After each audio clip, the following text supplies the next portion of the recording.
Chapter 1. Mr. Goon is angry.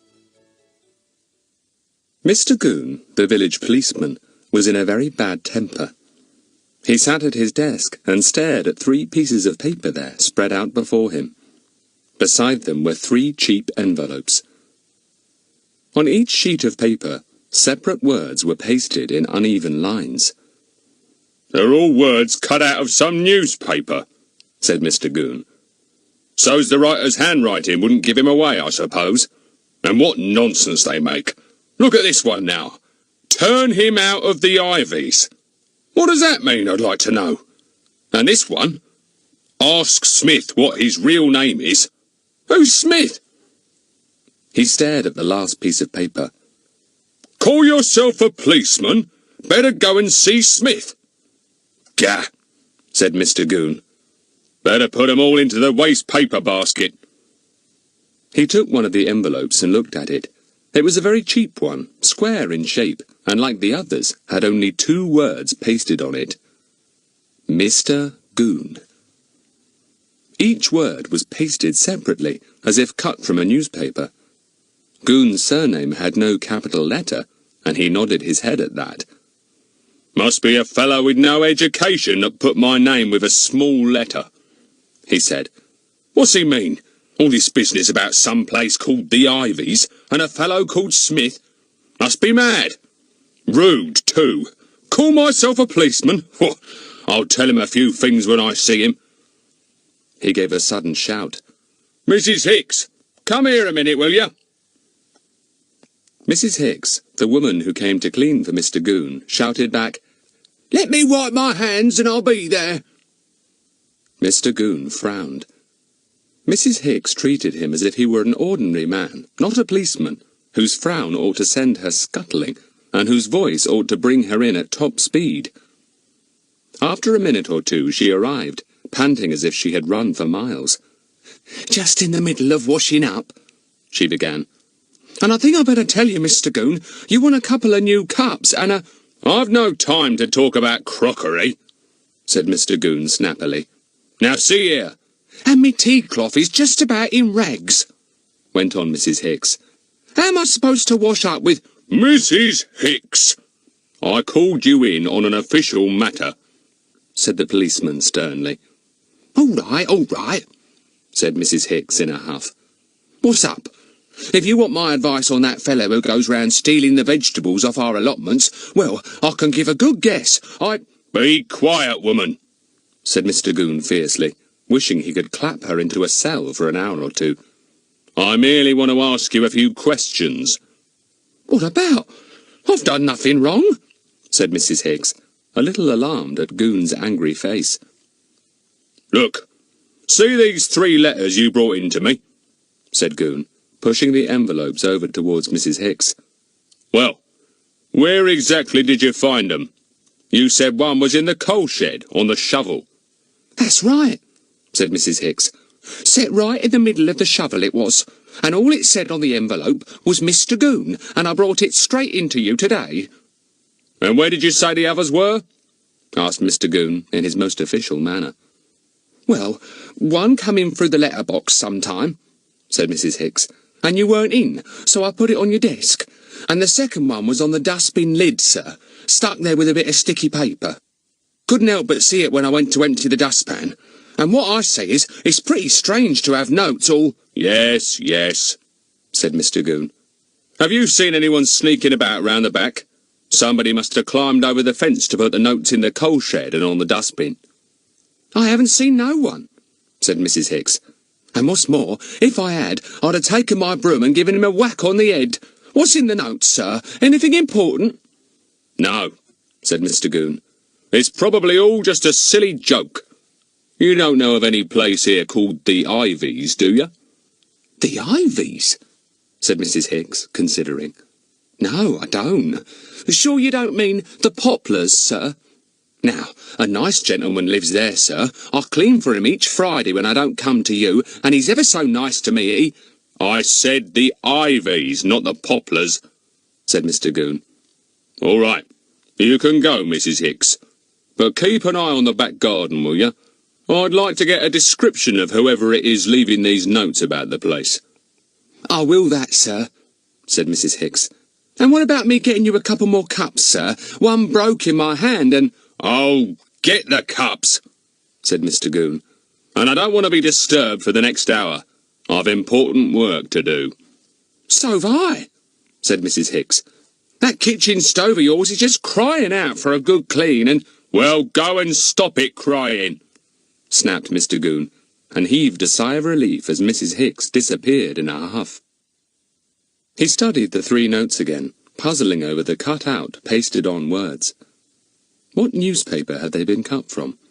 It would be a help to find out, but Goon could see no way of discovering that. Who had sent them, and why?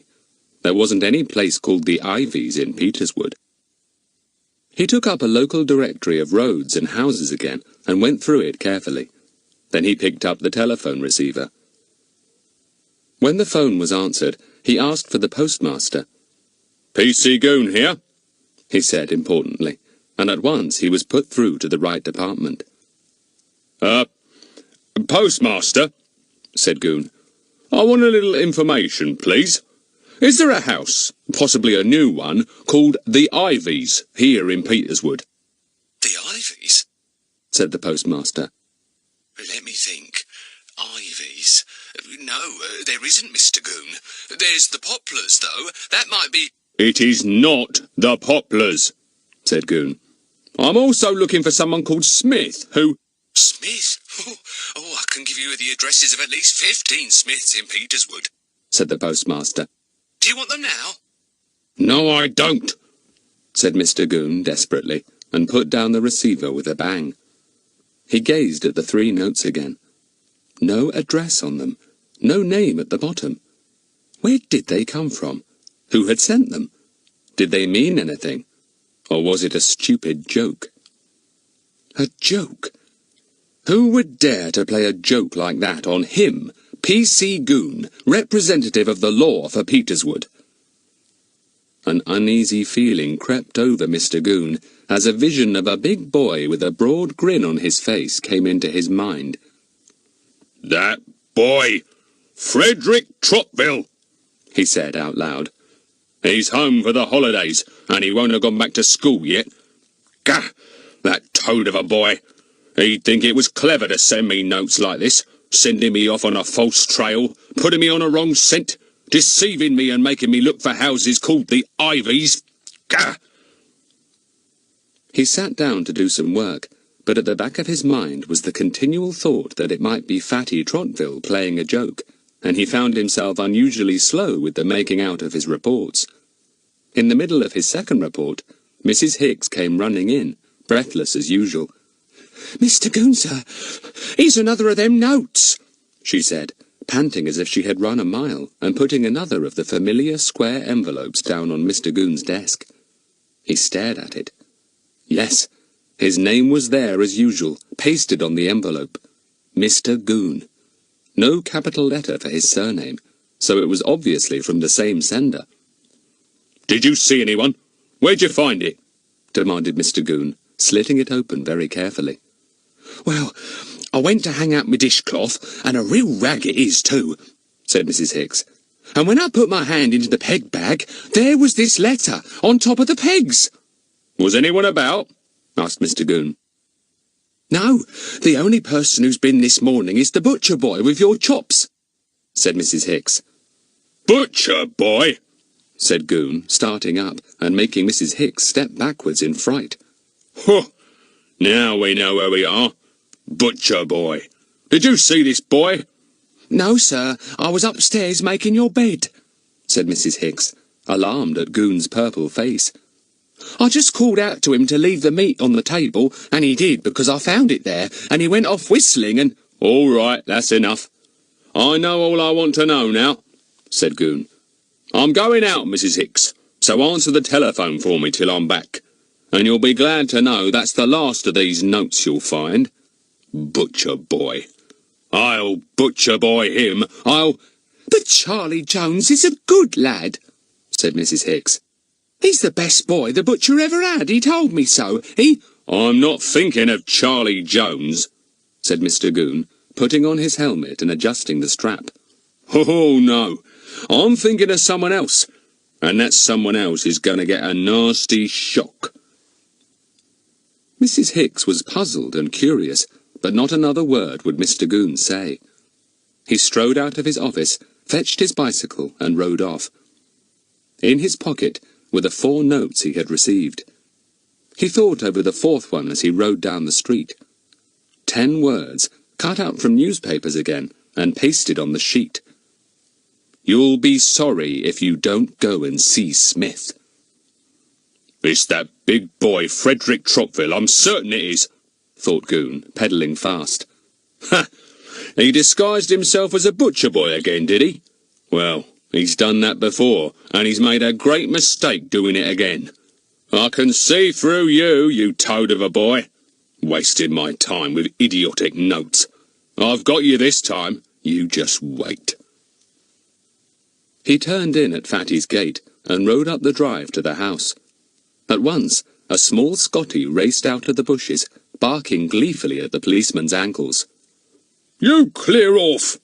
shouted Mr. Goon. "Bad as your master you are! Clear off, I say!"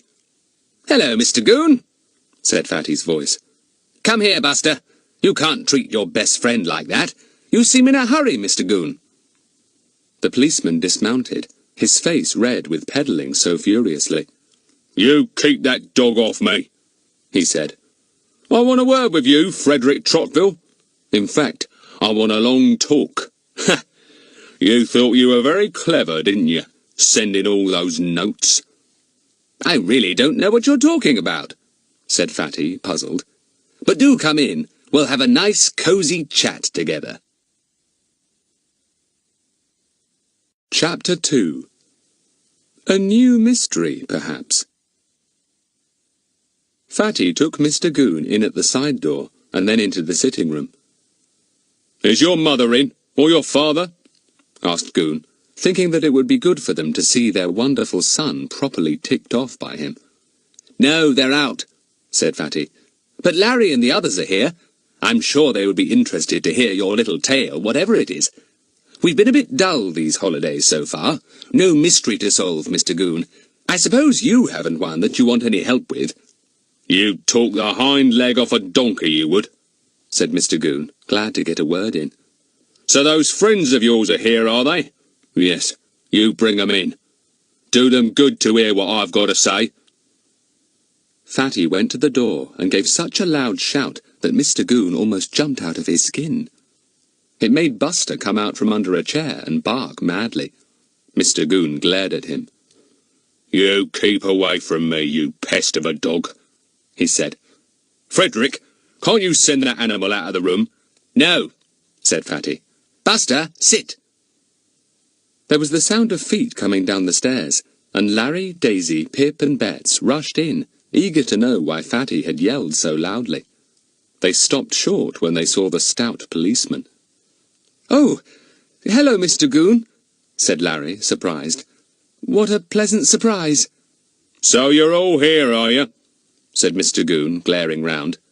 "Hatching mischief as usual, I suppose." "Well, not exactly," said Pip.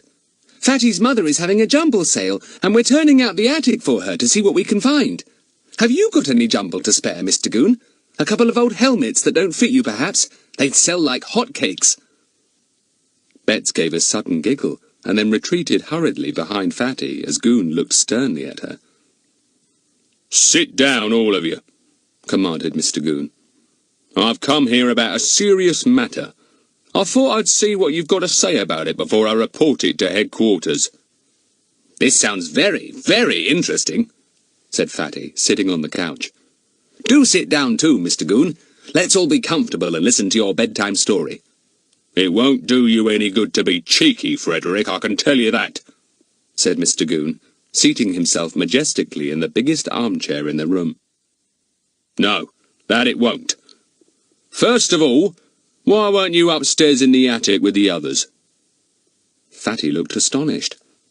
"I brought some jumble downstairs to stack in the garage," he said. "Then I heard old Buster barking and came to see who the visitor was. Why?" "Huh! Well, let me tell you that I know what you've been doing this morning, said Goon.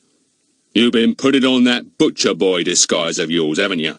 Oh, yes, I know all about it. You got out your striped butcher boy apron, didn't you? And you put on that red wig and... I'm sorry to say that I didn't, said Fatty. I agree that it would have been much more exciting to parade round as a butcher boy than to stagger downstairs with smelly old Jumble, but I must be truthful, Mr. Goon. You wouldn't like me to tell a lie just to please you, would you? I'm afraid I haven't been a butcher boy this morning. Huh, you haven't? So you say, said Mr. Goon, raising his voice. And I suppose you didn't leave a note in my peg bag when you came to my house, and you didn't leave one on my coal shovel, and... Fatty was too astonished for words. So were the others. They looked at one another, wondering uneasily if Mr. Goon had gone mad. Peg bags? Coal shovels? What next? And I suppose you thought it was very clever to stick a note on my dustbin lid, went on Mr. Goon, his voice growing louder still. He stared round at the silent children, who were all gazing at him, astounded. Where will you put the notes next? He said sarcastically. Go on, tell me. Where? I'd like to know. Then I could look there. Well, let's see, said Fatty, frowning hard. What about, inside a watering can? If you've got one, have you, Mr. Goon? Or in your shopping basket? Or on his dressing table? Said Larry, joining in. He wouldn't have to go and look for a note there. It would be right under his nose. Mr. Goon had gone purple. He looked round threateningly, and Bets half thought she would make a dash out of the door. She didn't like Mr. Goon when he looked like that. That's not funny, said Mr. Goon angrily. Not at all funny. It only makes me more certain than ever that you've planned those silly notes together. Mr. Goon, we haven't the least idea what you're talking about, said Fatty, seeing that the policeman really had some serious complaint to do with notes sent to him. Suppose you tell us what you've come about, and we'll tell you quite honestly whether we know anything about it or not. Well, I know you're mixed up in it, Frederick, said Goon. It smells of you. Just the sort of thing you do to make a bit of fun for the others. But sending anonymous notes isn't funny. It's wrong. What are anonymous notes? Asked Bets. I don't quite know. They're letters sent by someone who is afraid to put his name at the end, explained Fatty. Usually anonymous notes have no address and no signature, and they're only sent by mean, cowardly people. Isn't that so, Mr. Goon? That is so, said the policeman. And I tell you straight, Frederick, that you've described yourself good and proper if you sent those notes. Well, I didn't, said Fatty, beginning to lose patience. For goodness sake, Mr. Goon, come to the point and tell us what's happened. We're completely in the dark. Oh, no, you're not, said Goon, and took the 4 notes from his pocket, each in their envelopes. He handed them to Fatty, who slid the notes out of their envelopes one by one, and read them out loud. Here's the first note. All it says is, ask Smith what his real name is. And here's the second. Turn him out of the Ivies. And this one says, call yourself a policeman, better go and see Smith. And the last one says, you'll be sorry if you don't go and see Smith. Well, what strange notes. Look, all of you, they're not even handwritten. He passed them round. Whoever wrote them cut the words out of newspapers and then pasted them on the sheets of writing paper, said Larry. That's a common trick with people who don't want their writing recognised. This is really rather peculiar, said Fatty, most interested. Who's Smith, and where is the house called the Ivies? Don't know one, said Daisy. But there's the Poplars, it's in our road. Gah, said Mr. Goon, aggravated to hear the Poplars suggested once more. Nobody took any notice of him. And there's the firs, said Bets, and the chestnuts. But I can't think of any house called the Ivies. And this Mr. Smith, said Fatty, staring at one of the notes. Why should he have to be turned out of the Ivies, wherever it is? And why should Mr. Goon ask him what his real name is? It must be someone going under a false name for some purpose. Most peculiar. It really sounds like a mystery, said Pip hopefully. We haven't had one this Holes. This is exciting. And the notes were put into a peg bag and on a coal shovel and stuck to the dustbin, said Fatty, frowning. Isn't that what you said, Mr. Goon? Where was the fourth one? You know that as well as I do, growled the policeman. It came through the letterbox. My cleaning lady, Mrs. Hicks, found them all. And when she told me that the butcher boy arrived this morning at the same time as the last note, well, I guessed it was at the bottom of all this. Well, as I wasn't that butcher boy, why don't you go and question the real butcher boy? Said Fatty. Or shall I? This is really interesting, Mr. Goon. I think there's something behind all this. So do I. You are Frederick Trottville, said Mr. Goon. Nope, don't you keep telling me it wasn't you. I know you well enough by now. You'll come to a bad end, you will, telling me fibs like this. I think we'll bring this meeting to an end, said Fatty. I never tell lies, Mr. Goon, never. You ought to know that by now. I've had my jokes, yes, and played a good many tricks, but I do not tell lies. Here, take the letters and get your bicycle. Mr. Goon rose up majestically from his armchair. He took the letters from Fatty and then threw them violently on the floor. You can have 'em back, he said. You sent 'em and you can keep 'em. But mind you, if one more of those notes arrives at my police station, I'll go straight to Superintendent Jenks and report the whole lot. I really do think you'd better do that anyhow, said Fatty. There may be something serious behind all this, you know. You've got a bee in your bonnet about me. I don't know a thing about these anonymous letters. Now please go. Why didn't you have the envelopes and the writing paper inside tested for fingerprints, Mr. Goon? Said Pip suddenly. Then you'd have known if Fatty's were there or not. You could have taken his too to prove it. As it is, we've all handled the notes and must have messed up any fingerprints that were there already, said Fatty. Blow. Fingerprints? Bah, said Goon. You'd be clever enough to wear gloves if you sent anonymous notes, Frederick Trottville. Well, I've said my say, and I'm going. But just you mind my words. One more note, and you'll get into such trouble that you'll wish you'd never been born. And I should burn that butcher boy rig out of yours if I were you. If it hadn't been for you acting the butcher boy this morning, I'd never have guessed it was you leaving those notes. He went out of the room and banged the door so violently that Buster barked in astonishment and ran to the door, scratching at it eagerly. Be quiet, Buster, said Fatty, sitting down on the couch again. Hey, you others, what do you think about these notes? A bit mysterious, aren't they? Larry had picked them all up and put them on the table. The five looked at them. Do we do a little detective work? Said Larry eagerly. Goon's given it up, obviously. Shall we take it on? Rather, said Fatty. Our next mystery is now beginning. Chapter 3. Mr. Goon is worried. Mr. Goon cycled home, very angry indeed. Fatty always seemed to get the better of him somehow, and yet the policeman felt that he, Goon, had been in the right all the time. That boy had given himself away properly by disguising himself as the butcher boy again. He'd done it once too often this time. Ah well, he could tell Mrs. Hicks that he had solved the business of those notes and given someone a good ticking off. He flung his bicycle against the fence and went into his house. He found Mrs. Hicks scrubbing the kitchen floor, a soapy mess all round her. "Oh, there you are, sir," she began. "Look, I'll have to have a new scrubbing brush. This here one's got no bristles left, and I can't—" "Mrs. Hicks, about those notes," interrupted Mr. Goon. "There won't be any more, you'll be glad to know. I've been to talk to the one who wrote 'em. Frightened him almost to death, I did. He admitted everything, but I've taken a kindly view on the whole matter and let him off this time, so there won't be any more." "Oh, but you're wrong, sir," said Mrs. Hicks, rising up from her knees with difficulty and standing before him with the dripping scrubbing brush still in her hand. "You're quite wrong. I found another note, sir, as soon as you'd gone."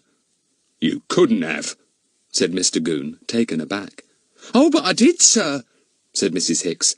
"and a funny place it was in, too. I wouldn't have noticed if the milkman hadn't pointed it out." "The milkman? Why, did he find it?" said Mr. Goon, astonished. "Where was it?" "Well, sir, it was tucked into the empty milk bottle stood outside the back door," said Mrs. Hicks, enjoying the policeman's surprise. "The milkman picked up the bottle, and of course he saw the note at once. It was sticking out of the bottleneck, sir." Mr. Goon sat down heavily on a kitchen chair. "When was the note put there?" he asked. "Could it have been slipped in some time ago, say when the butcher boy was here?" "Oh, no, sir. Why, I'd only put out the milk bottle a few minutes before the milkman came," said Mrs. Hicks. "I washed it out. I always do wash my milk bottles out. I don't hand 'em dirty to the milkman like some folks. And I put it out nice and clean. About 3 minutes later, along came Joe, that's the milkman, and puts down your quart, sir, and picks up the empty bottle." "And was the note in it then?" asked Mr. Goon, hardly able to believe it. "Yes, sir. And the milkman, he says to me, 'Hey, what's this note for? It's addressed to Mr. Goon.' And he gave it to me, sir, and it's on your desk this very minute." "Exactly when did the milkman hand you the note?" asked poor Mr. Goon. "About 20 minutes ago, sir," said Mrs. Hicks. Goon groaned. 20 minutes ago he had been with all 5 children, so it was plain that not one of them could have been stuffing a note into his empty milk bottle then. Certainly not Fatty. "You look upset, sir," said Mrs. Hicks. "Shall I make you a nice hot cup of tea? The kettle's boiling." Yes, I think I could do with one," said Goon, and walked off heavily to his little office. He sat down in his chair. Now what was he to do? It couldn't have been Fatty after all. There was someone else snooping about, hiding notes here and there when no one was around. And good gracious, he had left all the notes with those 5 kids! What a thing to do! Mr. Goon brooded for a few minutes, and was glad to see Mrs. Hicks coming in with an enormous cup of hot tea. "I put in 4 lumps," said Mrs. Hicks, "and there's another in the saucer. You got a sweet tooth, haven't you? What about me getting a new scrubbing brush, now we're on the subject, and—" "We are not on the subject," said Mr. Goon shortly. "Put the cup down, Mrs. Hicks. I've something difficult to work out, so don't disturb me till my dinner time." Mrs. Hicks went out, offended, and shut the door loudly. Goon called her as she went down the passage. "Hey, Mrs. Hicks, half a minute. I want to ask you a question." Mrs. Hicks came back, still looking offended. "And what might you be wanting to know?" she said. "That butcher boy, what was he like?" asked Goon, still vainly hoping that he might have been Fatty in disguise. "And did he really bring some meat? The meat you ordered?" "Of course he did," said Mrs. Hicks. 2 very nice lean chops, the kind you like. I told you before, and I told you I didn't see the butcher boy, I was upstairs. But it was him all right. I know his whistle, and I heard him calling over the fence to the next door kid. It was Charlie Jones all right. What's all the mystery, sir?" Nothing, said Mr. Goon, feeling very downhearted. It couldn't have been Fatty after all. It must have been the real butcher boy. He might have guessed that when Mrs. Hicks told him that his chops had come. Fatty wouldn't have known that chops were ordered. Oh, what an idiot he had been! He caught sight of the note on his desk. Same square, cheap envelope. Same pasted-on bit of paper, with Mr. Goon in cut-out letters. What was inside this time? He slit the envelope open. He paused before he took out the note. He remembered what Larry had said about fingerprints. There might be some on the writing paper inside. Goon fetched his own gloves and put them on. They were thick leather ones, and he found it very difficult to get the thin sheet of paper out of the envelope while wearing such bulky gloves. At last it was out, and he unfolded it to read. He saw the usual cut-out words and letters, all pasted on a strip of paper, which itself was stuck on the sheet of writing paper. "Why don't you do what you are told, egghead?" he read, and grew crimson in the face. Who was writing these rude notes? Just wait till he got his hands on him. He forgot all about his cup of tea, and it grew cold. Poor Goon. He simply could not make up his mind what to do. Why, oh why, had he gone to see Fatty that morning, and left behind all the other notes? "I can't go and report things to the super now," he thought. "If I do, I'll have to tell him I went and told everything to that Trotville boy, and he'll telephone him and tell him to take over. He's always in the middle of things, that boy, always doing me down. What am I to do?" Goon sat and worried for a long time. If only he could catch whoever it was delivering these notes. That would be the thing to do. He would soon solve everything then, once he got his hands on the fellow. Yes, that was certainly the thing to do. But how could he watch for him every minute of the day? It was impossible. Then a sudden thought came to him, and he brightened. What about his nephew, Ern? What about asking him to stay with him for a while and give him some pocket money to keep a watch for him? Ern was smart. Leaving his cold tea, he went out to Mrs. Hicks, who was sitting down enjoying her second cup of tea. "I've got to go out," he said. "Be back by tea time. Keep a lookout in case anyone else comes with a note." "But your chops, sir," began Mrs. Hicks. It was no good. Goon was off on his bicycle, riding at top speed to Ern's home. Mrs. Hicks sighed and poured herself out a third cup of tea. Well, if he wasn't back by dinner time, she would have those chops herself. Meantime, Fatty and the others had been busy discussing what seemed like a new and rather sudden mystery. They were in the middle of it when Mrs. Trotville came home from her shopping, hoping to find that all the jumble had been taken from the attic and neatly stacked into the garage. She was not very pleased to find so little done. "Well, you said you could get everything downstairs for me by the time I came back so that I could look over it," she said. "Whatever have you been doing?" Nobody said a word about Mr. Goon's visit. Mrs. Trotville was always displeased if she thought that Fatty had been meddling in mysteries again. She was tired of Mr. Goon coming along with complaints of his doings. "Sorry, Mummy. We'll finish everything this afternoon," said Fatty. "Larry and the rest can easily come along again. Anyway, we've got quite a few things out in the garage already." "I should hope so," said his mother. "I've got to look over everything, mend what can be mended, and price each thing. And by the way, Frederick, I've the names and addresses of a few people in Peterswood who have said that they would be pleased to give some jumble for the sale, if you go and collect it on a barrow." "A barrow?" said Fatty. "Do you mean I'm to borrow the gardener's old barrow and trundle it through the streets?" "No, thank you." "I've arranged with the builder to lend you his barrow," said his mother. "Well, I suppose it's a hand cart, really, not a barrow. Larry can go with you to help you.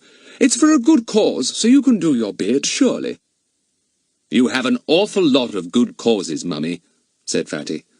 "Still, I'd rather have a mother with too many than one with none at all. All right, I'll do some collecting round and about for you. Larry and Pip can both help me." "We'll come this afternoon and clear out the attic properly," promised Larry. "What time? 2:30? "Yes," said Fatty. "And I vote we all go out to tea at the best tea shop in the village. We'll be hungry after our hard work."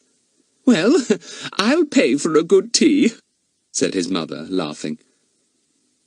That afternoon, the five, with Buster continually getting in their way at awkward moments, carried down an enormous amount of jumble from the big attic.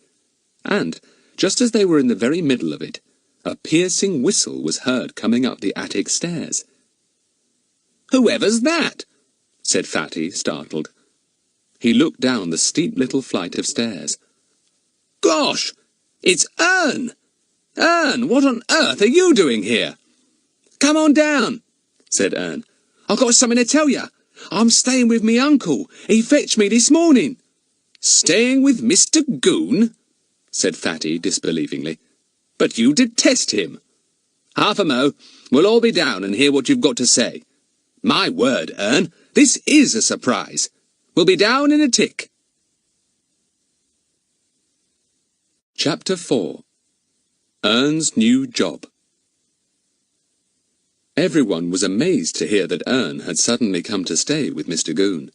They hurried down the attic stairs at top speed. Ern was delighted to see them. "Well," said Fatty, clapping the boy on the back, "still the same old Ern." And indeed, Ern looked exactly the same as he had always looked, though he had grown a little. He was still rather large, and his cheeks were as brilliant red as ever. His eyes bulged a little, just like his uncle's. He grinned happily at everyone. "Caw, you're all here. That's a bit of luck," he said. "Let's go down to my shed," said Fatty. "We can talk without being heard there. Do you think we've got enough stuff out of the attic to satisfy my mother? The garage will soon be so full that it won't take Dad's car." "Yes, we've done enough," said Larry, who was feeling really tired after carrying so many heavy, awkward articles down the steep attic stairs. "I want a rest." So off they all went, out of the side door, down the garden path, to Fatty's secluded little shed at the bottom of the garden, well hidden among the shrubs and trees. The winter afternoon was now getting dark, and Fatty lit a lantern, and also an oil stove, for the shed felt very chilly. Soon the glow spread over the 6 children and Buster, as they sat together, glad of a rest after so much hard work. "I won't offer anyone anything to eat," said Fatty, "because we're all going out to tea, Ern, and my mother's paying, so we can have what we like. You can come with us." "Caw," said Ern, delighted. "Thanks a lot." "What's all this about your uncle asking you to stay with him so suddenly?" asked Fatty. "Well, I was just eating my dinner with Mum and my twin brothers, Sid and Perce, when my uncle comes sailing up on his bicycle," began Ern, thoroughly enjoying all the attention he was getting. "And Mum says, 'Look who's here!' And we looked, and it was Uncle Theophilus." "Oh, I'd forgotten that was Mr. Goon's name," said Bets, with a squeal of delight. "Well, Sid and Perce, they bolted upstairs straight away," said Ern. "They're scared stiff of Uncle because he's a policeman, and I was going too, when Uncle yelled at me and said, 'You stay here, young Ern. I've got a job for you to do. I want you to help the law.'" "Go on, Ern," said Fatty, enjoying the way Ern imitated Goon. "Well, Uncle was sort of pally and slapped me on the back and said, 'Well, how's the smart boy of the family?' And that made me and Mum proper suspicious," said Ern. "And then he said he wanted me to come and stay with him and do a bit of snooping round for him, and I was going to say no, that I wouldn't, straight off like that, when he said he'd pay me proper wages." "Did he now?" said Fatty. "Love a duck, I've never had much money in my life," said Ern. "But I was smart, I was. I said, 'Done, Uncle, if you throw in an ice cream a day as well,' and he said, 'Right, if you come along with me now.'" "So you came," said Bets. "Did your mother mind?" "Oh, no, she's glad to get rid of one or other of us for a few days," said Ern. "She just said, 'What sort of a job is this?' And my uncle said, 'Can't tell you, it's secret. But Ernie is smart, and he'll be able to do it all right.'" "I never knew my uncle thought so much of me." "I hope he'll be kind to you," said Daisy, remembering how unkind Goon had been to the boy on other occasions when he had stayed with him. "Well, I've told him straight I'll go back home if the job don't please me," said Ern boastfully. "Job? Funny business it is, really. It's just to keep a lookout for anyone snooping round the house, hiding notes anywhere when Uncle's out and can't keep watch himself. And if I do see anyone and describe him good and proper, I'm to get paid a bonus." "So, Goon has made up his mind I'm not the guilty one," said Fatty. "Did he tell you anything else, Ern?" "No," said Ern. "But he said I could skip along here this afternoon and you'd tell me anything you wanted to, and I was to say he'd made a mistake. He says you can burn those notes he left, and don't you bother about them any more. He can manage all right." He thinks we'll give up solving the mystery of the notes, I suppose, said Pip. Well, we shan't, shall we, Fatty? No, said Fatty. There certainly is something decidedly strange about those notes. We won't burn them, we'll hang on to them. I vote we have a meeting down here tomorrow morning and consider them carefully. Can I have a look at them? Asked Ern, filled with curiosity. They're indoors, said Fatty. Anyway, it's almost time we went out to have our tea. Got your bike, Ern? You bet, said Ern. It's a bit of good luck for me, isn't it, getting so much money? I can buy you all ice creams in a day or two. Pay you back a bit for the ones you bought me so many times. He grinned round at the 5 children, and they smiled back, pleased with his good-natured suggestion. That was so like Ern. How are Sid and Perce, your 2 brothers? Asked Pip. Does Sid still suck that awful toffee? No, he's onto chewing gum now, said Ern seriously.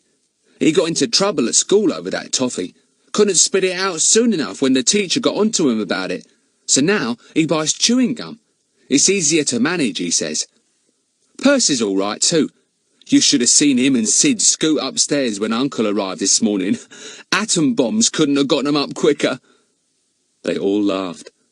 Fatty stood up. Well, let's go, he said. Ern, if your uncle is at home tomorrow morning, you come and join our meeting. You may as well listen to our plans, seeing you're more or less in this affair too. Oh, I'd love to, said Ern, overjoyed. I might bring my latest poem to read to you. It's not quite finished, but I'll try and think of the ending tonight. Everyone smiled.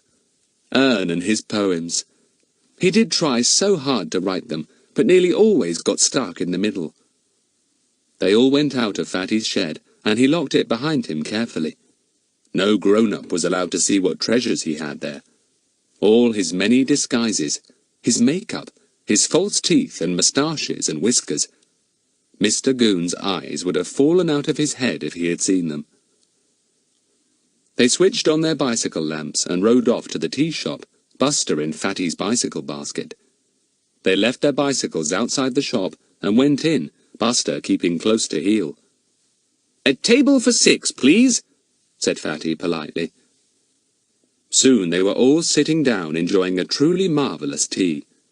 Fatty's mother had handed out a generous reward for their hard work, and that bought a very fine tea indeed, but wasn't quite enough to pay for ice creams each as well, so Fatty delved into his own pocket as usual. "I vote for scones and honey to begin with, macaroons to follow, and either eclairs or meringues after that, with ice creams to end with," suggested Fatty. "Love a duck," said Ern, overcome. "I wish I hadn't eaten so much dinner. What about Buster?" "Oh, Buster can have his usual titbits," said Fatty, and gave the order to a most amused waitress. "Are you sure that all this will be enough?" she said, smiling. "Well, no, I'm not quite sure," said Fatty, "but that will do to start with." It was a hilarious meal, and Ern made them all laugh till they cried by telling them of Sid's mistake over his chewing gum the day before. "You see, Perce had got out his clay modelling set," began Ern, "and he was flattening out some of the clay to work it out properly like, and Mum called him and off he went. Then Sid came in, and what does Sid think but that them flat pieces is some of his chewing gum? So into his mouth they went. He didn't half complain about the taste, said he'd take it back to the shop, but he wouldn't spit it out, he said he couldn't waste it. And then Perce came back, and there was an awful row because Sid was chewing up his bits of clay." Everyone roared with laughter at Ern's peculiar story. "Quite revolting," said Fatty. "Simply horrible, but very funny the way you tell it, Ern. Don't, for pity's sake, repeat the story in front of my mother, will you?" "I'd never dare to open my mouth to your mother," said Ern, looking quite scared at the thought of telling a story about Sid and Perce to Mrs. Trottville. "Oh, even my uncle's scared of your mother, Fatty. What's the time? I've got to get back to my job sharp at 5:30, because Uncle's going out then." "Well, you'd better scoot off," said Fatty, looking at his watch. "When you're paid to do a job, young Ern, it's better to give a few minutes more to it than a few minutes less. That's one of the differences between doing a job honestly and doing it dishonestly. See? Right-o, Fatty, said Ern, slipping out of his chair. I'll do anything you say. So long. See you tomorrow if I can. Good old Ern, said Pip, watching the boy make his way to the door of the tea shop. I hope old Goon will treat him all right, and if he doesn't pay him as he promised, we'll have something to say about that. Can anyone eat any more? Said Fatty. No? Sorry, Buster, but everyone says no, so it's no use wagging your tail like that. Well, I feel decidedly better now, if rather fuller. I'll have to try some cross-country racing again. What? In this cold weather? Said Pip. It would make you so hungry you'd eat twice as much as usual, so what would be the good?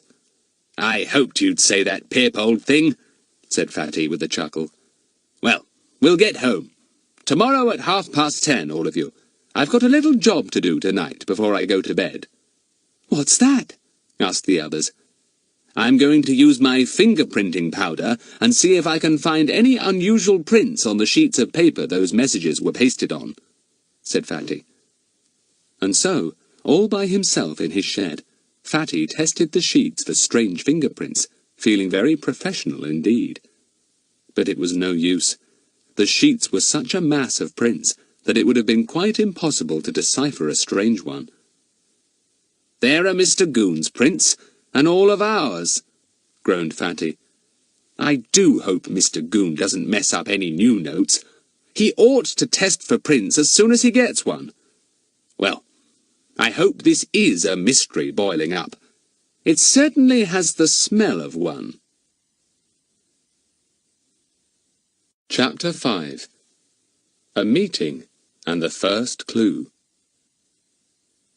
Next morning, Fatty was waiting for the others down in his shed. He had biscuits in a tin and lemonade in a bottle. He also had the 4 notes set out in their envelopes. Larry and Daisy were the first to arrive. Hello, Fatty. Solved the mystery yet? Said Daisy. I don't somehow think it's going to be very easy, said Fatty. That box is for you to sit on, Daisy. I put a cushion on it, and there's a cushion for Bets, too. Pip and Bets arrived almost immediately, and then Ern came running down the path. Buster greeted him loudly, leaping round his ankles. He liked Ern. Hello, everybody, said Ern, panting. Am I late? I thought I wouldn't be able to come, but Uncle said he'd be in all morning, so here I am. I'm on duty this afternoon. Has he paid you anything yet? Asked Bets. No, he says he'll pay me each dinner time, said Ern. I asked him for a bit in advance, but he wouldn't give me any. If he had, I'd have bought some sweets and brought 'em along for us all, but I'll do that tomorrow. Thanks, Ern, said Fatty. Tell us, did you have any luck in seeing anyone snooping around, placing notes anywhere? No, no luck at all, said Ern. Uncle's quite disappointed there's no more notes. I watched him testing the one he got yesterday morning for fingerprints. All that powder and stuff. Beats me how it fetches up fingerprints. Oh, did Goon test for fingerprints too? Said Fatty, interested. Did he find any? The note he had wouldn't have any prints of ours on it. It would show up a strange print at once. Well, it didn't show anything, said Ern. Not a thing. Uncle said the writer must have worn gloves. Didn't mean to be found out, did he? No, he didn't, said Fatty, looking thoughtful. It rather looks as if he was afraid that his fingerprints would be recognised. And that would mean that he had them taken already for some reason, said Larry at once. So he might be a bad lot. Might have been in prison. Yes, that's true, said Fatty. I wonder if the man who writes the notes is the one who's putting them all about Mr. Goon's garden. No wonder Mr. Goon wants to spot him, if so. Caw, said Ern, looking startled.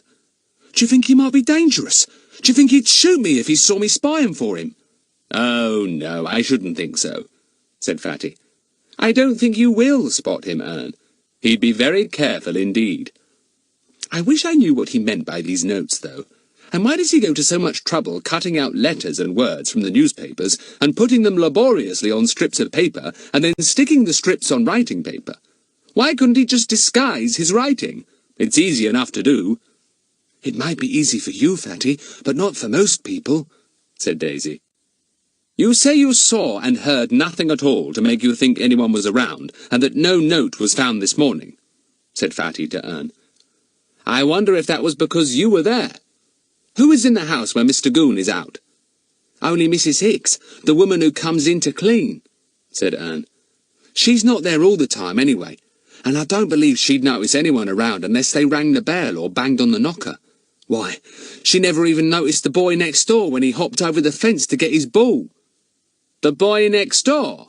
Did he come over? Said Fatty at once. It's possible someone might pay him to slip the notes here and there.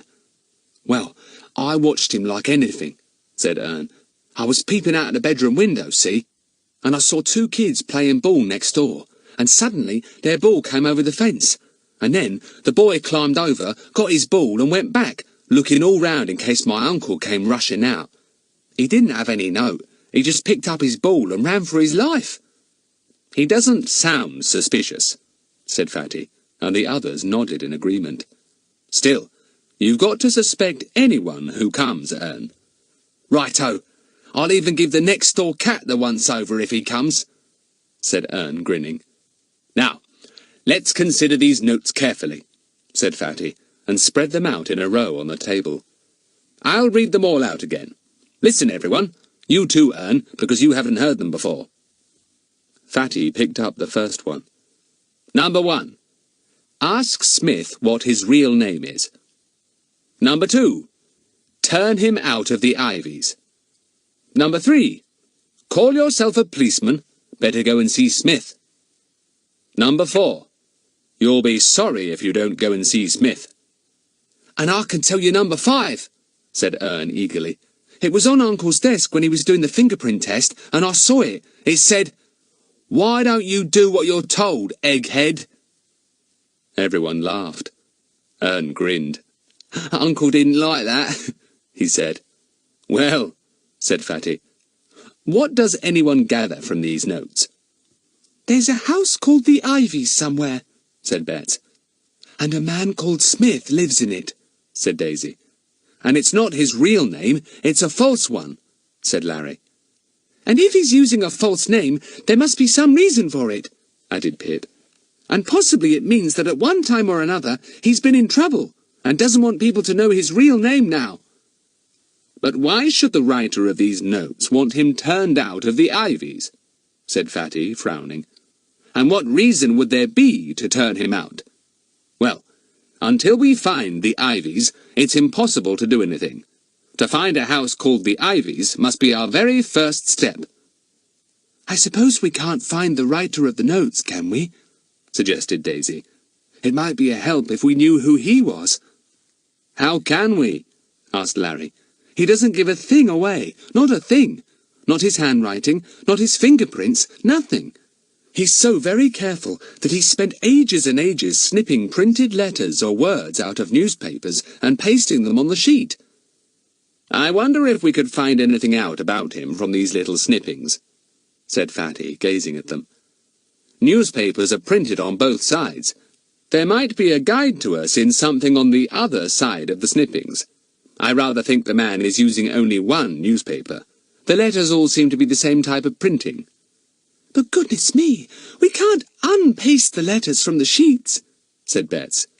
I could, said Fatty. It would be a very tricky job, but I think I could. I've got some special stuff somewhere for that very purpose, but I've never yet used it. I'd forgotten about it. I might be able to do something tonight. It's worth trying, anyhow. Yes, and surely we ought to be able to find the house called the Ivies, said Daisy. I've looked in the street directory and examined the names there of every house in Peterswood, and I'm sure Mr. Goon has too, said Fatty gloomily. There isn't a single one called the Ivies. Not a single one. What about Marlow? Said Daisy. There might be a house called the Ivies there. There might, and there might be one in Maidenhead and one in Taplow, said Fatty. But it would take absolutely ages to look up all the houses in the directory. What a pity the man took the name of Smith, the man who apparently lives at the Ivies, said Pip. There are so many Smiths. Yes, I looked them up in the telephone directory to start with, said Fatty. There are dozens there, And this man may not even be on the telephone. We can't go ringing up all the Smiths in the neighbourhood to find out if any of them have a false name." "No, of course not," said Pip. "Well, I simply do not see how we can even make a start," said Larry. "Have you any ideas, Fatty?" "None," said Fatty. "Ern, what about you?" Ern looked startled. "Well, if you haven't got any ideas, it isn't likely I would," he said. "You're the cleverest of us all, Fatty. You know you are." "Let's have a biscuit and some lemonade," said Fatty. "And Ern, what about that poem of yours? Did you bring it along?" Well, yes, I did," said Ern, blushing, and dived into deep recesses of his clothing. He brought out a little black notebook and opened it. "Read away," said Fatty, handing round the biscuits. "We're waiting, Ern." So Ern, looking very serious, read out his newest poem, as he called it. "The Old, Old House," by Ern Goon. There was a poor old house that once was full of folk, but now was sad and empty, and to me it spoke. It said, "They all have left me, the rooms are cold and bare, the front door's locked and bolted." Ern stopped and looked at the others. "Well, go on, Ern, it's very good," said Fatty encouragingly. "I'm stuck there," said Ern, looking miserable. "It took me 6 months to write those lines, and now I can't go on. I suppose you can't help me, Fatty. You're so good at making up poetry." Fatty laughed. "Yes, I can tell you how your poem goes on, Ern. Here, let me read what you've written, and when I come to the end of it, I'll let my tongue go loose, and maybe we'll see what the end of the verse is. Here goes." And Fatty began to read Ern's poem out again. He didn't stop when he came to where Ern had finished. No, he went straight on, just as though he was reading more and more lines. No wonder Ern stared in the greatest astonishment. "There was a poor old house that once was full of folk, but now was sad and empty, and to me it spoke. It said, 'They all have fled, my rooms are cold and bare, the front door's locked and bolted, and all the windows stare. No smoke comes from my chimneys, no rose grows up my wall, but only ivy shrouds me in green and shining shawl. No postman brings me letters, no name is on my gate. I once was called the Ivies, but now I'm out of date. The garden's poor and weedy, the trees won't leaf again, but though I fall to ruin, the ivy will remain." There was a silence after this. Everyone stared at Fatty in astonishment and admiration. Ern hadn't a word to say. He sat open-mouthed. How did Fatty do it? He, Ern, had slaved for 6 months over the first few lines, and then Fatty had stood up and recited the rest, without even thinking. And Ern sorrowfully confessed to himself that Fatty's lines were much better than his. He found his tongue at last. "Well, it's what I thought. You're a genius, Fatty, and I'm not. That's your poem, not mine." "No, Ern, it's yours. You began it, and I expect that's how it was meant to go," said Fatty, smiling. "I shouldn't have been able to think of the ending if you hadn't thought of the beginning."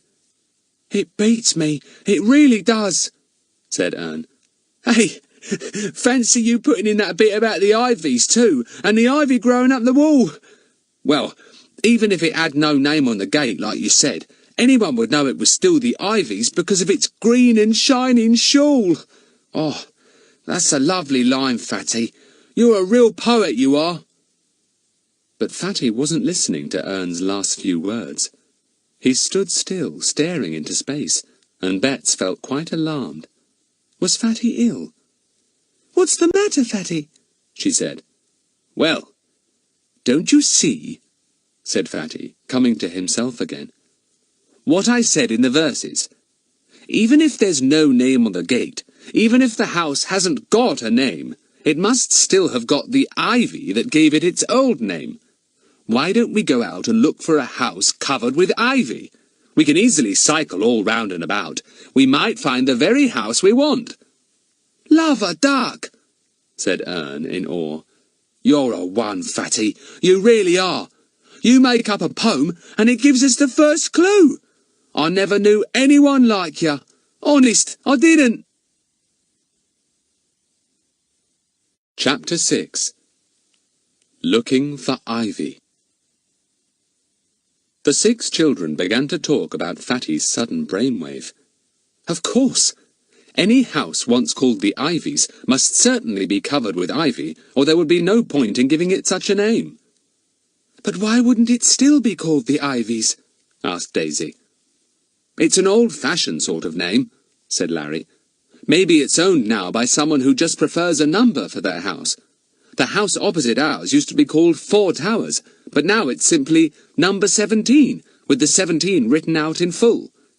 "I think you're probably right, Larry," said Fatty.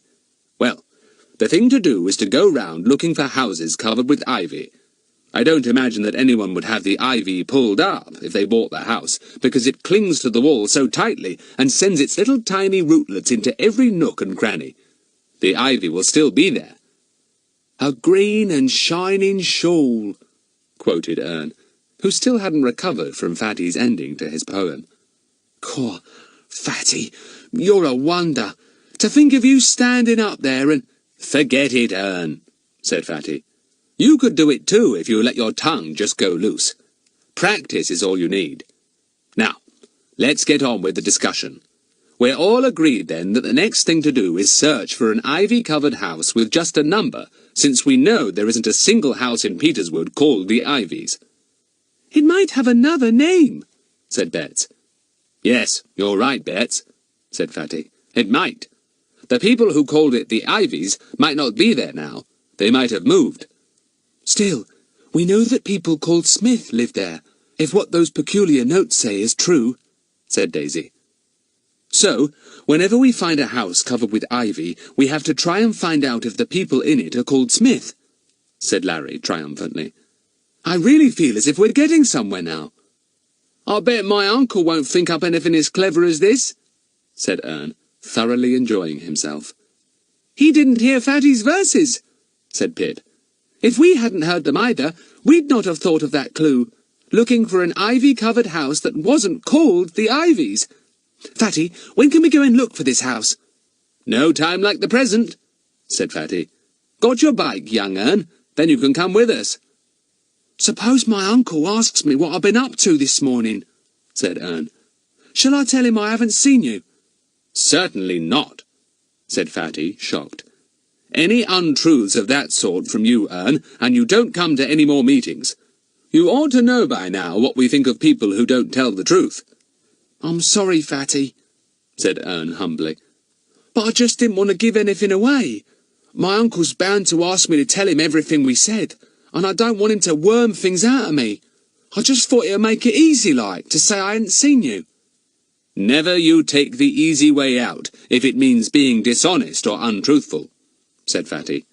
"You've got a lot of things to learn, young Ern, and that's one of them." "I'll do anything you say, Fatty," said Ern. "Am I to tell Uncle what we've decided, then?" Fatty considered. "Well, I can see it's difficult for you, Ern. If you refuse to say anything, your uncle may be horrible to you. You can tell him we're all going out to look for houses covered with ivy. Let him make what he likes of that." "But he'll go out and look for them too," objected Ern. "Well, there's no law against anyone looking for ivy-covered houses," said Fatty, going out of the shed. "Come on, everyone, let's go. Whew, it's cold out here. Buster, are you coming?" Buster certainly was coming. He tore out after the others, barking, and Fatty locked the door carefully behind them. Soon they were all on their bicycles, and they rode to the end of Fatty's lane. There they dismounted at Fatty's command. "It would be a waste of time for us all to go together," said Fatty. "We'll go in pairs and try to examine every road in Peterswood. Got your notebooks, everyone? As soon as you see an ivy-covered house, stop. Note if it has a name or a number and the street it's in. Don't bother about new houses anywhere. Ivy takes years to grow. We must look out for an old house. Bets and I will go this way. You others decide which street you'll explore." Bets went off with Fatty, Ern cycled away with Pip, and Daisy and Larry rode off together. "Meet at this corner in an hour's time," yelled Fatty as they parted. Fatty and Bets rode slowly up the first road. "You examine the houses on one side of the road, and I'll watch the ones on the other," said Fatty. They cycled along together, but to their disappointment, not one house had any ivy at all growing up the walls. They turned down another road, and Bets suddenly gave an exclamation. "Here's a house that's green from top to bottom, Fatty." "But not with ivy, Bets," said Fatty. "That's creeper, ordinary Virginia creeper. At least, that's what our gardener calls it. Bad luck." Down another road, riding slowly this time, as there were big houses here, standing right back from the road and difficult to see because of trees in the front gardens. "Here's one covered with ivy," said Fatty at last. "Look, Bets." "Yes, but it's got a name on the gate," said Bets. "See? Barton Grange." "Well, we know we shan't find a house called the Ivies," said Fatty, "because there's none in the directory. We'll have to put this down, Bets. Now, wait while I get my notebook." He took it from his pocket and wrote quickly, Bets peeping over his shoulder. "Barton Grange. Old house with ivy almost up to roof. In Hollins Road." He shut his notebook. "Good. That's one ivy-covered house, anyway. I wonder if anyone called Smith lives there. We'll have to find out." They only found one more ivy-covered house, and that was quite a small one in Jordan's Road. It had obviously once been a cottage belonging to the big house nearby, but had been sold and now had its own little garden and a hedge round it. "What's it called?" said Fatty. "Oh, it hasn't a name, just a number. Number 29 Jordan's Road. It looks well kept. Nice curtains at the windows, neat garden. I say, Bets, what about going to ask if people called Smith live here? You just never know your luck." "You go, Fatty," said Bets, who was always shy of strange people. "Right," said Fatty, and leaned his bicycle against the trim little hedge. With Buster at his heels, he went in at the gate. "I bet someone called Chumley or Montague Paget lives here," he thought, "just when I'm looking for a nice, short, straightforward Smith." He rang the brightly polished bell. At once, a dog began to bark inside the house, and Buster stiffened. Fatty picked him up immediately. He didn't want a dog fight on the doorstep. Someone came up the passage to the front door, and it opened. At once, a Pekingese flew out, dancing round excitedly, barking at the top of its voice. Buster wriggled in Fatty's arms and began barking too. "Come here, Ming," said the little old woman at the door, and Ming obeyed, still barking. "What is it you want?" I'm looking for someone called Smith," said Fatty politely. "I don't know if you can help me." "Smith? Well, that's our name," said the old lady. "Who are you, and which of us do you want? Me or my husband?" For once, Fatty was taken aback. He hadn't for one moment imagined that he would find a Smith in an ivy-covered house so quickly, and he hardly knew what to say. But Fatty was never at a loss for long. "I'd like to see Miss Annabella Mary Smith," he said. "That's if she's here, of course." "Oh, you've got the wrong Smith," said the old lady briskly.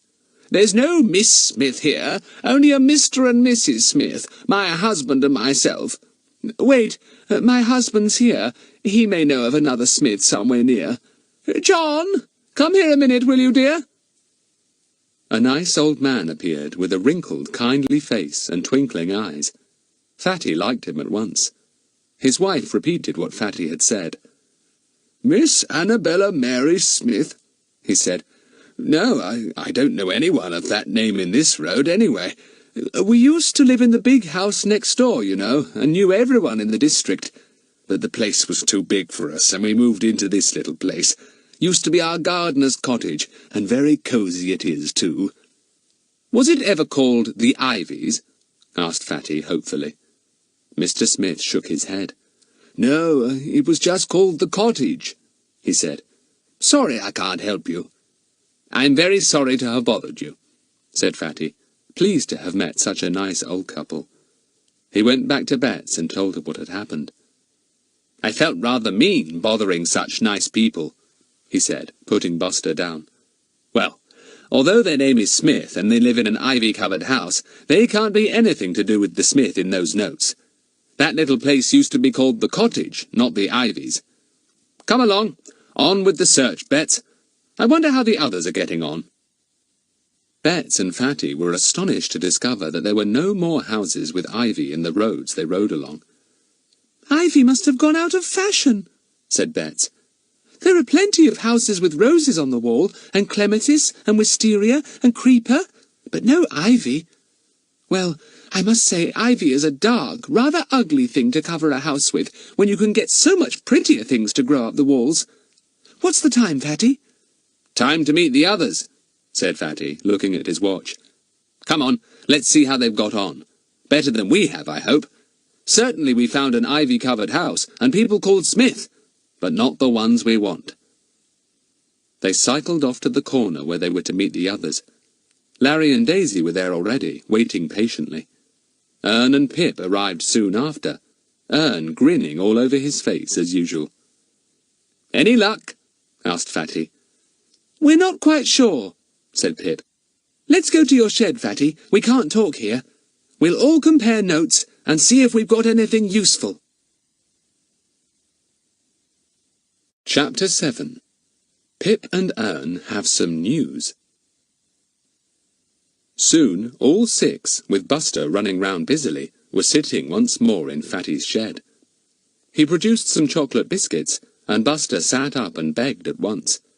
"No, Buster, think of your belly," said Fatty solemnly. Buster barked loudly. "He says, 'You jolly well think of yours, Fatty,'" said Bets with a chuckle. "I'll only have one, thank you. It's getting near dinner time, and we're having steak and kidney pudding. I don't want to not be hungry for that." "Well, any news?" asked Fatty, producing his notebook. "You tell yours first," said Pip. "There's not much," said Fatty. "Bets and I found one big ivy-covered house called Barton Grange in Hollins Road. Ivy almost up to the roof. We'll have to find out if it was ever called the Ivies. And we found a nice little cottage with no name in Jordan's Road, number 29, and the people who lived there are called Smith." Everyone sat up in surprise. "Goodness, you don't mean to say you've hit on the right house and people straight away?" said Larry, astonished. "No.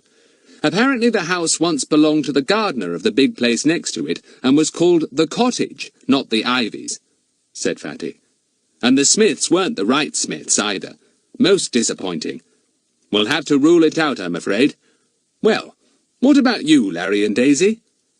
"Absolutely nothing to report," said Larry. "We did see one old ivy-covered house. Ivy right up to the roof, so it must have been quite an old house." "But its name was Fairlin Hall," said Daisy, "and it was empty. We rode in at the drive because we couldn't see the house properly from the front gates. We guessed it would be empty because there was a big board up outside that read, 'To be sold.'" "It looked a dreadful old place," said Larry. "Old-fashioned, with great pillars at the front door, and heavy balconies jutting out everywhere. I wonder if people ever sat out on those stone balconies in the old days." "It looked so lonely and dismal," said Daisy. "It really gave me the shivers. It reminded me of the line in that poem, Fatty, 'All my windows stare.' They did seem to stare at us, as if they were hoping we might be coming to live there and put up curtains and light fires."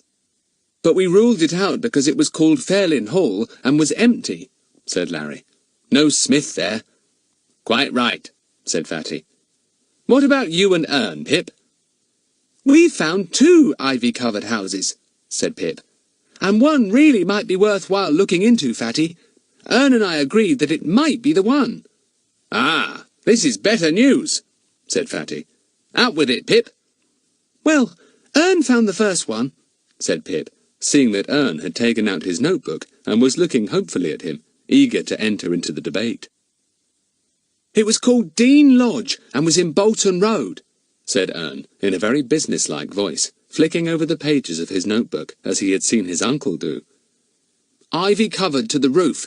Well, almost to the roof. And it wasn't empty like the one Larry talked about. It had people in it. Called Smith? Said Bets. No, afraid not, said Ern, looking hard at his notebook as if he needed to refer to a list of names. Me and Pip decided it might be a likely place, as the people who lived in it first might have called it the Ivies, so we decided to ask if anyone called Smith lived there now. And was there? Asked Fatty. No. The milkman came up just as we were looking at it, and I asked him, said Ern. I said, anyone called Smith live here, mate? And he said no, it was the Willoughby Jenkins, or some such name, and they'd been there 16 years, and he brought them their milk every single morning of those 16 years, except the 2 days he got married. Everyone laughed at Ern's way of telling his little tale. Now you, Pip, he said, shutting his notebook. Well, the house I spotted was in Halings Lane, said Pip, referring to his notebook. Not a very big one, and not very old. Actually, it isn't really a house now. It's been made into a half shop, half house, and over the front gate is a notice. It said, Smith and Harris, nurserymen, plants and shrubs for sale, apply at house. Smith and Harris, said Fatty, interested at once. And you say the house is ivy covered? Well, not exactly covered, said Pip. It had a kind of variegated ivy growing halfway up the whitewashed walls. The leaves were half yellow and half green. Rather unusual, really. We thought perhaps, as Smith and Harris grew shrubs and things, they probably planted one of their own ivies there to cover the house.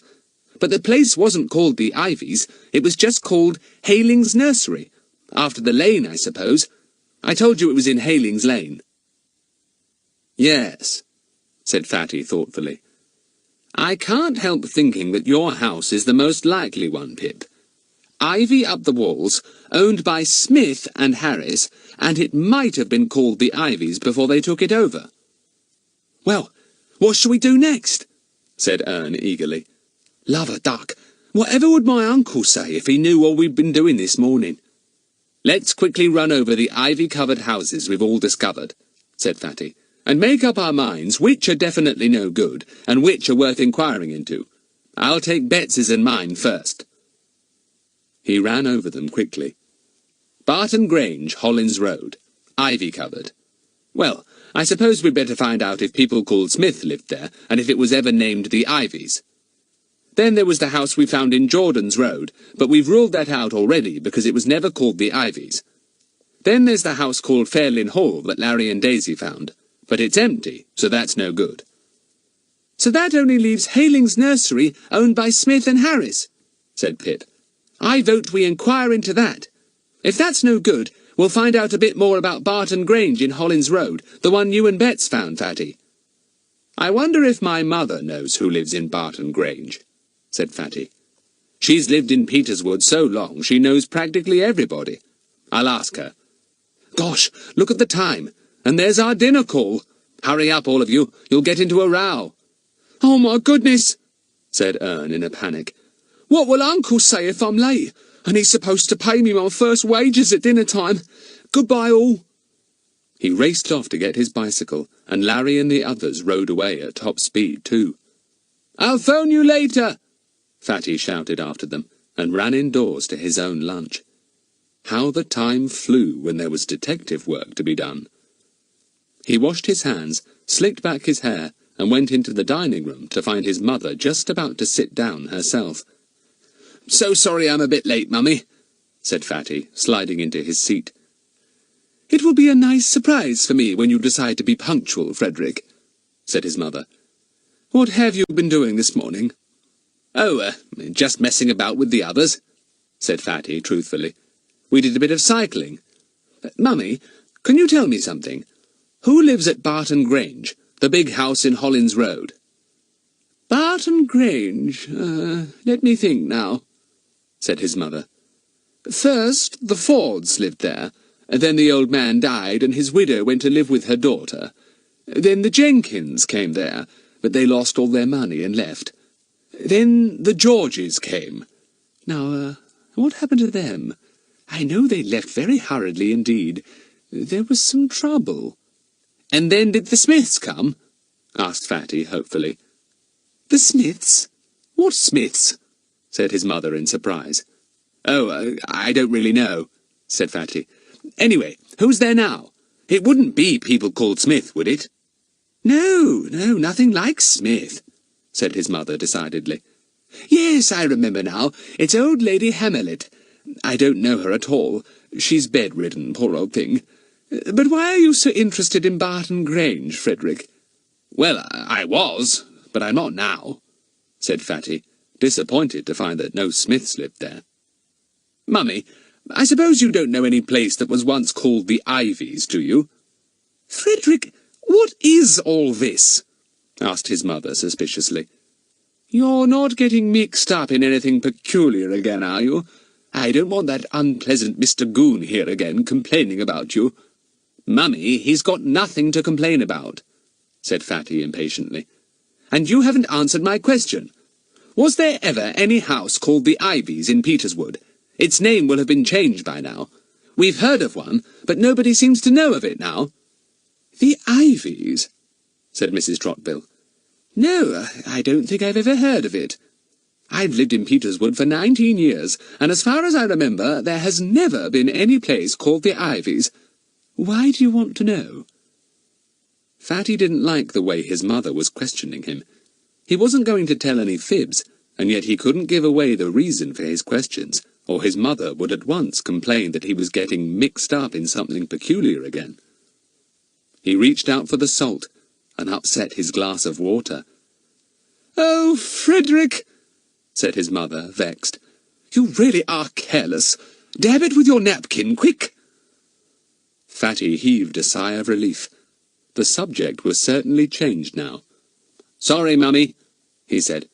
Hey, what was that story you used to tell about the man who sat next to you at a big dinner party one night, and told you what a big fish he had caught, and— Oh, yes, said his mother, and laughed.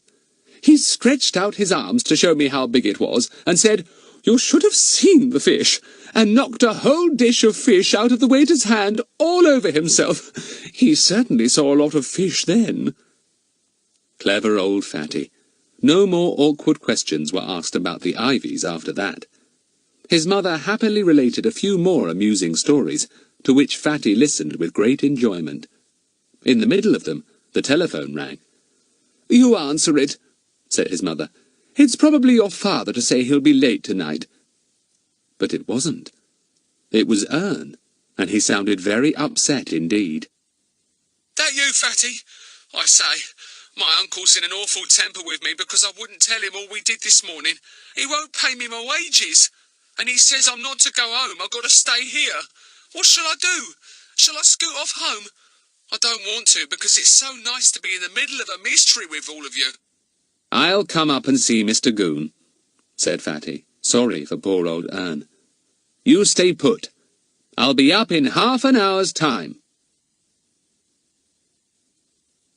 Chapter 8. Fatty pays a call on Mr. Goon. Fatty kept his promise to Ern. As soon as he had finished his lunch, he put Buster in his bedroom and told him to stay there. I'm going to see your enemy, old Mr. Goon, he told Buster. And much as you would like to go with me and snap at his ankles, I don't feel that it would be wise this afternoon, Buster. I've got to get poor old Ern his wages. Fatty fetched his bicycle and rode off, pondering as he went about what to tell Mr. Goon. He decided to tell him everything that had happened that morning, even about Smith and Harris.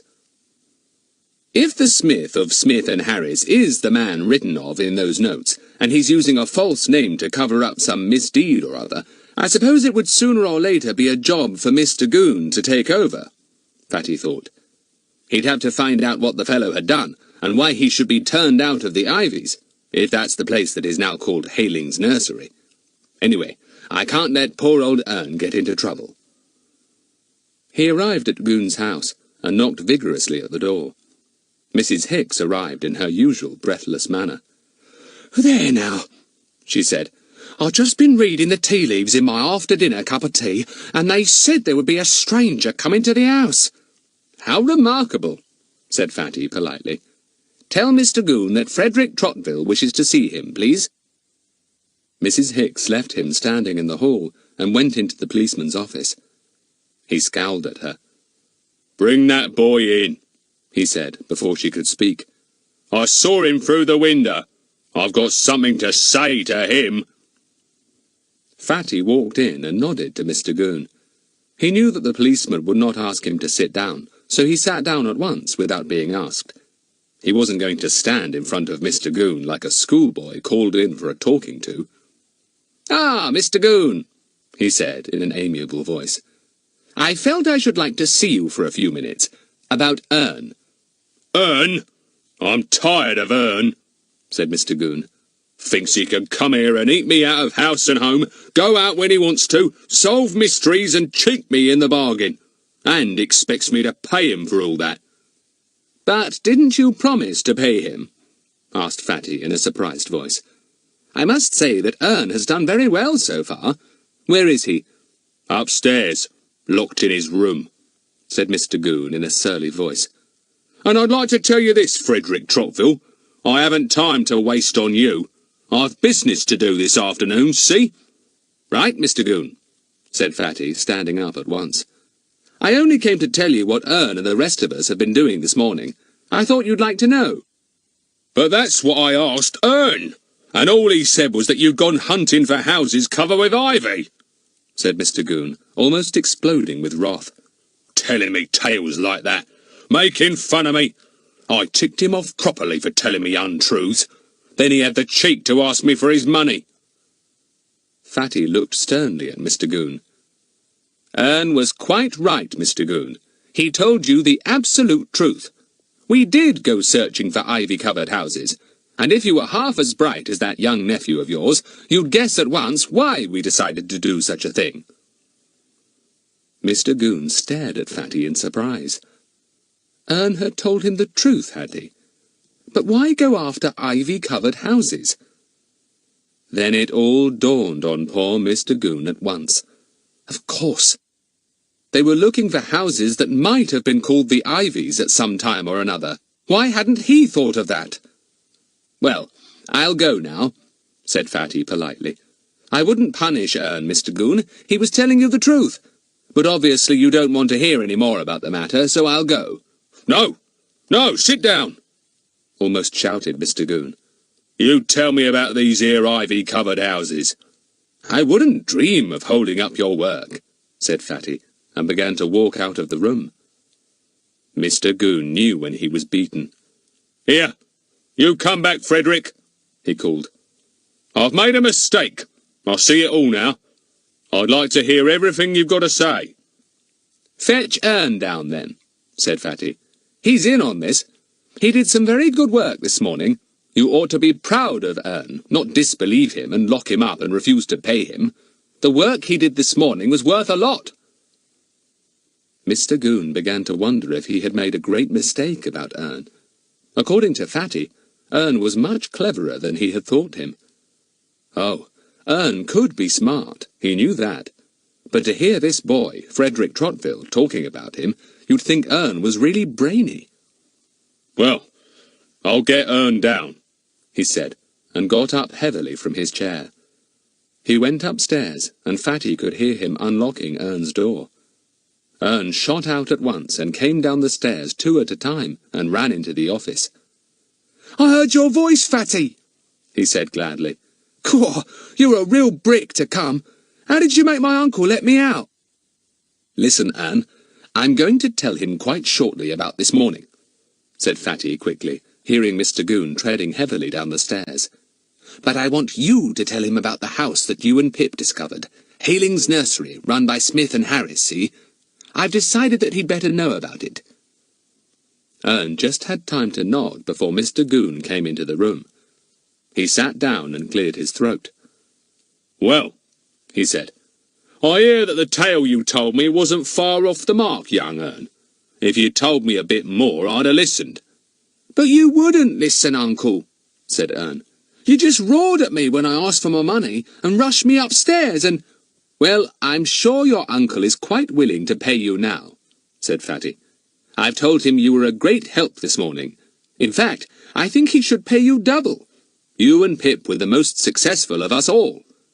Here, I'm not paying Ern double money, said Mr. Goon at once.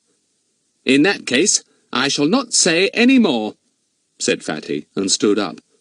You've been unfair to Ern, Mr. Goon, and I should have thought you'd have liked to make it up to him a bit. My word, he did some good work this morning. He and Pip may have put us on to the track of Mr. Smith. What? The Smith mentioned in those notes? Said Goon, astonished. Fatty nodded. Maybe. We don't know for certain, of course. You'll be able to judge if you hear what Ern has to say. But as I consider the information is worth double pay, I won't give Ern permission to tell you unless you pay him.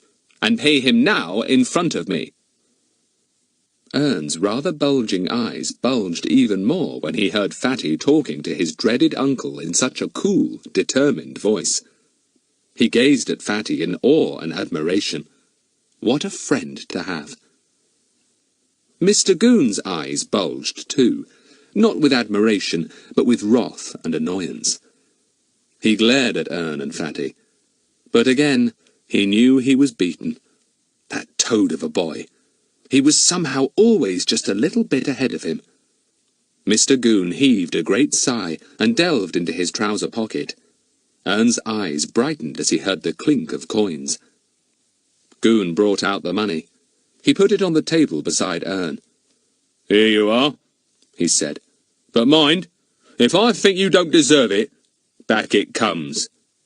You keep it for me, Fatty, said Ern, hurriedly passing it to Fatty. So's I don't spend it all at once, see? Fatty laughed and pocketed the money. He didn't trust Goon any more than Ern did. Well, now you can tell him what we did this morning, Ern, he said.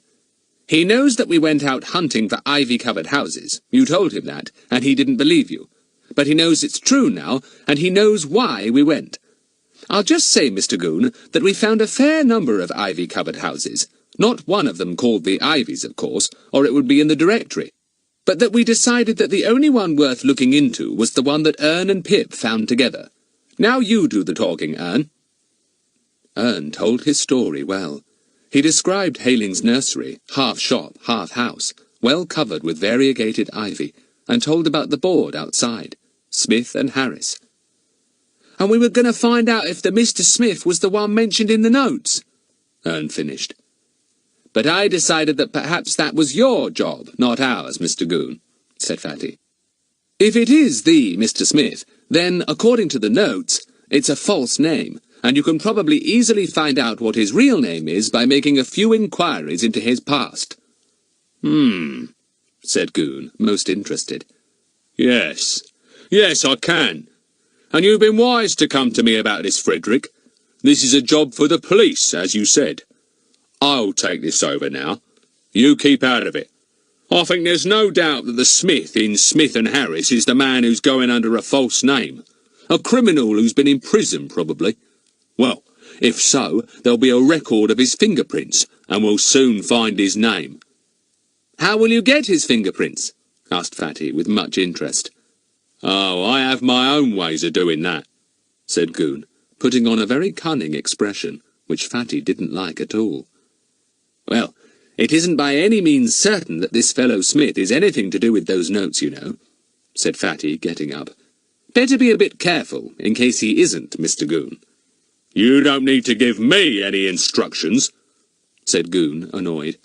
I've been in the police force long enough to know my way about. Fatty said goodbye and went.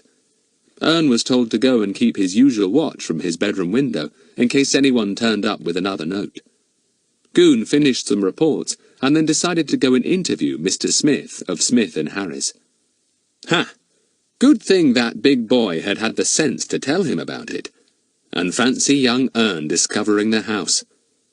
Goon brooded for a while over the money he had parted with. Good mind to go and get it off him, he thought. No, I can't. He's given it to that big boy. Well, I'd better get down to Haling's Lane and see this Mr. Smith. He went to get his bicycle, passing through the kitchen where Mrs. Hicks was reading the tea leaves in her cup again. Mr. Goon shouted. You and your tea leaves, he said. Waste of time. He went out of the kitchen door and shut it with a bang. Lazy, careless woman, always breaking things, always having cups of tea, always... Mr. Goon's thoughts stopped suddenly as he saw something that gave him a real shock. One of those anonymous notes. Yes, it must be. It lay on the kitchen windowsill, a cheap square envelope, and on it was Mr. Goon, just as before, with a small letter for his surname. He stared at it in amazement. Well, Ern must have seen who put it there, and so must Mrs. Hicks. No one could have come across the garden to the kitchen windowsill without being seen. He strode indoors with the letter. Ern! He yelled. Ern! Come down here! And you, Mrs. Hicks, you sit still. I've got a few questions to ask you both. Oh, yes, I certainly have. Chapter 9. Ern gets into trouble, and so does Mr. Goon. Ern had heard his uncle's stentorian call, and leapt up, scared. Now what was the matter? Thank goodness he had handed that money to Fatty. He tore down the stairs 2 steps at a time. What is it, Uncle? What's the matter? Mrs. Hicks was sitting in her chair, looking very startled, staring at Mr. Goon. See here, Ern, said Mr. Goon in a voice of thunder. See here. Another of those notes I told you about. Put on the windowsill outside the kitchen here. Mrs. Hicks, how long have you been sitting here facing the window? About 3 minutes, said Mrs. Hicks, looking quite taken aback. I did my washing up and then sat down for my second cup of tea. Not more than 3 minutes ago. Did you see anyone come into the garden? Demanded Goon. Not a soul, answered Mrs. Hicks. Well, bless us all. Is that really another of them ominous letters, sir, or whatever you call 'em, and left on the windowsill too? What a nerve! You must have seen someone put it there, said Goon, exasperated. Well, it wasn't there 10 minutes ago, that I do know, said Mrs. Hicks, because I opened the window to throw out some bread to the birds, Mr. Goon, and I'd have noticed at once if that letter was there. I'm not blind. And don't you glare at me like that, Mr. Goon. You make me feel very uncomfortable. Well, someone must have come over the fence, crossed the garden, and actually placed the note on the sill within the last 10 minutes, said Goon. Ernie must have seen him, even if you didn't. Ern, did you see anyone? No, no one, answered Ern, puzzled. No one at all. Then you couldn't have been watching, said Goon, losing his temper. I was watching. I was sitting at my window all the time, said Ern indignantly. I tell you, nobody came into the yard. Nobody. Then how did this note get here? Shouted Goon.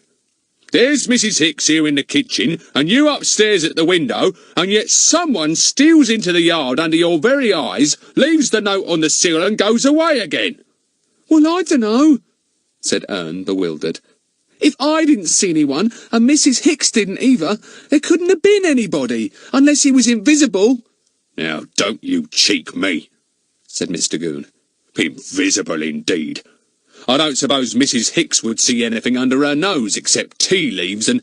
Don't you sauce me, said Mrs. Hicks, annoyed.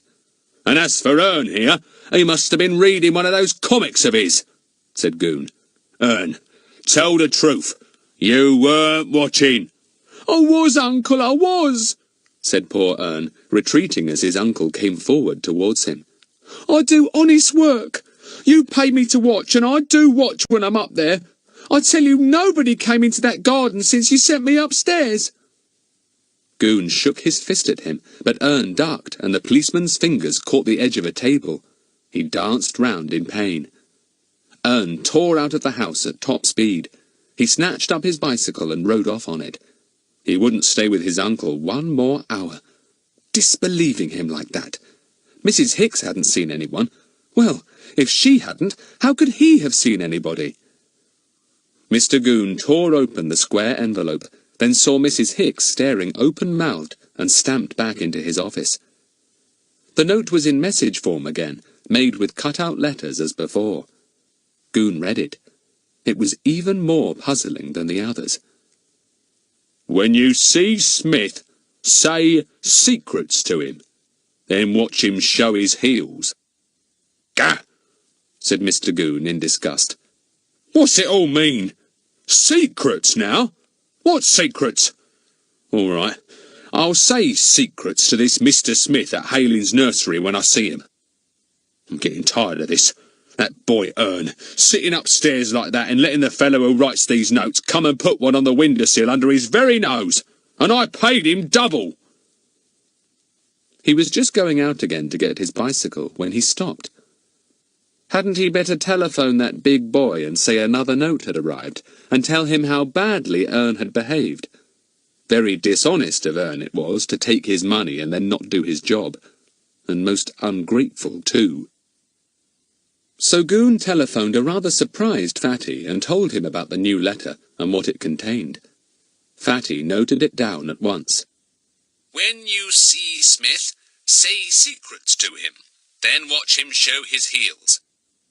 Goon went on to tell him about Ern and how he had failed to spot anyone coming into the garden with the note.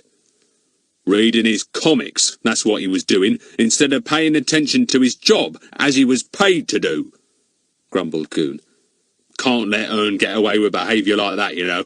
Taking money for what he doesn't do. You better let me have that money back. Sorry, Mr. Goon, but you paid Ern for what he'd already done, not for what he was going to do. That money is Ern's.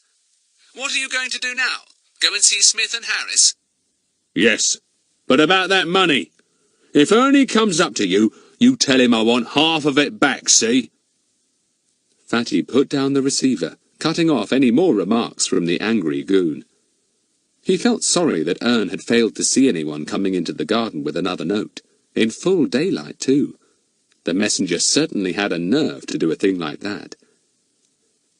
He heard the sound of a bicycle bell outside in the drive, and looked out of the window. It was Ern, panting with his exertions to reach Fatty's house at the first possible moment. "Hello, Ern," said Fatty. "Your uncle's just been on the phone. I hear there's another anonymous note, put on the windowsill under everyone's nose, apparently. How on earth was it that you didn't spot whoever brought it? Apparently it happened while you were supposed to be watching." "I was watching," said Ern indignantly. "You told me to do my job honestly, and I did.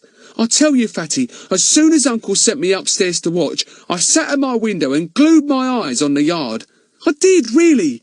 I saw some bread dropping into the yard, and I guessed it was Mrs. Hicks throwing some out to the birds. She said the note wasn't on the windowsill when she threw out the bread."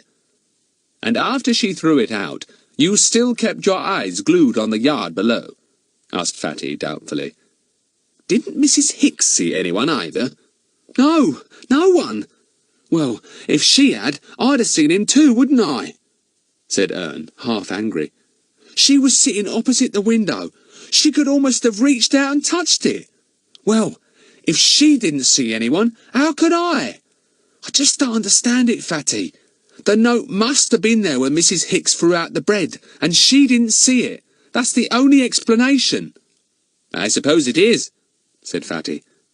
"There's something really strange about it, though. I just can't put my finger on it.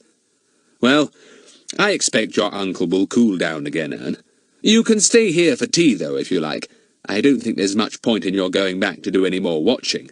There isn't likely to be another note today." "Oh, thanks, Fatty. I'd like to stay here," said Ern. "Can I help you with anything?" "Yes, I'm going to pack up some of the jumble to take to the village hall sometime," said Fatty. "You can help me with that. I wonder how your uncle will get on with Smith and Harris. It's possible that Smith may be the man mentioned in the notes. Well, we shall soon know." Mr. Goon was not getting on very well in his afternoon's work. In fact, he was having rather a bad time. He had arrived at the nursery in a bad temper, owing to Ern's failure to spot the messenger who brought the last anonymous note. He rode in at the gate at top speed and almost knocked down a man coming up the path wheeling a barrow. "Look where you're going!" shouted the man as a flower pot crashed to the ground. Goon dismounted and spoke in his most official manner. "I want to see Smith and Harris." "Well, you're speaking of half of 'em," said the man, setting the barrow legs down on the path. "I'm Harris. What do you want? I got a licence for my dog, and one for my radio, and one for my van, and—" "I haven't come about licences," said Goon, with a feeling that the man was making fun of him. "I want to see Mr. Smith." "Oh, now, that's rather difficult," said Mr. Harris, rubbing his chin and making a rasping noise as he did so. "Yes, rather difficult." "Is he in the house?" said Mr. Goon impatiently. "Or out in the nursery gardens?" "No, no, you won't find him there," said Mr. Harris, who had taken a real dislike to the bumptious policeman. "I couldn't rightly put my finger on him at the moment." "Well, I must see him," said Goon. "It's important. Don't put me off, please. Take me to him." "Oh, I haven't time to do that," said Mr. Harris. "It's too far to take you when I'm busy like. I've only one man working for me, and time's precious." Mr. Goon began to feel exasperated. Where was this elusive Mr. Smith? He decided to put a leading question. "Is Mr. Smith his real name?" he asked bluntly. Mr. Harris looked very startled indeed. He stared at Mr. Goon and rasped his rough chin again. "Far as I know it is," he said. "Known him all my life, I have, and he always went by the name of Smith since he was a teddler. You being funny?" "No," said Mr. Goon shortly, disappointed to hear that Smith's name was apparently correct. Can you tell me if this place was ever called the Ivies?" "And why should it be?" demanded Mr. Harris. "It was Halin's nursery when I bought it, and Halin's nursery afore that, and probably Halin's nursery afore you were born, Mr. Nosy Policeman. What's this about the Ivies?" "Well, you've got ivy growing up the wall," said Mr. Goon, beginning to feel very foolish and wishing he had looked up how old the Halings' nursery was. "Now, please, I want you to show me where Mr. Smith is." "All right, seeing as you insist," said Mr. Harris, and leaving his barrow on the path, he took Mr. Goon indoors. He led him to a big round globe of the world, and swung it a little, so that South America came into view. Mr. Harris then pointed to a town marked there. "See that place Rio de Janeiro? Well, that's where he is. Retired there 20 years ago he did, and I carried on by myself. But I still keep the old name going, Smith and Harris. You catch the next plane there, mister, and ask him if his name's Smith. He won't mind telling you." And with that, he burst into such a roar of laughter that Goon was almost deafened. Very angry at the joke played on him, the policeman departed, looking as dignified as he could. But right to the end of the lane he could hear Mr. Harris's delighted guffaws. Why hadn't he let that big boy interview Harris? It would have done him good to have that silly joke played on him. Policemen should be treated with more respect. Mr. Goon was very annoyed indeed. Chapter 10. Fatty comes to a full stop. Mr. Goon never told anyone all that had happened at Haling's nursery. When Fatty phoned him that evening to ask if he had had any success, Mr. Goon said very little. "There is no Mr. Smith there now," he said. "He left the firm 20 years ago. It was a waste of my time to go there. Is Ern with you, Frederick?" "Yes, I'm just sending him back to you," said Fatty. "He's been a great help to me this afternoon. Nice of you to send him up, Mr. Goon. Thanks very much." Goon was astonished. Hadn't Ern told Fatty how angry he had been with Ern? Well, Ern could stay another night with him, and then he could go home. He wasn't much good as a watcher, and as for paying him another penny, he wasn't even going to think of it. Ern arrived, wondering how Goon was going to treat him. He sent him out to have his supper with Mrs. Hicks in the kitchen. "Got some work to do," he said, and Ern fled thankfully to the warm kitchen. He sat down by the fire and watched Mrs. Hicks making some pastry. "Funny how neither of us saw that fella, whoever he was, bringing that note this afternoon," said Ern. "Well, I wasn't really looking," said Mrs. Hicks. "I was just sitting here with my teacup, reading the tea leaves like I always do. You couldn't have been looking either, young man. You can tell fibs to your uncle if you like, but you needn't tell 'em to me. You just wasn't looking." "Oh, I was," said Ern. "I tell you, I never took my eyes off that yard, never once. When I'm paid to do a thing, I do it, see? And I never saw anyone. All I saw were the birds flying down to peck at the bread you threw out." "Oh, you saw me doing that, did you?" said Mrs. Hicks. "Well, it's funny you didn't see who brought that note then, because he must have come along just after that, as I was telling your uncle." "He couldn't have come then," said Ern. "I tell you, I was watching all the time, Mrs. Hicks. I'm not making a mistake. I know I'm not." "Are you telling me that I am, then?" said Mrs. Hicks, looking so fierce that Ern felt quite alarmed. "You just be careful of that tongue of yours, young Ern, else not a mite of supper do you get." Ern subsided, feeling puzzled. Everyone was cross with him just now, but on the whole, it was safer to sit with Mrs. Hicks in the kitchen rather than with his uncle in the office. He wondered if Mrs. Hicks would like to hear his poem. It might put her into a better temper. "I write poetry, Mrs. Hicks," he said. "Well, I shouldn't think that's very difficult, is it?" said Mrs. Hicks. "I'd write it myself if I had time." This was rather dampening. Ern tried again. "I'd like to know what you think of my last poem," he said. "Can I say it to you?" "If you like," said Mrs. Hicks, still rolling the pastry vigorously. "Silly stuff, really. I used to do reciting at school myself. But this is something I made up," said Ern. "At least, I made up some of it, and a friend of mine made up the other half." And with that, he stood up and recited his verses, and Fatty's, about the poor old house.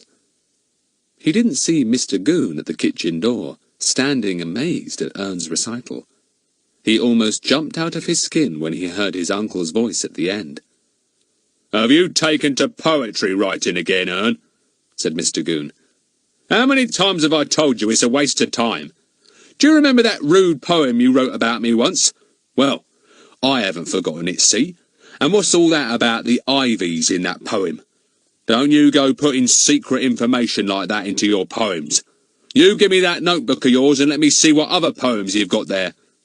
"No, Uncle, my notebook's private," said Ern, remembering that he had put into it notes of the meetings he had had with Fatty and the others.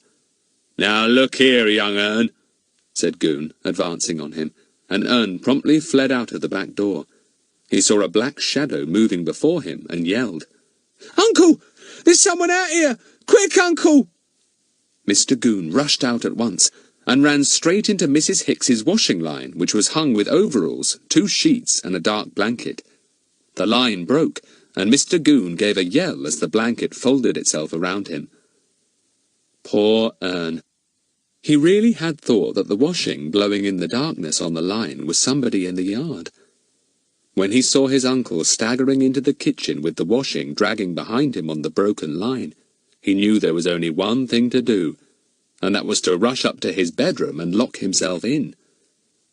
That meant going without his supper, but at least he still had his precious notebook, and at least he was safe from his uncle's anger. Judging from the noise downstairs, he was lucky to have escaped in time. Why, oh why, had he ever said he would come and help his uncle? Never again, thought poor Ern. Never again. Meanwhile, Fatty was feeling that he had come to a full stop where the mysterious notes were concerned. They hadn't found a house called the Ivies, or even one with ivy growing up it that had been called the Ivies. Neither had they found the right smith. Was there anything else to do? Only one thing, thought Fatty, and that will be a terribly fiddling job. I'd better try and get the letters and words off that are stuck onto the sheet of writing paper. I might find something printed on the other side to help me. I might even find out what newspaper they come from, If it was, say, a Bristol paper, the odds are that the writer of the notes comes from Bristol. Or if it turns out to be a Manchester paper, maybe he comes from Manchester. Not that that will be much help. So he went down to his shed that evening and set to work. It was indeed a horribly fiddling job. In the middle of it, his lamp flickered and went out. "Blow," said Fatty, and gathered up his things by the light of a candle and went indoors. He sat himself down in his bedroom to finish the job. He found a few interesting things as he tried to get the pasted-on letters off the strips they were stuck on. The word Goon, for instance, which was, in every case, apparently part of a whole word. It was not made of 4 separate letters. Fatty stared at it. Goon. It must be part of a whole word. But what word had Goon in it? He couldn't think of any. As he went on with his work, a tap came at the door, and his mother came in. "Frederick, have you taken my library book?" she asked. "Good gracious, whatever are you doing? What a mess!" "I'm just solving a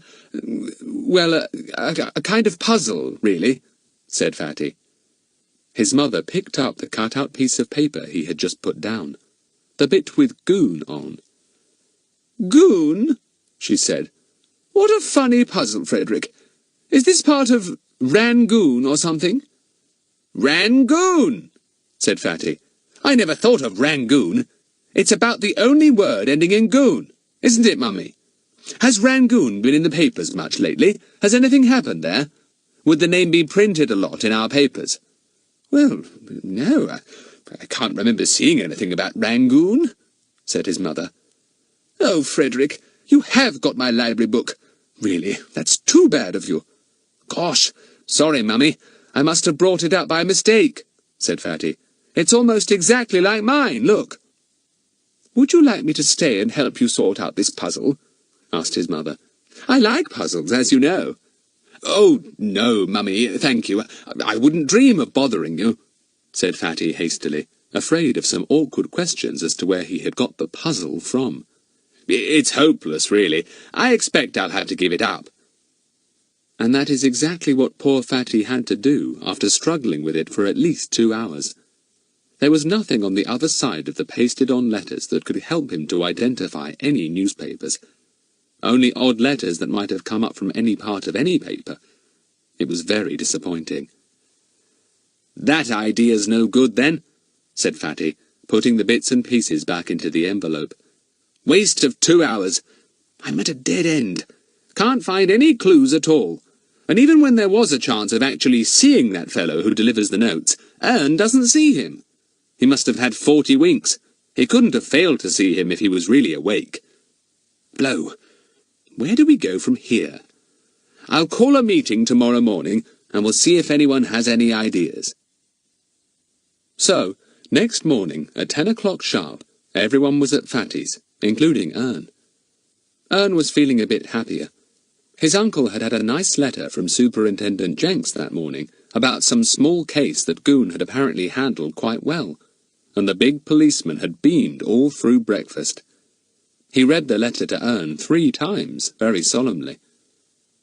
"Now, if I had done what you did yesterday, and sat looking out of that window of yours, keeping watch, and hadn't even seen something going on under my very nose, I wouldn't be getting letters like this," said Goon. Ern didn't argue. He nodded his head and helped himself to more bread and butter and marmalade.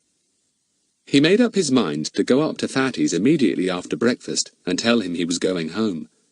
He was sure that his uncle wouldn't pay him any more wages, and he wasn't going to stop with him for nothing. So Ern was at the meeting too. When they were all in the shed, Fatty told them of his failure the night before.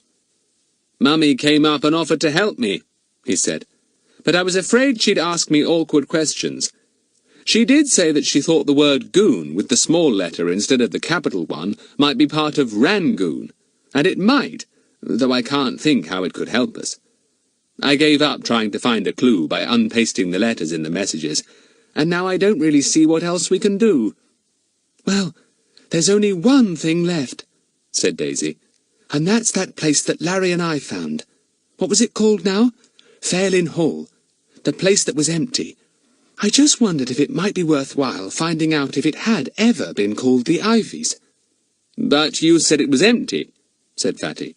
You saw a notice board up saying that it was for sale. Yes, I know, said Daisy. But I went by it today, just out of curiosity, you know, and I saw something interesting. What? Asked everyone at once. Well, I'm sure there was smoke coming out of a chimney at the back, said Daisy. I couldn't be quite certain. The chimney might have belonged to a house I couldn't see, but it did look as if a chimney belonging to Fairlin Hall itself was smoking. Well, this certainly needs investigating, said Fatty, cheering up at once. There might be someone hiding there. Smith, perhaps. I vote we all cycle down straight away and have a snoop round. What about it, everyone? Come on! And out they all rushed to get their bicycles, with Buster barking madly round them. Was this a clue to the mystery? Or wasn't it? A smoking chimney. If only it did belong to Fairlin Hall. Chapter 11. The Caretakers at Fairlin Hall. The 6 cyclists, with Buster panting behind, rode through Peterswood at top speed. It was most unfortunate that they should meet Mr. Goon round a corner. He was on his bicycle too, and Ern, being in the middle of the road, almost ran into him. Ern! Yelled Mr. Goon, wobbling dangerously. I'll teach you to... Here! Where are you going? Ern! Ern! But Ern, and the others too, were away up the road, Ern looking scared. "Hope you won't come after me," he said. He looked round, and to his horror saw that Mr. Goon had swung round and was pedalling furiously some way behind them. "Can't let him see us going into Fairlin Hall," panted Fatty. "We'll go right past it and up Cocker's Hill. Mr. Goon will soon be left behind then." So they swept past Fairlin Hall, each trying to see whether smoke was coming from any chimney, turned the corner and made for the steep Cocker's Hill. Up they went, more slowly now, hearing Mr. Goon's shouts for Ern faintly behind them. Bets began to giggle. "Oh dear! Mr. Goon will be as red as a beetroot when he's halfway up this hill. It's rather a shame, Fatty." "He doesn't need to follow us up it," panted Fatty. "Look behind, Bets. Has he dismounted yet?" Bets glanced behind. "Yes, he has. He's standing still, mopping his head. Poor Mr. Goon. We'll soon shake him off." They came to the top of Cocker's Hill, sailed down it thankfully, and then made their way back to the road in which Fairlin Hall stood. There was no sign of Goon anywhere. They put their bicycles against the wall and stood at the gate entrance, looking into the drive. "See what I mean?" said Daisy eagerly. "Isn't that smoke from one of the chimneys right at the back of the house?" "Yes, I think it is," said Fatty. "What an ugly old place. Look at those great pillars at the front door, and those heavy stone balconies. It must have been empty for years." He went to look at the for sale board and noted the estate agent's name on it. "Paul and Ticking," he said. "It wouldn't be a bad idea to go and ask them for particulars of this place. We might find out if it had ever been called the Ivies." "Yes, that's a good idea," said Pip. "Well, shall we snoop round the place and see if anyone's about? We must find out if that smoking chimney belongs to the house." "Yes," said Fatty. "I'll go with Bets. You stay here, you three, out of sight, with Buster. Bets and I will go round to the back of the house, calling Buster as if we'd lost him. And if anyone is there, they'll probably come out to us. When we've stopped yelling for Buster, you can let him go, and he'll come to us." "Right," said Larry, catching hold of the little Scotty by the collar. Fatty and Bets made their way down the overgrown drive, Fatty calling, "Buster! Buster! Where are you?" at the top of his voice.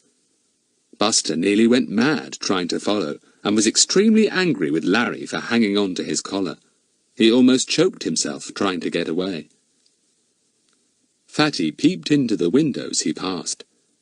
The house was as dismal inside as it was outside. Great empty rooms, dirty and dreary, with filthy windows and faded paint. Bets shivered and turned her face away. They rounded a corner and came to the kitchen end. There was a line across a yard with clothes blowing on it. Aha!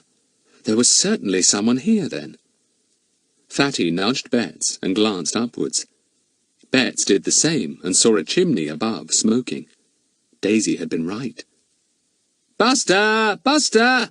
Where are you, you naughty dog?" shouted Fatty, and whistled piercingly. An oldish woman came out of the kitchen door, thin and sad-looking, but with a kindly, rather sweet old face. "Have you lost your dog?" she said. "He's somewhere about," said Fatty truthfully. "I do hope I didn't disturb you. Isn't this place empty? I saw a for sale notice outside." "That's right," said the woman, pulling her shawl round her. "We're caretakers. The house was left quite empty for years, but tramps kept breaking in, so the agents put in caretakers. We've been here for 15 years now, and we hope the place won't be sold, because we don't want to be turned out." Buster suddenly came rushing round the corner, and barked madly when he saw Fatty. He was most indignant at being held so long by Larry, who, of course, had let him go as soon as Fatty had stopped calling him. "Oh, there's your dog," said the old woman. "He couldn't have been far away. I sometimes wish we had a dog. 3 times since we've been here there's been burglars, though what they expect to find in an empty house I don't know." A voice called her from indoors, and then someone coughed long and painfully. "That's my poor husband," said the old woman. "He's ill. I suppose you aren't going back to the village, are you? I ought to go to the chemist and get him some more medicine, but I don't really like leaving him." "Of course, we'll leave a message at the chemist for you. Or better still, we'll pop down and get the medicine ourselves and bring it back," said Fatty. "We've got our bicycles." "Well, that would be really kind of you," said the old lady. "I'll just get the bottle." And she hurried indoors. "Wonder if their name is Smith," said Fatty in a low voice. "Shouldn't think so. Obviously they're just caretakers who've been here for years. Ah, here she comes." "Here's the bottle," said the old woman, "and here's the money for the medicine. Ask for the same prescription as before, please." What name shall I say?" asked Fatty. "Smith," said the old lady. "Mr. John Smith. The chemist will know." "Right," said Fatty, startled to hear that there was a Mr. Smith in this ivy-covered place. He glanced at Bets, and saw that she was astonished too. "Come on, Buster, old thing. We'll be back in about 10 minutes, Mrs. Smith." "You're kind, really kind," she said, and gave them a smile that made her old face quite beautiful. Fatty and Bets ran back up the drive with Buster at their heels. Fatty's thoughts were in a whirl. Was this another wrong Smith? Or could it possibly be the right one? "What an awfully long time you were," said Larry. "What happened?" Fatty told the others briefly as they wheeled their bicycles into the road. 2 caretakers there, been in charge of the house for 15 years, and the name is Smith. What do you think of that?" "Come on, we're going to the chemist," said Bets. "What on earth for?" demanded Pip. "Tell you as we go," said Fatty, which was really rather a dangerous thing to do, as the other 4 were so keen to hear Fatty's tale that they rode in a close bunch as near to him as possible, their pedals almost touching. However, they arrived at the chemist safely, and Fatty went in with the bottle, planning to get a little more information about the Smiths if he could. "For Mr. Smith?" said the chemist, who knew Fatty. "How's the old fellow? He's been ailing for the past year. He really ought to get out of that damp old place and go and live by the sea, but they're as poor as church mice." "Mrs. Smith seemed very nice," said Fatty. I don't know her husband." "He's a strange fellow," said the chemist, writing out a label. "Sort of scared, hardly ever goes out, and when his wife was ill and he had to come in to get medicine for her, he hardly opened his mouth. I guess they don't want that old place to be sold. They'd have to look for somewhere else to go to, and that's not easy these days when you're old and poor." "Who used to own Fairlyn Hall?" asked Fatty. "I've no idea," said the chemist. "It's been empty for years, long before I came here. Falling to pieces, I should think. It's a dismal place. Well, there you are. Please give my kind regards to the old lady. She's a pet, and simply worships the old man." "Thanks," said Fatty, and went out with Bets. "We'll go straight back to Fairlyn Hall," he said to the others, who were waiting outside. "I'll see if I can get any more information out of Mrs. Smith. Then we'll go to the estate agent. We simply must find out if that house was ever called the Ivies. If it was, we're really on the track of the mystery." They all went back to Fairlyn Hall, and Fatty and Bets once more went round to the back door, this time with Buster free, dancing round them. The kitchen door was shut, and they knocked. "If that's the medicine, would you leave it on the doorstep?" called the old woman's voice. "I'm just seeing to my husband. He's had a nasty coughing attack. Thank you very, very much." Fatty put the bottle down on the step, rather disappointed at not being able to get any more information. He took a quick look round. The yard was very clean and tidy. Spotless, well-mended curtains hung at the windows, the only clean windows in the house. The doorstep was well scrubbed. A washed milk bottle stood there, waiting for the milkman. "Well, Mr. Smith may be a man with a false name and a mysterious past of some sort," said Fatty, as they went back to the others. "But there's nothing wrong with the old lady. Even the chemist said she was a pet. I liked her, didn't you, Bets?" "Yes, I did," said Bets. "Oh dear, I do hope nothing horrid will happen to Mr. Smith. It would make his wife so unhappy. The man who wrote those notes didn't seem to like him at all, did he? I wonder what he meant by telling Mr. Goon to say secrets to him." "Can't imagine," said Fatty. "Well now, off we go to the estate agents. Hello, what's all the noise going on outside the front gates?" Fatty soon found out. Mr. Goon had come cycling by, and had suddenly seen Larry, Daisy, Pip, and Ern. He also saw Fatty's bicycle and Betsy's leaning against the wall, and felt very curious indeed. He had dismounted heavily from his own bicycle, after making sure that Buster was nowhere around, and demanded to know what they were all doing there. "Just having a bit of a rest," said Pip. "Going up Cocker's Hill at top speed was tiring, Mr. Goon. I expect you found it so too." "I don't want any cheek," said Mr. Goon, glaring at Pip. "Where's that big boy gone? What's he here for? Huh! Another ivy-covered house. Snooping round again, I suppose. Well, you won't find much there. It's empty, see? Ern, you come here." Just at that moment, Fatty and Bets and Buster came out of the gate, and Buster ran barking in delight towards his old enemy. Goon leapt on his bicycle at once, and rode off quickly, shouting to Ern. "You come with me, young Ern. I've a job for you, delivering messages. You come at once." "Better go, Ern," said Fatty. "Who knows? He may give you some more wages at dinner time if you do some work for him this morning." "What a hope," said Ern in disgust. "All right, Fatty, I'll go if you say so. I'll be down at your place as soon as I can to hear your news.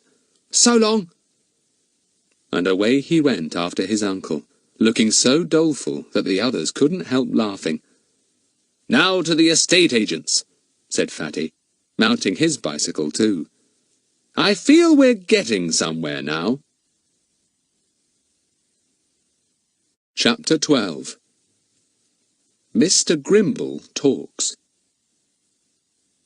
The estate agent's office was in the middle of the high street, and its window was set out with all kinds of very dull particulars of houses for sale. "I hope you won't be too long, Fatty," said Pip. "It's a bit boring for the rest of us waiting about while you and Bets do the work." "Sorry," said Fatty. "Yes, you're right. I've been making you wait about half the morning. Look, go into the cafe and order what you like. It's gone 11 o'clock, I should think. I'll pay. I've still got heaps left from my Christmas money. Bets, you go too and order me 2 macaroons and an ice cream." "Oh, Fatty, didn't you have any breakfast?" said Bets. But Fatty had already disappeared into the estate agent's office. A young man was there, very busy at a big desk. In a corner, at a much smaller desk, sat a clerk, an older man, round-shouldered and shabby. "Well, what can I do for you?" said the young man. "Have you any particulars about Fairlyn Hall?" asked Fatty politely. The young man stared at him. "That old place? You're not thinking of buying it by any chance, are you?" he said, and laughed. "Well, no," said Fatty. "I'm, interested in its history, to tell you the truth." "Well, I'm sorry, but I haven't time to give you a history lesson," said the young man rudely.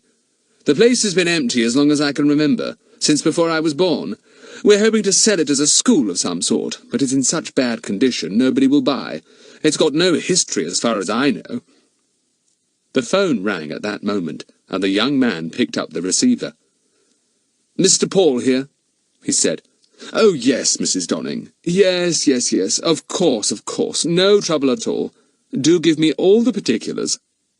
It was quite plain to Fatty that he wasn't going to get any help from the bumptious Mr. Paul, who was evidently one of the partners in the business of Paul and ticking. He turned and made for the door. But as he passed the old clerk in the corner, he heard a few quiet words. "I can tell you about the house, if you like." Fatty turned and saw that the old man was trying to make up for Mr. Paul's rudeness. He went over to his desk. "Do you know anything about the place?" he said eagerly. "You know it, don't you? Covered with ivy from top to bottom." "Oh, yes. I sold it to its present owners 21 years ago," said the clerk. "It was a lovely place then. I and my wife used to know the old lady who lived there. Oh, Fairlyn Hall was well kept then. It had 4 gardeners, and you should have seen the rose garden. I was talking about it to old Grimble only the other day. He was head gardener there, and knew every corner of it." Fatty pricked up his ears at once. Surely an old gardener would know far more about Fairlyn Hall than anyone else. He might be pleased to talk about the old place too. "Perhaps you could give me Mr. Grimble's address," he said. "Does he still work?" "Oh, no, he's retired. Just potters about his own garden," said the old clerk. "I'll scribble down his address for you." Was Fairlyn Hall ever called anything else?" asked Fatty hopefully. "I believe it was, but I can't remember," said the old man. "But perhaps I can look it up for you." "Potter," said Mr. Paul, putting down the telephone receiver. "It's very difficult for me to telephone with you jabbering in the corner."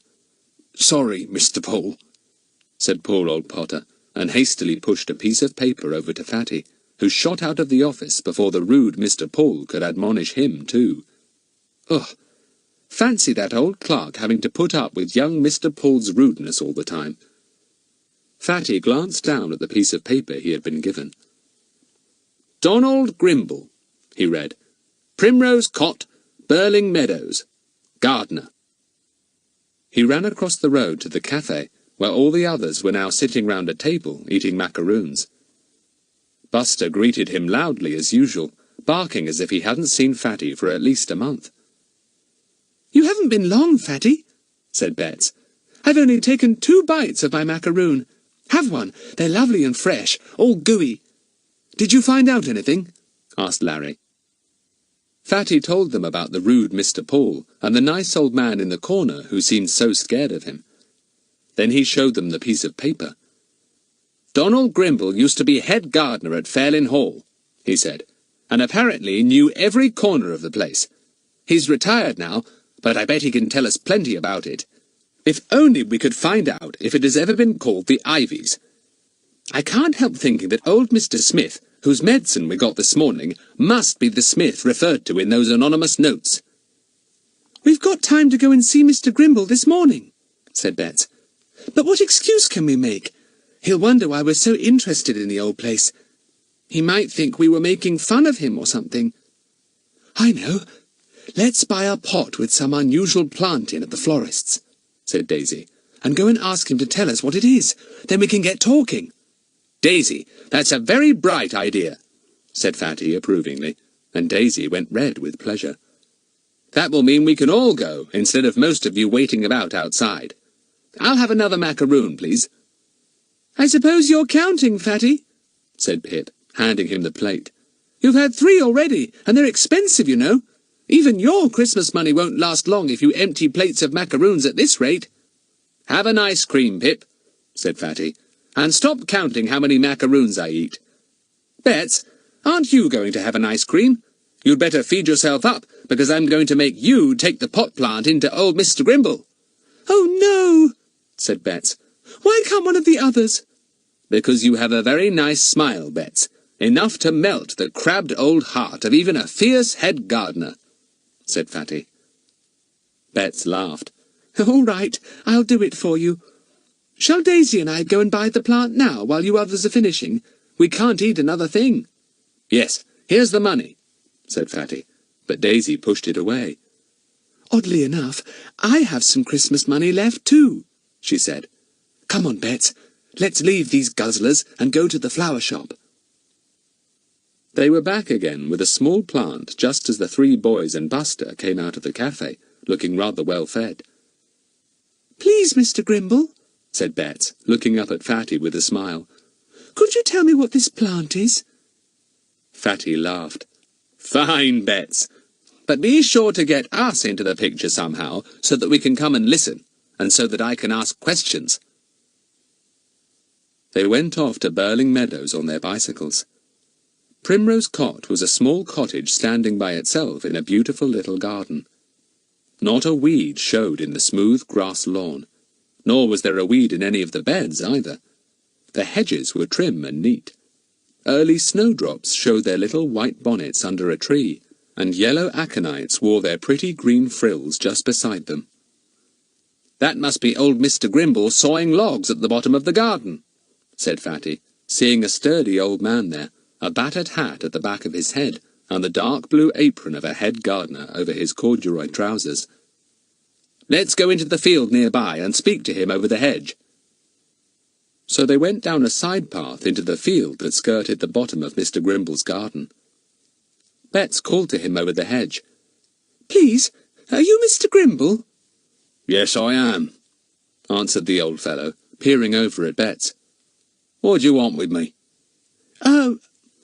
Oh, please, could you tell me what this plant is? Asked Bets, with her sweetest smile, and handed up the pot. It's got such pretty leaves, and I do want to know its name.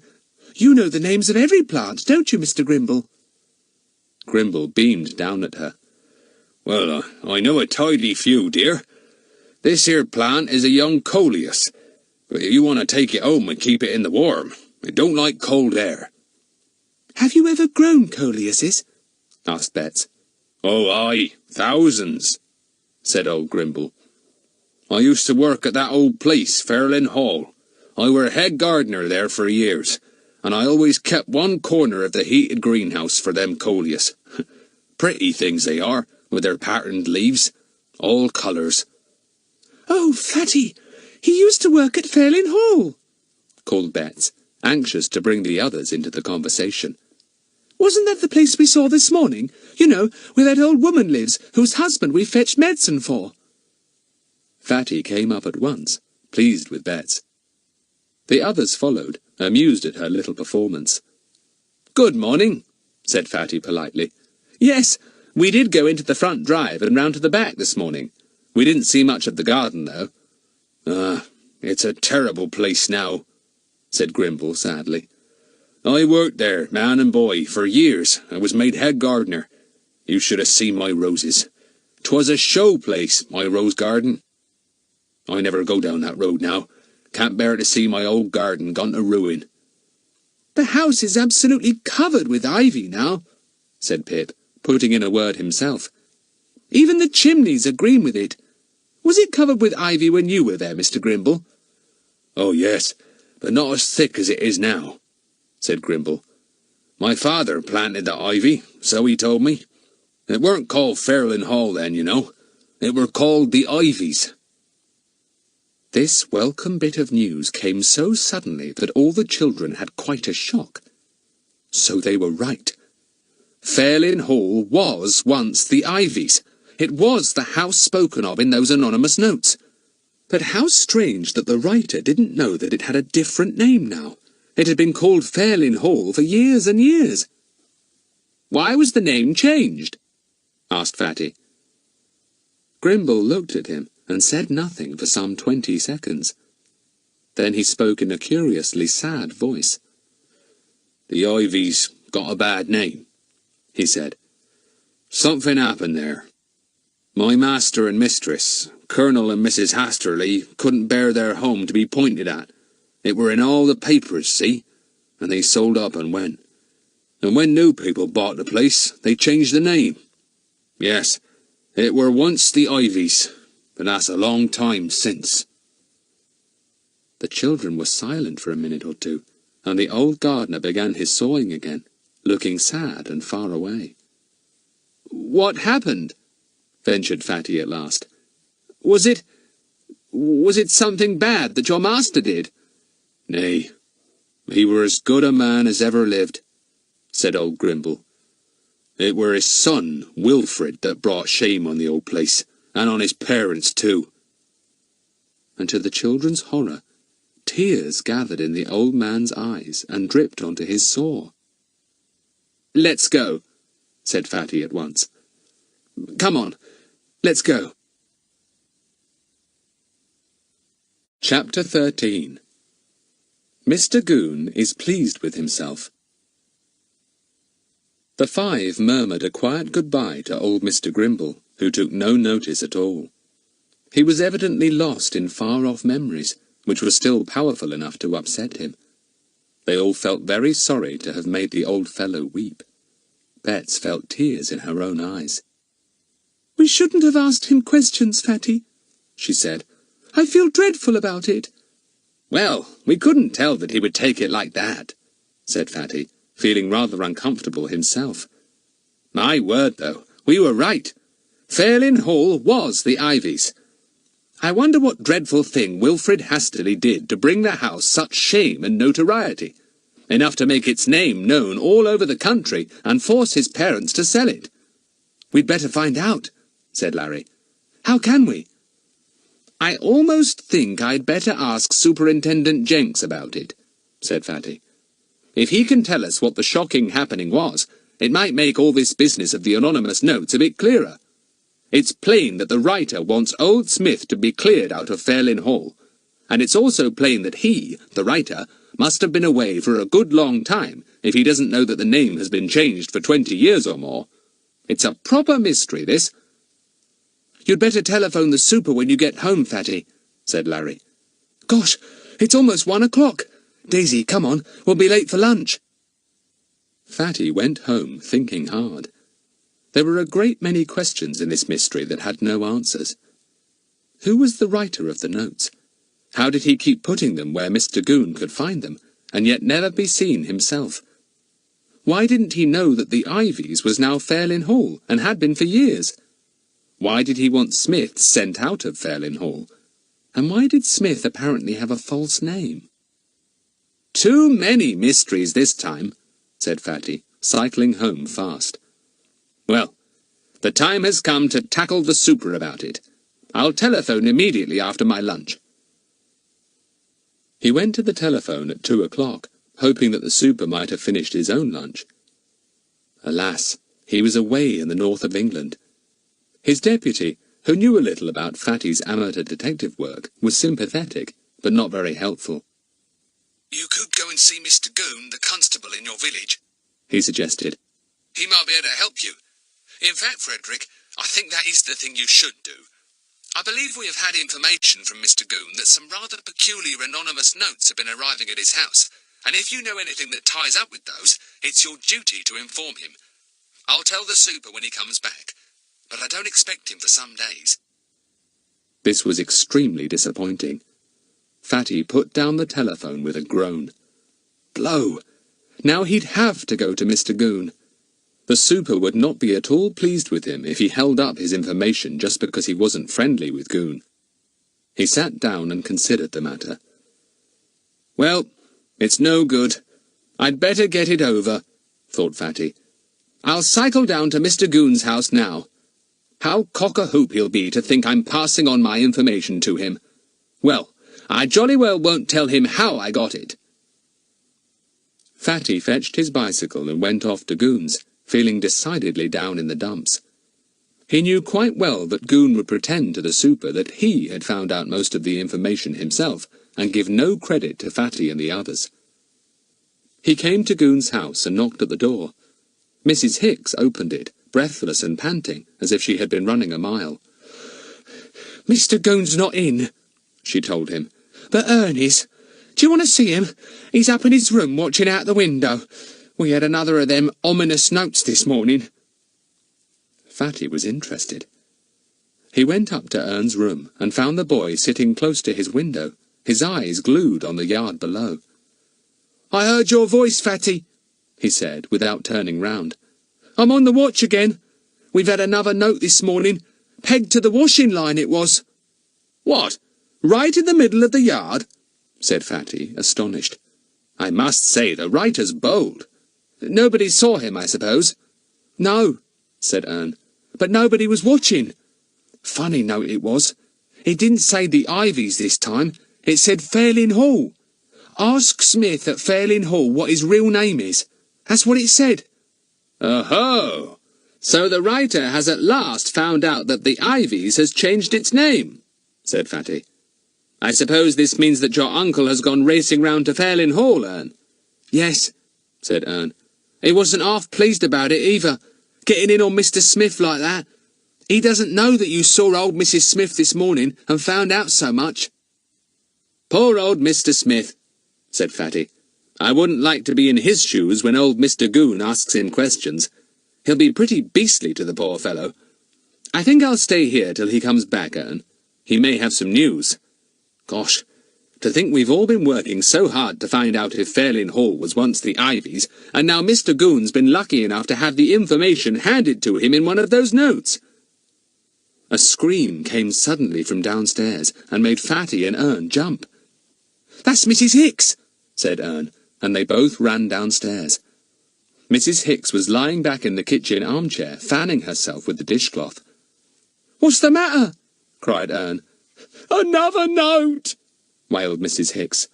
"I went to me larder just now, and there was a note pushed in through the larder window, on top of the fish it was. It give me such a turn seeing it there. You go and get it, Ern. I'm getting so as I don't want to touch the things. Horrible, ominous notes." Fatty went to the larder before Ern. He looked in at the open door and saw the square envelope lying on top of a plate of fish just beside the open larder window. He took it and tore it open, though he knew he ought to wait for Mr. Goon. "Found out about Smith yet, you dunderhead?" said the note, in the familiar cut-out pasted letters. "When did you go to the larder last, Mrs. Hicks?" demanded Fatty. "About 20 minutes ago," said Mrs. Hicks. "The note wasn't there then, I swear it wasn't. I got some fish for the cat off that dish and put it back again on the shelf." "It couldn't have been put there in the last 20 minutes, said Ern at once. "Haven't I been watching out that window for the last half-hour? You know I have." "Ah, but your friend went up to see you," said Mrs. Hicks. "The note must have come then, when you were talking to him and not keeping a watch." "I was watching," said Ern angrily. "I never took my eyes off the yard, did I, Fatty?" "Well, I heard you talking all right," said Mrs. Hicks. "And when people talk, they can't watch too. You'll catch it from that uncle of yours." "I don't know how the messenger has the nerve to walk across the yard and back like that," said Fatty. "He must know that Ern was watching. He could easily see him at the bedroom window. It must mean that the messenger hides himself somewhere very near and watches his chance." "That's it, sir," said Mrs. Hicks. "Artful as a bag full of monkeys he is. I've never seen him, though once or twice I've thought I heard him. It scares me proper, it does." "There's Uncle," said Ern, looking suddenly anxious. "Love a duck. Won't he be angry with me when he hears there's another note left under our noses, me watching and all?" Mr. Goon came in, whistling softly. "Pleased with himself," said Ern, looking at Fatty. Goon walked into the kitchen, calling to Mrs. Hicks. A cup of tea, please, Mrs. Hicks. Hello. You here, Frederick? And why aren't you watching at your window, Ern? Well, Mrs. Hicks found another note, Uncle, said Ern warily. And she screamed, and me and Fatty, we shot down to see what was the matter. Well, there won't be any more notes, said Goon. Not as soon as the writer of 'em hears that old Smith has gone from Fairlane Hall. I sent him packing. But why, Mr. Goon? Asked Fatty, troubled to think that poor old Mrs. Smith should have had to leave with her sick husband. Come into the office, said Goon, who was looking very pleased with himself. Do you good, Frederick, to hear how the police can get to work and settle things? Fatty and Ern followed him, leaving Mrs. Hicks alone in the kitchen, looking annoyed at being left out. Sit down, ordered Goon, and Ern and Fatty obediently sat down. Goon leaned back and put his fingertips together, looking at the two boys in a most irritating way. Well, acting on information received, I went round to Fairlane Hall. You probably don't know, but it was once called the Ivies, began Goon. And there I found this fellow Smith, talked about in those notes. His wife was most obstructive. Said he was ill, and I wasn't to disturb him. Such nerve to tell me that, frowned Goon. Well, I soon told her I wasn't standing any nonsense and pushed her aside. Not really pushed, said Fatty, horrified to think of the gentle old lady being roughly handled by the big policeman. Well, shoved, if you want a better word, grinned Goon. And there was Smith, in bed, pretending to be ill, of course. Well, I made him get out. Couldn't let him get away with a lot of humbug like that, and I said to him, Now then, what are you masquerading round under a false name for? You tell me that. There was a pause, presumably for Ern and Fatty to exclaim in admiration of Goon's behaviour with the Smiths. As neither of them said a word, he went on, not at all taken aback. Well, the old woman got hold of my arm and began to sob. All put on, of course. She said their name wasn't Smith, it was Canley. And that rang a bell with me, that did. Canley. He was a bad lot, he was. He sold the secrets of a new warplane of ours to the enemy, and he went to jail for years. Ha! And when he came out, he had to report to the police every so often. But he didn't.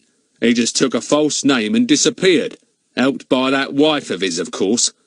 She waited for him all the time he was in jail. So that was what the word secrets meant in that note, said Fatty, quite disgusted with Goon's hard-hearted narrative. Smith, or Canley, would react to that word at once, be afraid, and pack up and go. That's right, said Goon. And that's just what I told him to do. Pack up and go. Can't have a man like that in a responsible position as caretaker. But he was ill, said Fatty, and his wife is old. Poor things. Ill? Pfft, no, he was putting that on, snorted Goon. He might deceive you, but he couldn't deceive me. I told him he's got to report to me here tomorrow morning, then we'll go into all this. Then I left. Now we know what all those notes meant. We don't, said Fatty, shaking his head. All we know is that someone had a spite against old Smith and wanted him out of Fairlane Hall. We don't know what the real reason was. There must be some reason. You'll wear your brains out, you will, said Goon. There's no mystery left, so don't pretend there is. Think yourself lucky that I've told you the end of it. Ridding about with Ivies and Smiths and secrets. It's all plain as the nose on your face. I've settled it. He turned to Ern. You can go home, Ern. There's no more watching to do. I don't know who sent those notes, and I don't care. He put me on to a man the police want to keep their eyes on, and the super will be pleased about that. I'll get another letter of commendation, you see, if I don't. Well, you wouldn't get one from me, said Fatty, standing up. You'd no right to treat a poor old woman and an ill man so roughly. And let me tell you this.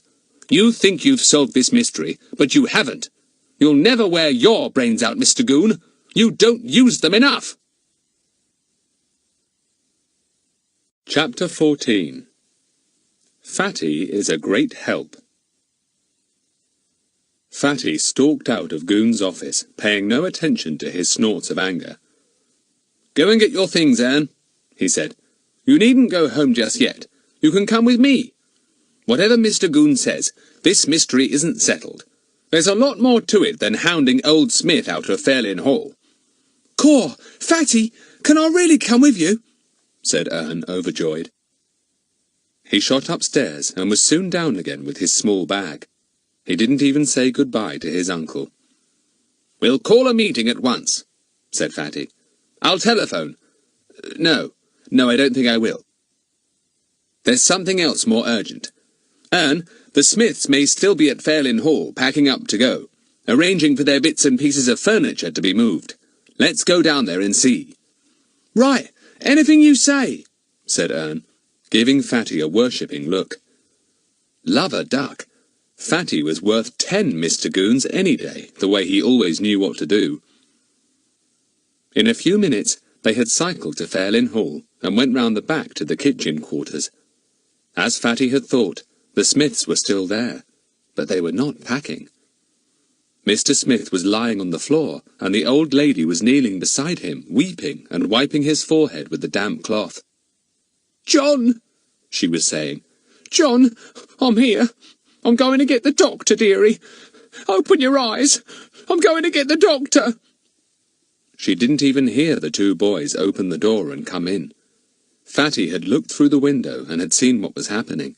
She jumped violently when he touched her gently on the arm. "Mrs. Smith," he said, "I'll get the doctor for you. Let Ern and I lift your husband back into bed. He seems very ill." "Oh, he is, wept the old lady, recognizing Fatty as the boy who had gone to the chemist for her. "He's just had a terrible shock, too. I can't tell you what it was, and we've been told to go. But where can we go, and him as ill as that?" "Now listen," said Fatty gently. "Let us get your husband back into bed. We'll get the doctor, and probably an ambulance, because I'm sure your husband ought to be in hospital. That's the first thing to do." He and Ern managed to get the old man back into bed. He murmured something and half opened his eyes, then began to cough in a terrible manner. His old wife wiped his face with the damp cloth and comforted him. Ern's eyes filled with tears, and he looked desperately at Fatty. "Don't worry, Ern," said Fatty. "We'll soon put this right. Stay here and do what you can to help Mrs. Smith. I'm going to telephone the doctor. Who is your doctor, Mrs. Smith?" She told him, and Fatty nodded. "He's mine, too, so that's fine. I'll be back soon." Fatty ran to the nearest kiosk to telephone, and Dr. Rainey listened in surprise to what he had to say. Well, the poor old fellow. I saw him yesterday and told Mrs. Smith I'd send an ambulance to take him to hospital, but she wouldn't hear of it.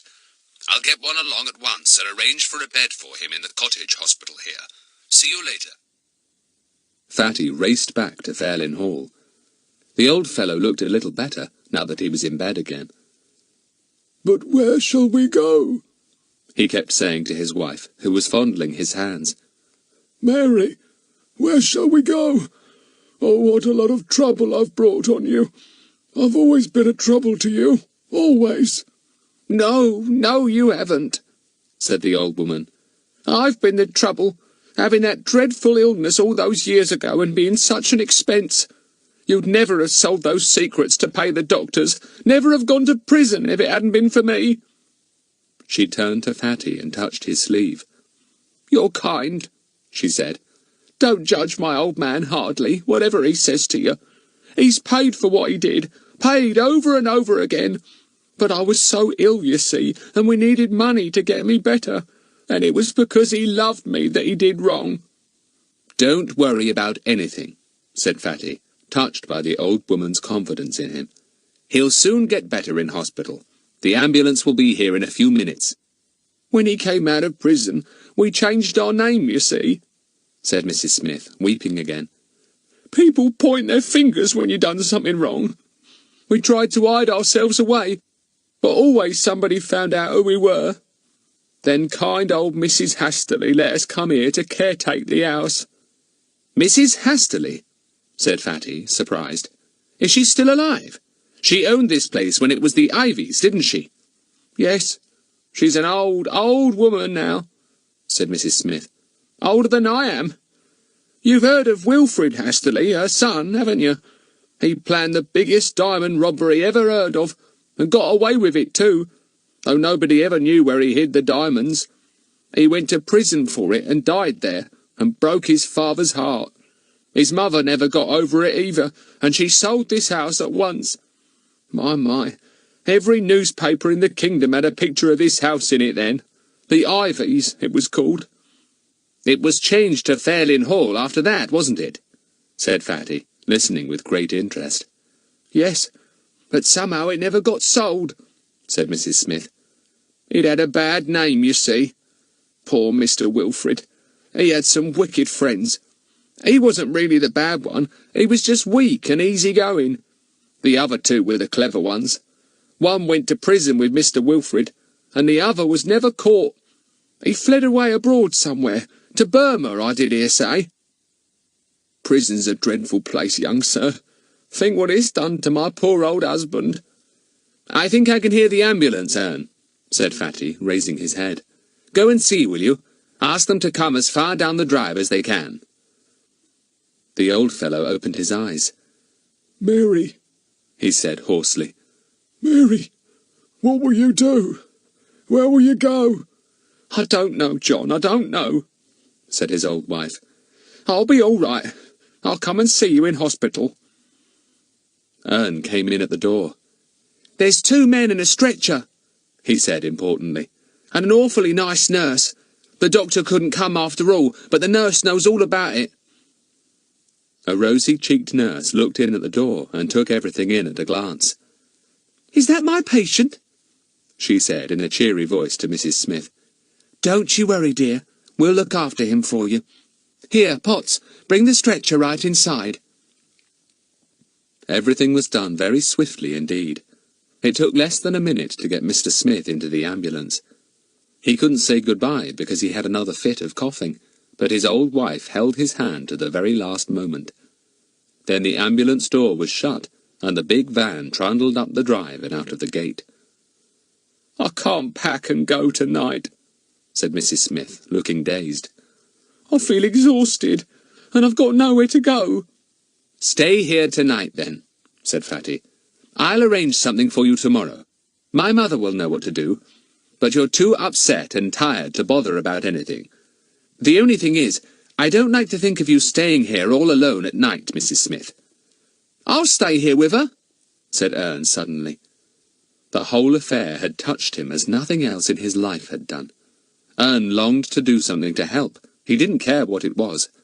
But he had got to do something, as he put it to himself. And to stay and look after the old woman was the only thing he could think of. "You're a good-hearted fellow, Ern," said Fatty, touched. "Thanks very much. I was going to offer you a bed up at my house, as your uncle had sent you off. But if you'll stay here, I'm sure Mrs. Smith would be glad." "Oh, I would," said Mrs. Smith, and actually gave Ern a little smile. "There's a sofa in the next room he can have. What's your name now? Ern? That's a kind thought of yours, my boy. I'll cook you a nice little supper, you see if I don't." "Well, I'll go home now and see my mother and get her to fix up something for you, Mrs. Smith," said Fatty. "I can work, you know," said the old lady eagerly. "I kept this little place spotless. I can sew, too. I'll earn my keep. Don't you be afraid of that." "I'm not," said Fatty, marvelling at the brave old lady. "Now I know Ern will look after you well. Ern, what about making a pot of tea for Mrs. Smith?" "I'll do that," said Ern. He went beaming to the door with Fatty. Then he pulled at his arm and spoke in a low voice. "Fatty, what shall I talk to her about, to keep her from worrying, you know?" "Well, Ern, have you got your notebook with you?" said Fatty. "What about reading her some of your poetry? I'm sure she'd like that. She'd be very surprised to think you could write poetry." "Love a duck! I never thought of that," said Ern, delighted. "It might keep her amused, mightn't it? So long, Fatty. See you tomorrow." "So long, Ern, and thanks for all your help," said Fatty, making Ern beam all over his red-cheeked face. He gazed proudly after Fatty as he disappeared into the darkness of the January afternoon. Ern was absolutely certain there was no one in the whole world to equal Fatty. Fatty surprised his mother very much when he got home just in time for tea. He looked so serious that she was quite concerned. "Mummy, can you spare a few minutes for me to tell you something?" said Fatty. "I simply must have your help." "Oh, Frederick, dear, you haven't got into any trouble, have you?" said his mother at once. "Not more than usual," said Fatty, with a grin that reassured his mother at once. "Listen, Mummy, it's rather a long story." And he plunged into the tale of the anonymous notes, the search for ivy-covered houses, Mr. Grimble's tale, the Smiths, and Goon's treatment of them. His mother listened in amazed silence. What in the world would Frederick get mixed up in next? Finally, Fatty came to his main point. "Mummy, as old Mr. Smith has gone into hospital, and Mrs. Smith's alone and has nowhere to go, could one of your good causes help her?" he said. "She can do housework, and she can sew." "Why, she can come here," said his mother at once. "She can help me to make the new curtains. I'd love to have the poor old thing, and cook's so kind she will make her really welcome in the kitchen. We're not far from the hospital, too, so she can visit her husband easily every day. She can come here, Fatty." Fatty got up and kissed his mother. "I knew you'd think of something, Mummy," he said. "You always do. I'm glad I have a mother like you." "Well, Frederick, what a nice thing to say," said Mrs. Trottville, pleased. "I only wish the old lady had come here tonight. I don't like to think of her there in that big empty house all alone." "Oh, Ern's staying there to look after her," said Fatty. "He's going to read old Mrs. Smith his poetry. Ern will have a very pleasant night, Mummy." But he was wrong. Ern didn't have a pleasant night at all. Quite the opposite. Ern had a very disturbed night indeed. Chapter 15. Fatty has a plan. "Frederick, you won't forget that you promised to fetch Jumble for me from one or two of my friends, will you, for the sale next week?" said Mrs. Trottville next day at breakfast. "I told you I'd borrowed a cart for you to fetch it, didn't I?" "Oh, yes, I had forgotten," said Fatty. "But I'll do it, of course. You just give me the address, and I'll see if I've time to go today. I'm just off down to Fairlyn Hall now to get old Mrs. Smith up here. I should think she could leave her bits and pieces of furniture down there, couldn't she, Mummy? Just till she knows when her husband's coming out of hospital and where they're going." "I don't see why not," said Mrs. Trottville. "If old Mrs. Hastily gave her the job of caretaking, that policeman has no right to turn her furniture out. If he does, tell me. I'll go and see him about it." "Gosh, I'd like to be at the interview," said Fatty longingly. "Are you afraid of anyone, Mummy?" "Don't be silly, Frederick," said Mrs. Trottville. "I'm certainly not afraid of Mr. Goon. Get a taxi for old Mrs. Smith and bring her up here in it with her bags. Leave all the other stuff behind and lock the door. I could perhaps write to old Mrs. Hastily and tell her what's happened." "Right," said Fatty, and got up. "I'll just phone for a taxi now, and tell the man to arrive at Fairlyn Hall in an hour's time. That will give me time to scoot down and make sure she's ready." "I've told Cook about her," said his mother, "and she's going to put up a bed in her room for her. Now don't forget about my Jumble, Frederick. I've given you the addresses." "Yes, I've got them in my pocket," said Fatty. He went out of the room and telephoned for the taxi, and then fetched his bicycle. He debated whether or not to telephone Larry and the others to tell them the latest news, but decided he hadn't time. He was soon cycling down to Fairlyn Hall. It was a frosty morning and rather slippery, so he was careful as he rode round the corners. He hoped Goon was out on his bicycle too. "Slipping about all over the place," thought Fatty. "Serve him right if he fell on that big nose of his, scaring those poor Smiths out of their lives." He rang his bicycle bell as he went down the drive, with Buster panting after him. He was most surprised to find the kitchen door locked when he tried to open it. Surely Ern and Mrs. Smith were up. He banged loudly on it. Ern's face peeped cautiously from behind the window curtain, making Fatty feel still more astonished. "Come on, Ern, open the door," he shouted. Almost at once he heard the key turned and the door opened. Ern stood there, looking pleased. "Cool, Fatty, I'm glad you've come," he said. "We've had such a night." "Whatever do you mean?" asked Fatty, surprised. "What happened?" "Well, footsteps round the place, and someone trying to open the kitchen door, and noises, and people on the balcony, and goodness knows what," said Ern. "I was really scared. So was old Mrs. Smith. Good thing I stayed to look after her." Fatty walked into the warm little kitchen. "Good morning, Mrs. Smith," he said. "I'm sorry you had a disturbed night." "It was those burglars again," she said. "My old man and me, we've often heard them trying to get in. Once they did get in, too, over one of the balconies. But there's nothing to steal in this empty old place. All they took was a mirror off one of the walls in the dining room.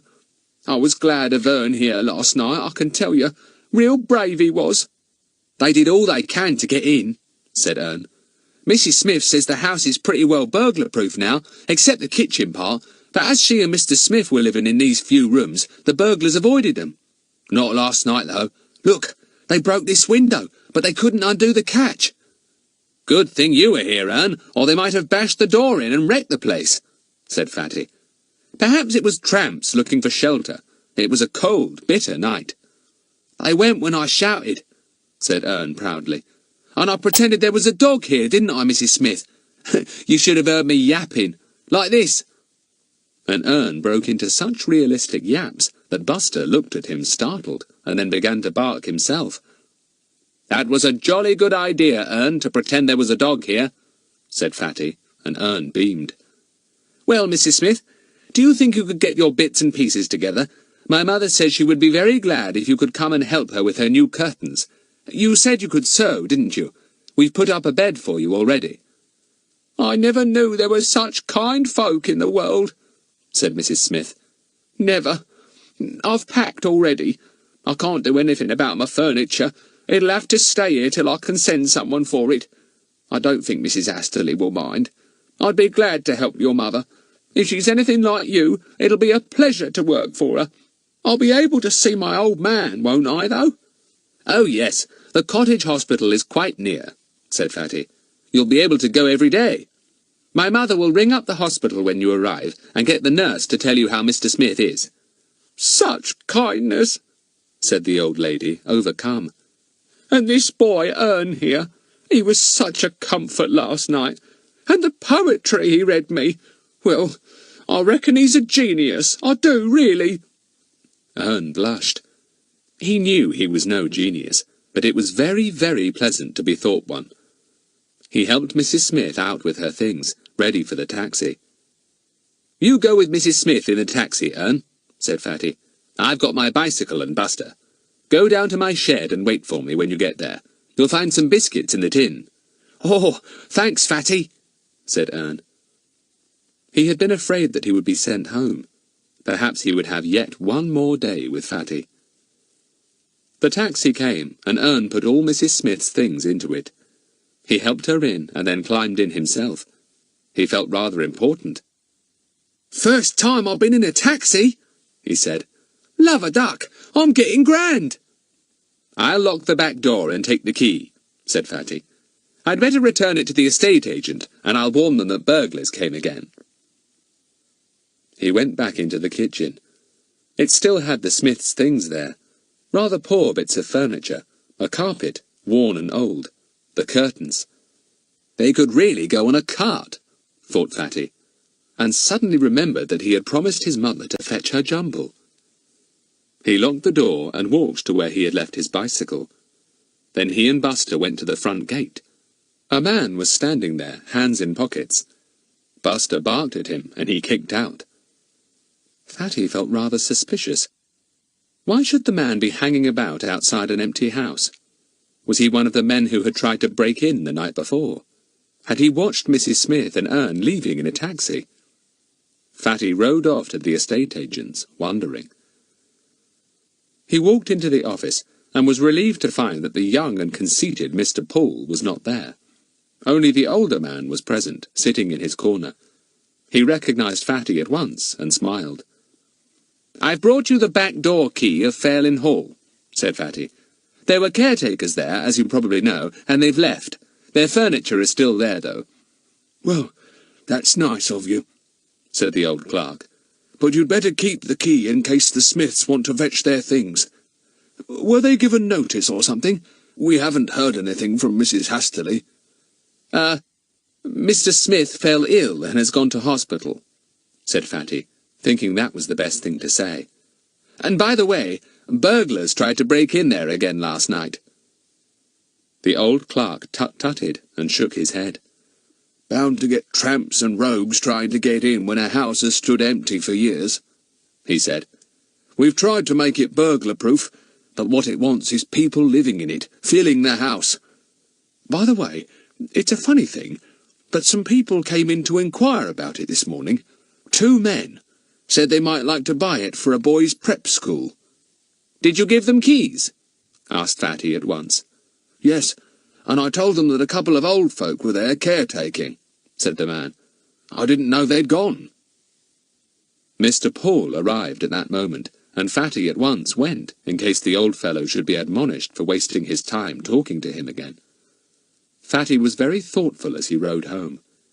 People inquiring about Fairlyn Hall, so soon after the Smiths had gone. Could it be someone who had tried to force a way in last night, and now, knowing that the house had no caretakers, had got the keys so that they would have the house to themselves? But what was the point of that? "I rather think I'd better keep some kind of watch on Fairlyn Hall," thought Fatty, and at once his mind flew to a possible disguise. How could he watch the house without anyone guessing? "Of course!" he said aloud, making the panting Buster look up at him in surprise. "Of course! I'll be a rag-and-bone man. I'll get that cart and go and collect Jumble, and I'll park my cart outside Fairlyn Hall and keep my eye on anyone going in and out." He cycled even more quickly and went down the drive to his own house at top speed, almost running down the baker. He went straight to his shed and found Ern there, patiently waiting. "Ern, I'm going to disguise myself," said Fatty. "Look, you go up to the house and telephone the others. Tell them to come here at once if they can. I'll talk to them while I'm disguising myself." "Right," said Ern, thrilled, and sped off to telephone. He wasn't very sure about it, but Mrs. Trottville, amused by Ern's serious face, got the numbers for him, and he delivered his message faithfully, saying every word so distinctly that it sounded as if he were reciting. Meantime, Fatty was swiftly disguising himself. "Dirty old rag-and-bone man," he thought. "Those old corduroy trousers, that torn shirt, no tie, scarf round my neck, that filthy white one will do.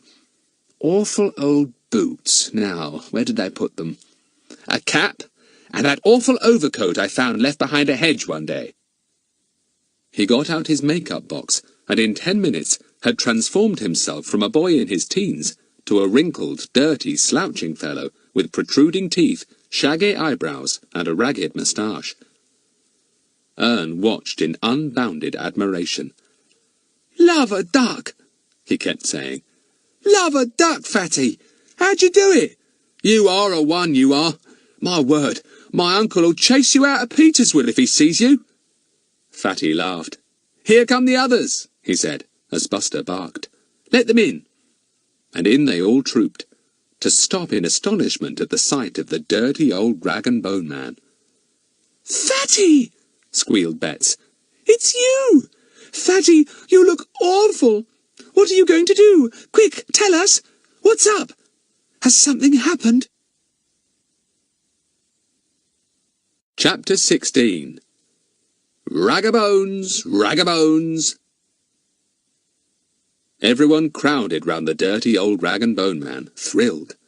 How did Fatty do it? Except for his twinkling eyes and 2 clean hands, nobody would know he was anything but what he looked. "Your hands and your nails, Fatty," said Bets. "Don't forget those." "Go and fill this plant pot with some wettish earth, Bets," said Fatty, retying his filthy neck-scarf. "I think our gardener's out there, and if he sees me, he'll chase me off the premises." Bets rushed out with the pot and a trowel and filled it with damp earth. Fatty put his hands into it and made them really dirty. The dirt got into his nails, too. "You look simply terrible," said Larry. "And you smell a bit, Fatty. Must be that horrible overcoat." "Yes, it does smell," said Fatty, sniffing at a sleeve. "Still, it's all in a good cause, as Mummy would say. Listen, and I'll tell you quickly what's happened this morning and yesterday." He swiftly outlined all the events, and Ern nodded in approval. That was the way to tell things. No ers or ums or stammerings, but everything set out absolutely clearly. Lovely to listen to. Everyone sat enthralled as Fatty related his tale at top speed. "There's a few things I can't understand," finished Fatty. "And one is why the writer of those ominous notes, as Mrs. Hicks calls them, is so set on getting old Smith out. I suppose he's got some kind of spite against him. And the other is how on earth do those notes get put all over the place at old Mr. Goon's without anyone seeing them?" "Right under my nose again yesterday," said Ern. "I was watching like anything, never took my eyes off the backyard, never once, not even when Fatty came into my room and spoke to me. And Mrs. Hicks was down in the kitchen too, in full view of the window, and yet there was the note, sitting on top of the plate of fish in the larder. And neither of us saw anyone come into the yard or creep over to the larder window and pop the note on the fish. Beats me. Must have got an invisible cloak or something." "Do you know what I think?" said Daisy suddenly. "I think it's Mrs. Hicks who's putting the notes there, putting them there herself. We once had a gardener who complained that someone was slipping into the garden and taking the strawberries, and there wasn't. Daddy caught him taking them himself. I bet it was Mrs. Hicks with those notes, pretending it was someone else all the time." There was a silence after this speech of Daisy's. Fatty stared at her, and then smacked his hand in delight on the chest beside him, making Buster jump in fright. "Daisy! What an idiot I've been! Of course, that's the only possible explanation. Mrs. Hicks is being paid by someone to hide those notes at Mr. Goon's. Someone who doesn't want to be seen for some reason. I wonder who's paying her. Where does she live, Ern?" "With her sister and little niece," said Ern. "To think she got me into all that trouble with my uncle. How could I see anyone delivering notes when all the time she must have hidden them in her apron pocket? Just wait till I see that Mrs. Hicks again." "No, don't you say a word to her if you do see her," warned Fatty. "Let her think she isn't suspected at all. There won't be any more notes, of course, because old Mr. Smith has been got rid of."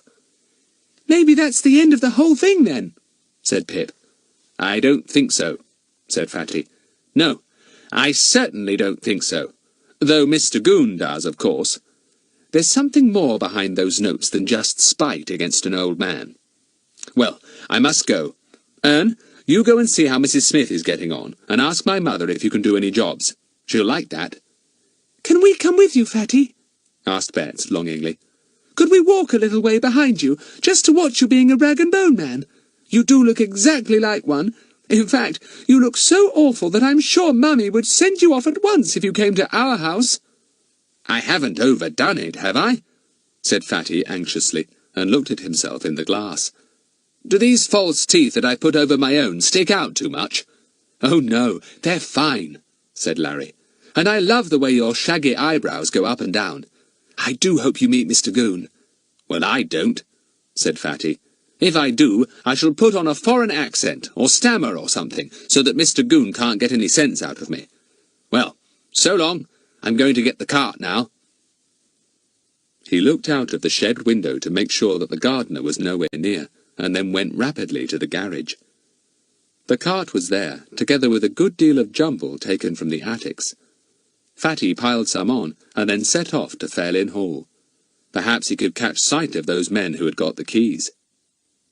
He sang out the usual rag-and-bone ditty. "Rag-a-bones! Rag-a-bones! Bring out your rag-a-bones!" He hoped that nobody would, because he hadn't much money in his pocket, and didn't really want to pay anyone for jumble. He came safely to Fairlyn Hall and set down the cart. He took an old pipe out of his pocket and began to fiddle with it, keeping a watch on the house, trying to make out if anyone was there. He couldn't see anyone, and decided to wheel his cart right into the drive. Perhaps he would be able to spot the two men who had gone to the estate agents for the keys if he went down the drive. He decided not to shout his rag-a-bone cry, but to go very quietly. Ah, the men must be in the house. There was a small car at the front door. Fatty noted the number swiftly and the make and colour. Brown Riley, AJK 6660. Then he went on cautiously, wheeling his cart, making his way to the back door. He stood in a corner, pretending to arrange the things on the cart, but keeping his ears open for any sound that might tell him where the men were and what they were doing. He couldn't hear or see a sign of them. He decided to go to the back door and knock, pretending that he had come to see the Smiths. But as he passed the window of the kitchen, he caught sight of a movement inside and stopped. He peered through the window. Two men were inside, one opening the cupboard doors, the other taking up the carpet, rolling it to one side. Fatty felt angry. What did they think they were doing? Robbing the poor old Smiths of the few things they had left behind. Fatty went to the door and banged on it violently. There was an exclamation from inside, and one of the men went to the window and peered out. He said something to the other man, and then opened the window. Apparently he hadn't a key to open the kitchen door. The window swung wide open, and a thin-faced elderly man looked out and shouted at Fatty. "What are you doing here? Clear out!" Fatty put on a real Cockney voice. "Here, mate, I've come to see me friends, the Smiths," he said. "What you a doing of messing about in their rooms? You ain't up to no good. I'll get the police in, see if I don't." "The Smiths have gone," said the man curtly. "We're probably going to buy the house. We've got the keys to look over the place. Clear out now, your friends have gone."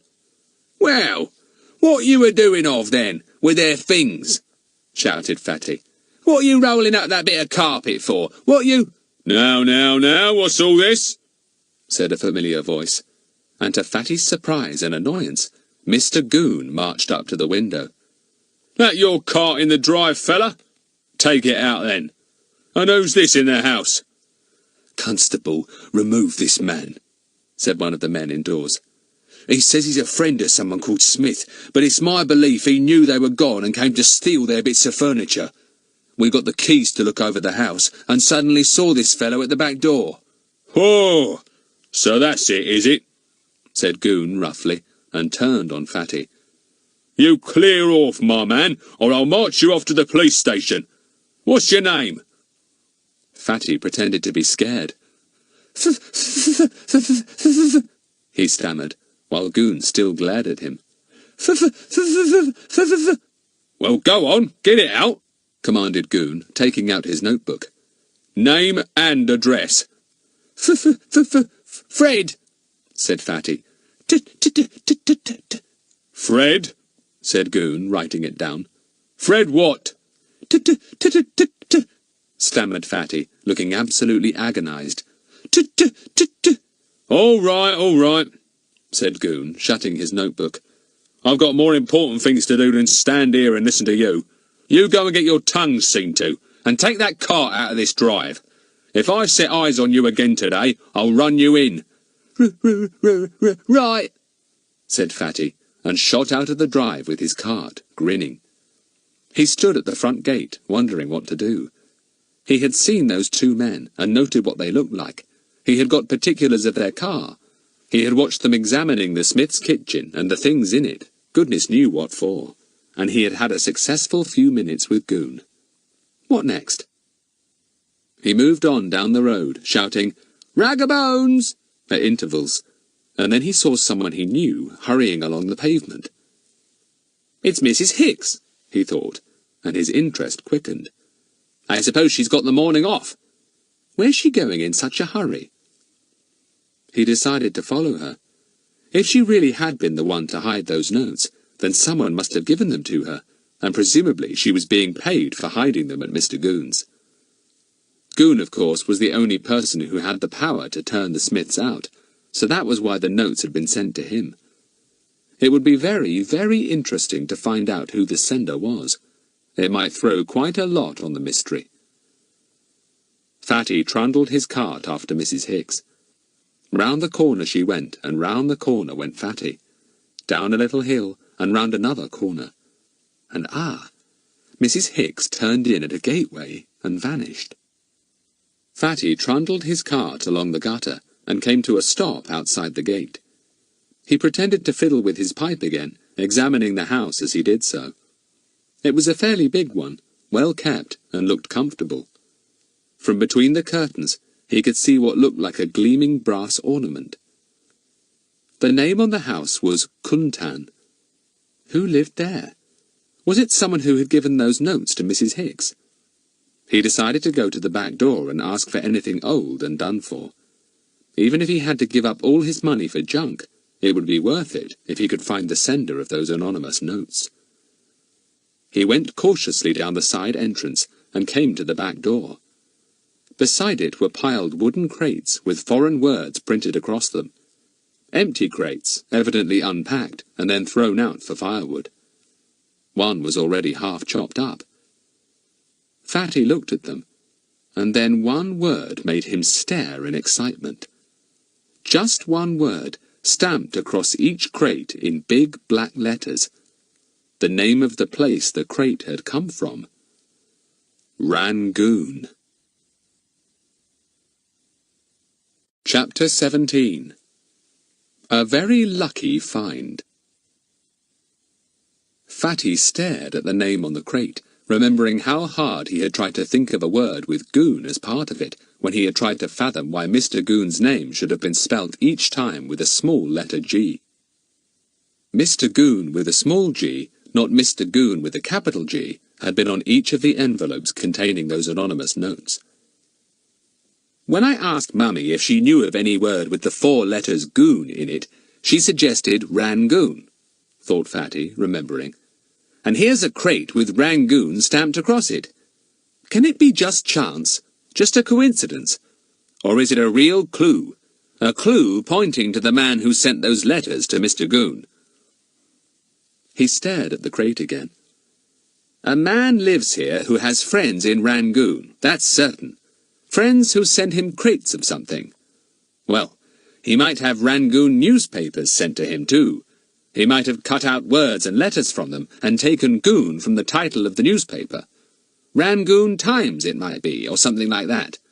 Gosh, I think I'm onto something here.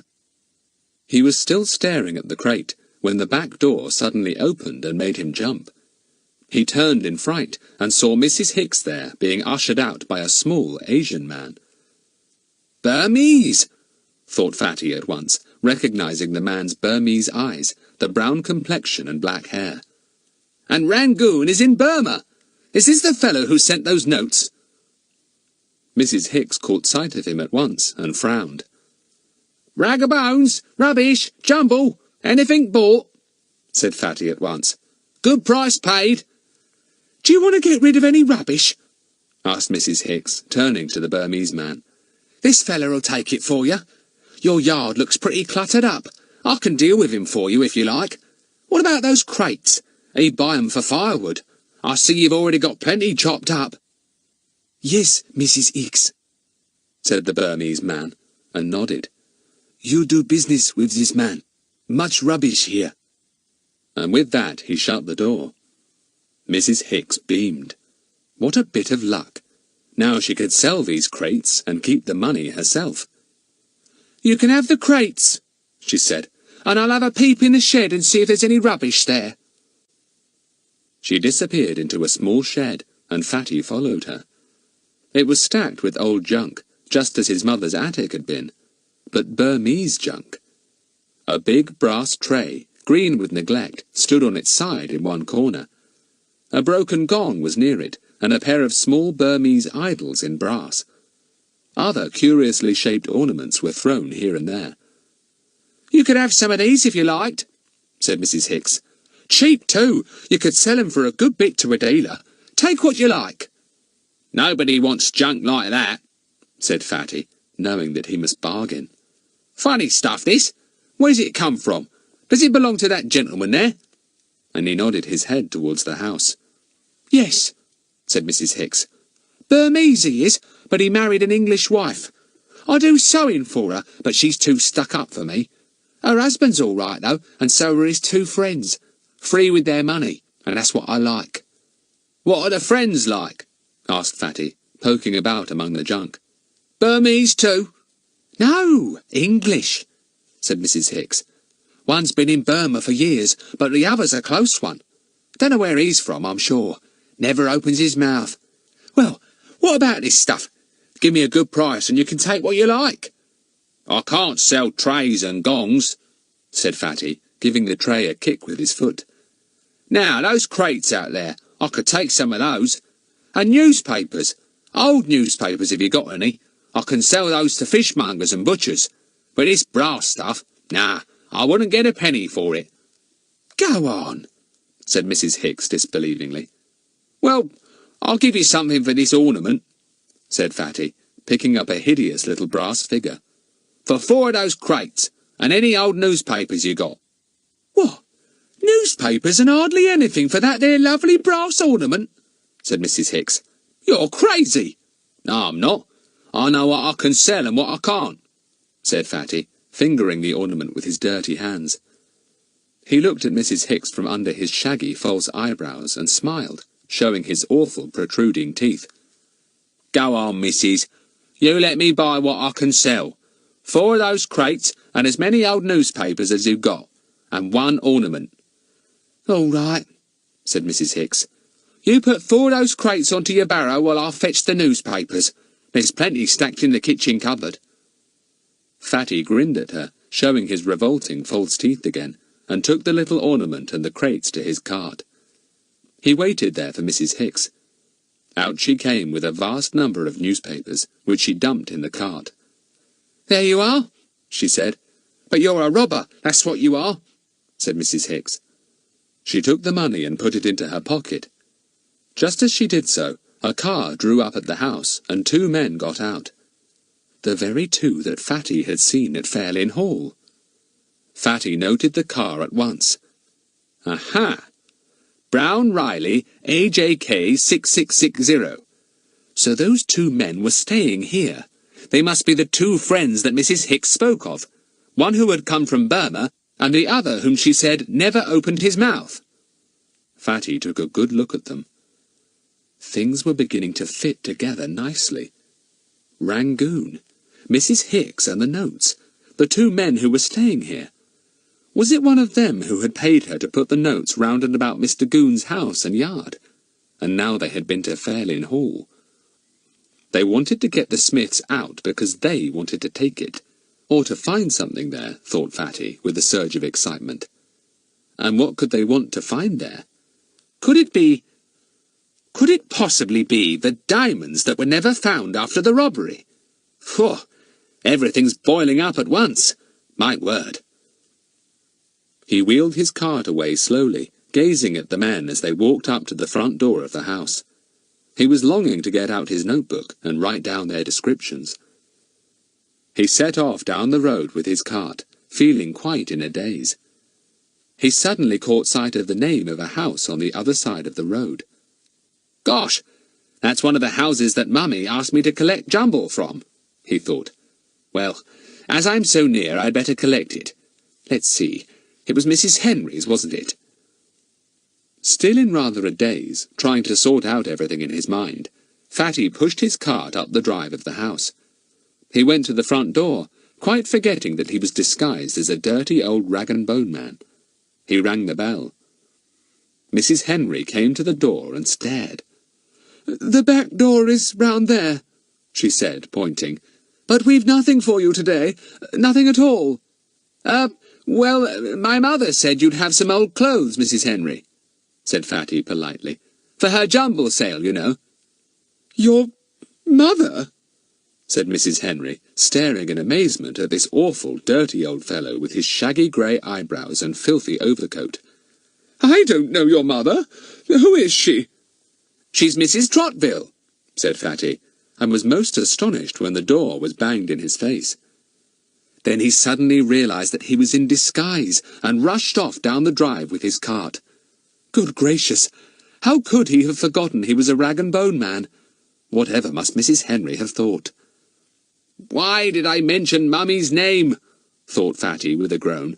"She's bound to ring her up, and Mummy won't be at all pleased. Well, I'll get home quickly. I'm longing to have a look through these newspapers and see if there are any from Rangoon. Mother didn't know how clever she was when she mentioned Rangoon to me." He was soon back at his house and pushed the cart into the garage. He took one of the crates with Rangoon stamped on it, and also the little brass ornament and all the newspapers down to his shed, keeping a sharp lookout for the gardener as he went. The others had all gone. Not even Ern was there. "I bet they're having macaroons at the cafe again," thought Fatty, feeling suddenly hungry. "Now to have a look through these newspapers." He took them up one by one and laid them down again, disappointed. The Daily Telegraph. Heaps of those. The Daily Mail, Daily Express, Evening Standard. Wait now. What's this? He had come to a magazine, printed on cheap paper. He looked at the title. The Rangoon Weekly. He scrutinized the type carefully. Was it the same type as the letters and words in those notes? It really did look like it. "I'll get that anonymous note I have in a minute," thought Fatty. "I'll just look through a few more papers. Ah, here's another of those magazines. Another Rangoon Weekly, but still in its wrapper. And here's another. But wait a minute! Wait a minute! This one's all cut up! My word, what a bit of luck! I do believe this is one of the papers that the sender of those notes cut the letters from, that he stuck onto the notepaper. It is!" Fatty stared at the magazine he was holding. Bits had been cut from it. The Goon had been cut from the words Rangoon Weekly. Yes, not only on this page, but on the next one too. Only the Ran was left in the word Rangoon. The Goon had been neatly snipped away. Fatty found that his hands were trembling. The jigsaw of the mystery was fitting together now. Fatty had quite a lot of the pieces. Not many were missing. He went swiftly through the rest of the papers he had bought. He found 2 more of the Rangoon Weekly magazines with letters and words snipped from them. He gazed at them in rapture. What a wonderful piece of luck! He stood up and put the 3 snipped magazines into an envelope, opened a drawer and put them carefully inside. Then he locked the drawer. "Very valuable evidence," said Fatty. "But evidence of what, I don't quite know. Funny mystery, this. All made up of bits and pieces. But I'll make a proper picture of them soon, and then we'll see what it shows. Phew, I wish the others were here. Oh, my goodness, there's Mummy calling, and she's coming down to the shed. Whatever will she say when she sees an old rag-and-bone man here?" Chapter 18. Fatty reports his doings. Fatty hadn't time even to take out his horrible false teeth before his mother opened the shed door. She looked inside. "Frederick, are you here?"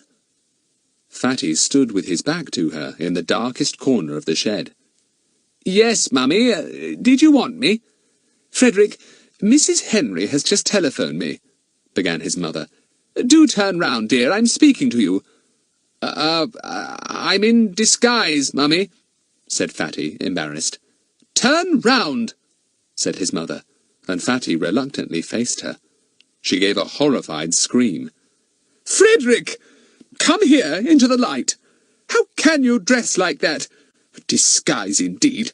Oh, Frederick, don't tell me that you were the horrible rag-and-bone man that Mrs. Henry just rang me up about. Surely you didn't really go there and say that your mother had sent you, that I had sent you." "Well, Mummy, it was a bit of a mistake," began Fatty, his dirty face as red as a beetroot. "I forgot I was in disguise, you see, and—" "Don't talk such rubbish," said his mother, really angry. "How could you possibly forget you were in that horrible, revolting get-up? I'm absolutely ashamed of you, Frederick. To go to Mrs. Henry's like that. Please don't bother about collecting any more jumble for me. If you're just going to make it a joke and deceive my friends like that, and— But, Mummy, I tell you I forgot for just a minute or two," said poor Fatty. I'm most terribly sorry. I'll go and apologise to Mrs. Henry. You see, I just discovered a few amazing things, and I was a bit dazed thinking them out. But when you hear what's been happening, you'll be just as astonished, and you'll stop all this rigmarole," said Mrs. Trotville, angrier than Fatty had ever seen her. "I don't wonder that Mr. Goon gets annoyed with you if you wander about like that. Has he seen you in that get-up too? He has? Well, I suppose he'll soon be along here then, complaining as usual. I only hope your father doesn't hear about this." And away she went up the garden path, her skirt whisking angrily over the edges of the border. Fatty stared after her, quite shocked. Now he was in a fix. His mother would continue to be very upset with him, and yet he couldn't very well explain to her what had been happening. Life was going to be very uncomfortable indeed. Fatty groaned heavily and began to remove his make-up and various pieces of disguise. Out came the awful teeth, and off came the shaggy grey eyebrows. He stripped off the smelly overcoat and hung it up, and bit by bit became himself again. He looked at himself in the glass. Yes, his face was clean now. Should he take the cart out and go and collect the jumble his mother had asked him to? Should he go and apologise first of all to Mrs. Henry and get her jumble? No, Fatty thought not. Let it all blow over for a day. He would sit down now and write out a report of the morning's happenings. Nothing like writing everything down to get it straight in his mind. Fatty found his pen and took out his notebook. He wrote rapidly. About 12:30 he heard the sound of voices. It was the others coming to see if he were back again. Fatty shut his notebook and went to the shed door. "Oh, you're back, Fatty," said Bets, pleased. "Any luck this morning?" "Plenty," said Fatty, grinning. "Some good and some bad." "Oh, what was the bad?" asked Daisy anxiously. "Well, in a fit of absent-mindedness, I went to Mrs. Henry's front door to collect her jumble while I was in my rag-and-bone man get-up," said Fatty. "And, also absent-mindedly, I told her that my mother had sent me to her." There was laughter at this, and horrified exclamations. "You surely didn't say that your mother was Mrs. Trotville, did you?" said Pip. "Well, Fatty, I never thought you could be such a prize idiot. She'll telephone your mother and you'll get into an awful row." "She did, and I have," said Fatty soberly. "My mother is not on speaking terms with me now." "Love a duck," said Ern. "The things you do, Fatty." "What was the good luck?" "Well, I've just written a sort of report on what happened," said Fatty, "to get things straight in my mind, really. I'll read it to you." He opened his notebook and read from it. "Dressed up as rag-and-bone man. Went to watch Fairlyn Hall. Saw car there. Brown Riley, AJK 6660. Guessed it had brought the 2 men who had got the keys of the place from the agents. Went to back door and saw men in kitchen, peering into cupboards, taking up carpets, etc. They saw me and told me to clear out. Then Mr. Goon arrived." "Oh, no!" said Bets. "Oh, dear!" "Mr. Goon arrived, and the men told him to send me off. He asked my name, and—" "Oh, you didn't give it!" cried Daisy. "No, I said it was said Fatty, stammering. "T-t-t-t-t-t." "Well, he just couldn't be bothered with stutterers," he said, so that was all right." The others laughed. Fatty turned to his notebook and went on. "I then left Fairlyn Hall and went out, shouting like a rag-and-bone man. Saw Mrs. Hicks coming along in a hurry and decided to follow her. I thought she might be going to the sender of the notes to be paid. So I followed, and she went into a house called Kuntan. I went to the back door, thinking I'd ask if they'd any rubbish." "Oh, Fatty, how exciting!" said Bets. "Is this the good luck part?" Fatty nodded and went on reading. Outside the door were crates with Rangoon stamped across them, evidently sent from Burma. Then the back door opened, and out came Mrs. Hicks, and behind her was a Burmese man, and he said he could sell me any junk she liked out of the shed. She told me she did sewing for the Burmese fellow's wife, and she also said there were 2 other men staying there, one from Burma, an Englishman, and another man, very quiet, that she knew nothing about." 2 men? Were they the 2 you saw at Fairlyn Hall, Fatty? asked Larry. Fatty nodded and went on reading. Mrs. Hicks sold me a brass ornament, 4 of the Rangoon stamped crates, and a great bundle of newspapers. I brought them here and examined them. Among them were some magazines printed on cheap paper called the Rangoon Weekly. 3 of these were cut about. Letters and words had been snipped from them, especially from the word Rangoon, which, in several cases, had had the 4 letters Goon cut from it. "Fatty!" shouted Pip. "That's where the Goon came from on those envelopes! Gosh, fancy you getting the very papers they were cut from!" "Sheer luck," said Fatty. "Well, there you are. We know a lot now, don't we? The only thing we don't know for certain is, why did those men want to turn old Smith out of Fairlyn Hall? Anyone any ideas?" "Yes. What about that diamond robbery? The diamonds were never found," said Pip in excitement. "Fatty, they must be hidden in Fairlyn Hall somewhere. Wilfrid Hastily must have hidden them there himself and then gone to prison, hoping that when he came out he could get them again and be rich." "Yes, and those 2 men you saw this morning must have been the ones who planned the robbery with him," cried Daisy. "We know they didn't both go to prison. One went and hid himself abroad." "In Burma," said Pip. "And the other one, the one who was in prison with Wilfrid, must have sometime been told by him that the diamonds were hidden at Fairlyn Hall," said Larry. "Gosh, what a thing to happen! Fatty, what do you think about it all?" "I agree with you absolutely," said Fatty. "And I'm sure that's why those fellows sent those notes about Smith to Mr. Goon, having first found out that he had a shady past. The thing is, having been away so long, they didn't know that the name of the Ivies had been changed to Fairlyn Hall." "It all begins to fit, doesn't it?" said Larry. "Gosh, to think how we rushed around looking for ivy-covered houses. If only we'd known it was Fairlyn Hall from the beginning, we could have got going much more quickly." "Fatty," said Bets earnestly, "what about those hidden diamonds? Oughtn't you to tell Superintendent Jenks all this?" "He's away up north," said Fatty. "I telephoned, only to be told to report everything to Mr. Goon. Mr. Goon, who thinks that he's settled the whole affair.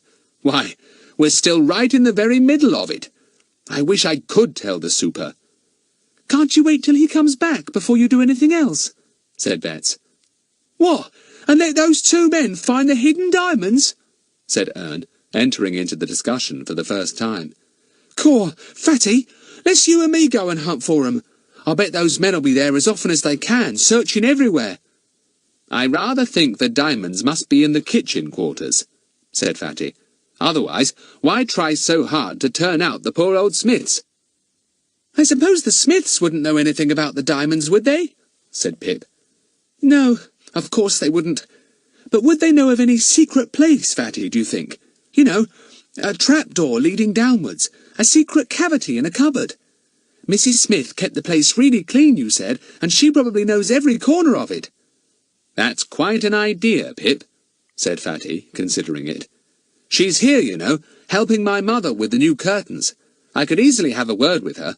She might let something drop that would help us. Yes, that's quite an idea.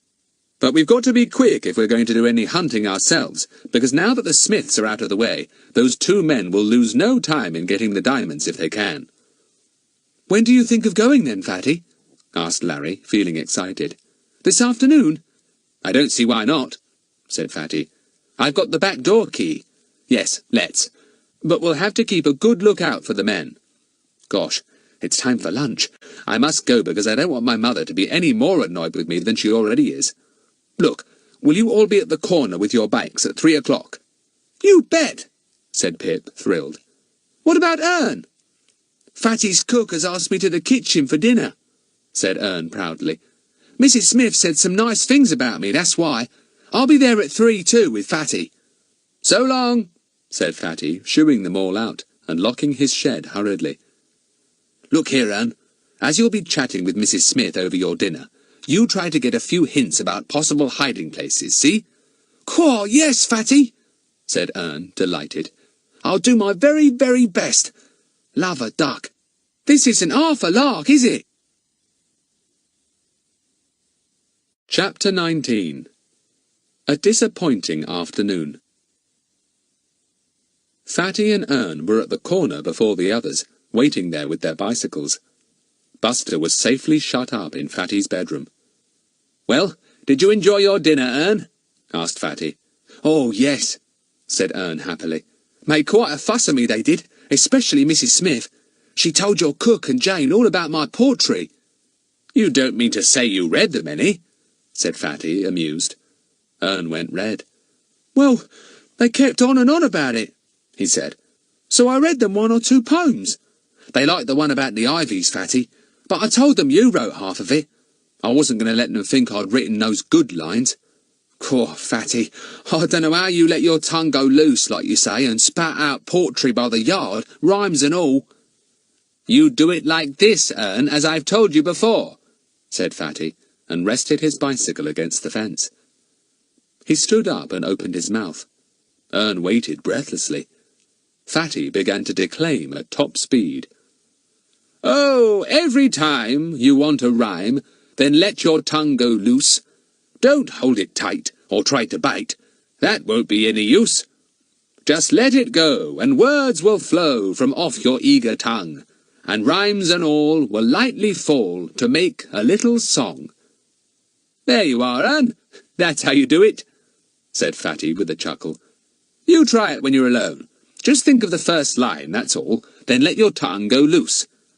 "I don't think I've got your sort of tongue," sighed Ern, half inclined to try it there and then. "Cough, Fatty, it's funny, you know. You don't really care about writing poetry, and I do, but I can't. And I'd give anything to write it, and you wouldn't, but you can." "You're muddling me, Ern," said Fatty. "Ah, here are the others. Good." Soon all 6 of them were cycling to Fairlyn Hall. They sent Ern in to make sure the coast was clear. He came back very quickly. "OK," he said. "No car at the front door. Nobody about at all as far as I can see." "Come on then," said Fatty. "We'll hide our bikes in some thick bushes round the back so that they can't be seen. We'll take it in turns to keep a watch out. Pip, you keep first watch." "Right," said Pip at once, though he was longing to go in with the others. "If you hear me whistling, 'Over the seas to Skye,' you'll know there's something up." They put their bicycles behind a thickly growing bush and went to the kitchen door. Fatty unlocked it and looked round. "I think we'll keep to the kitchen quarters," he said. "Let's see. There's the kitchen, a small scullery, and a room the Smiths had for a bedroom. Oh, and there's a tiny bathroom here as well, leading off the bedroom." "Where exactly do we look?" asked Bets. "I've been trying to think where I'd hide diamonds away in these rooms if I had to, and except for silly places like at the back of a drawer or on the very top of a cupboard, I can't think of any." "Well, the hiding place is sure to be pretty good," said Fatty. "A prepared one, perhaps. You know, a hole knocked in the wall behind a cupboard, and then the cupboard put back again." "Oh," said Bets.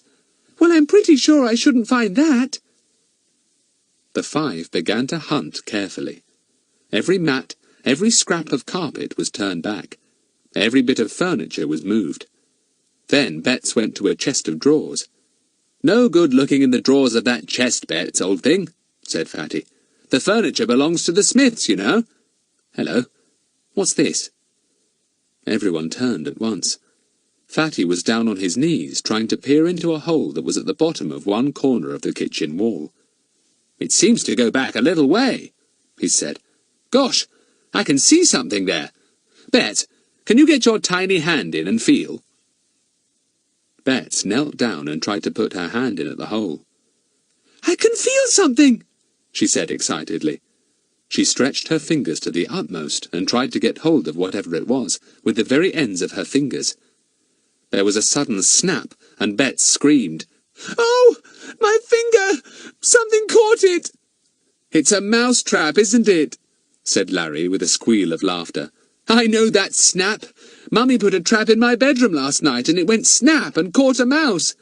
"Oh, Bets, did it trap your fingers?"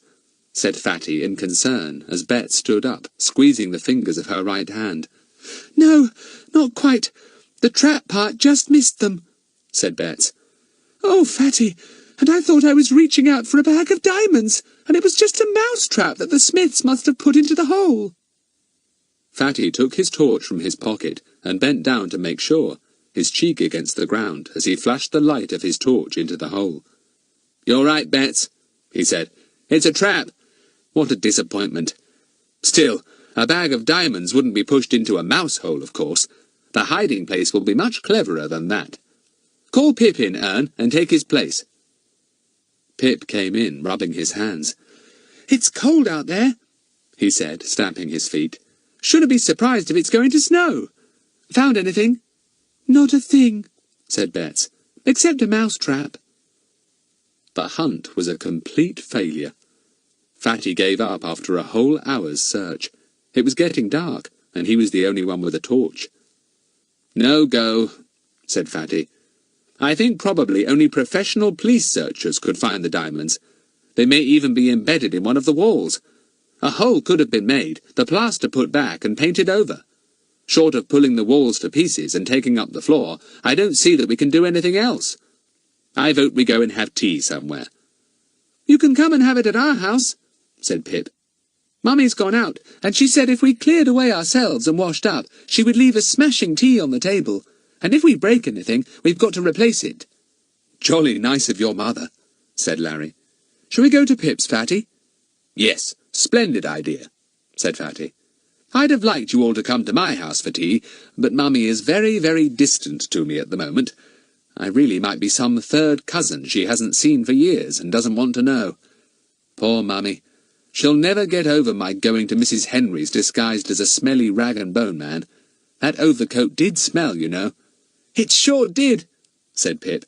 "You smell of it a bit still, Fatty. Ern, you can come to tea too, of course." Ern beamed. He had been afraid that he might not be asked. What would Sid and Perce say when he told them how he'd been here, there, and everywhere? He was very happy indeed as he cycled up to Pip's with the others, but quite horrified when he suddenly met his uncle round a corner.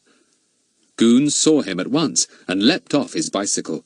He caught hold of Ern's handlebars, and Ern wobbled and fell off. "What are you doing here in Peterswood, Ern?" he demanded. "Didn't I tell you to go home? What you been doing all this time?" "I asked him to stay with me," said Fatty, in what Goon called his high and mighty voice. "Don't you want to know what happened to those poor old Smiths, Mr. Goon?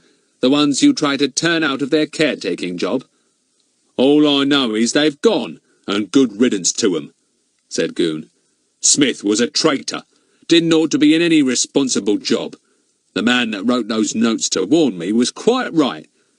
"Well, Mrs. Smith is staying up at our house, helping my mother," said Fatty. "And Mr. Smith is in the cottage hospital, very ill, but Mrs. Smith can see him every day, you'll be pleased to know. At least, I hope you will be pleased to know. You were very unkind to her, Mr. Goon." "Don't you talk to me like that, you pest of a boy," said Goon, furious at being ticked off by Fatty in front of Ern, whose eyes were nearly falling out of his head. "And let me tell you this. Fairlin Hall's been bought, see? And anyone going there will be trespassing and will be prosecuted. Those are the new owner's orders. 2 gentlemen have bought it. Very nice too, they are, and very friendly. So you be careful, Frederick Trottville." "Thank you for the news, Mr. Goon," said Fatty. "I was rather expecting it. But why should you think I'd want to go there?" "Oh, I wouldn't put it past you to go and move out all the Smiths' furniture," said Goon. "Always interfering in everything. Ern, you come with me."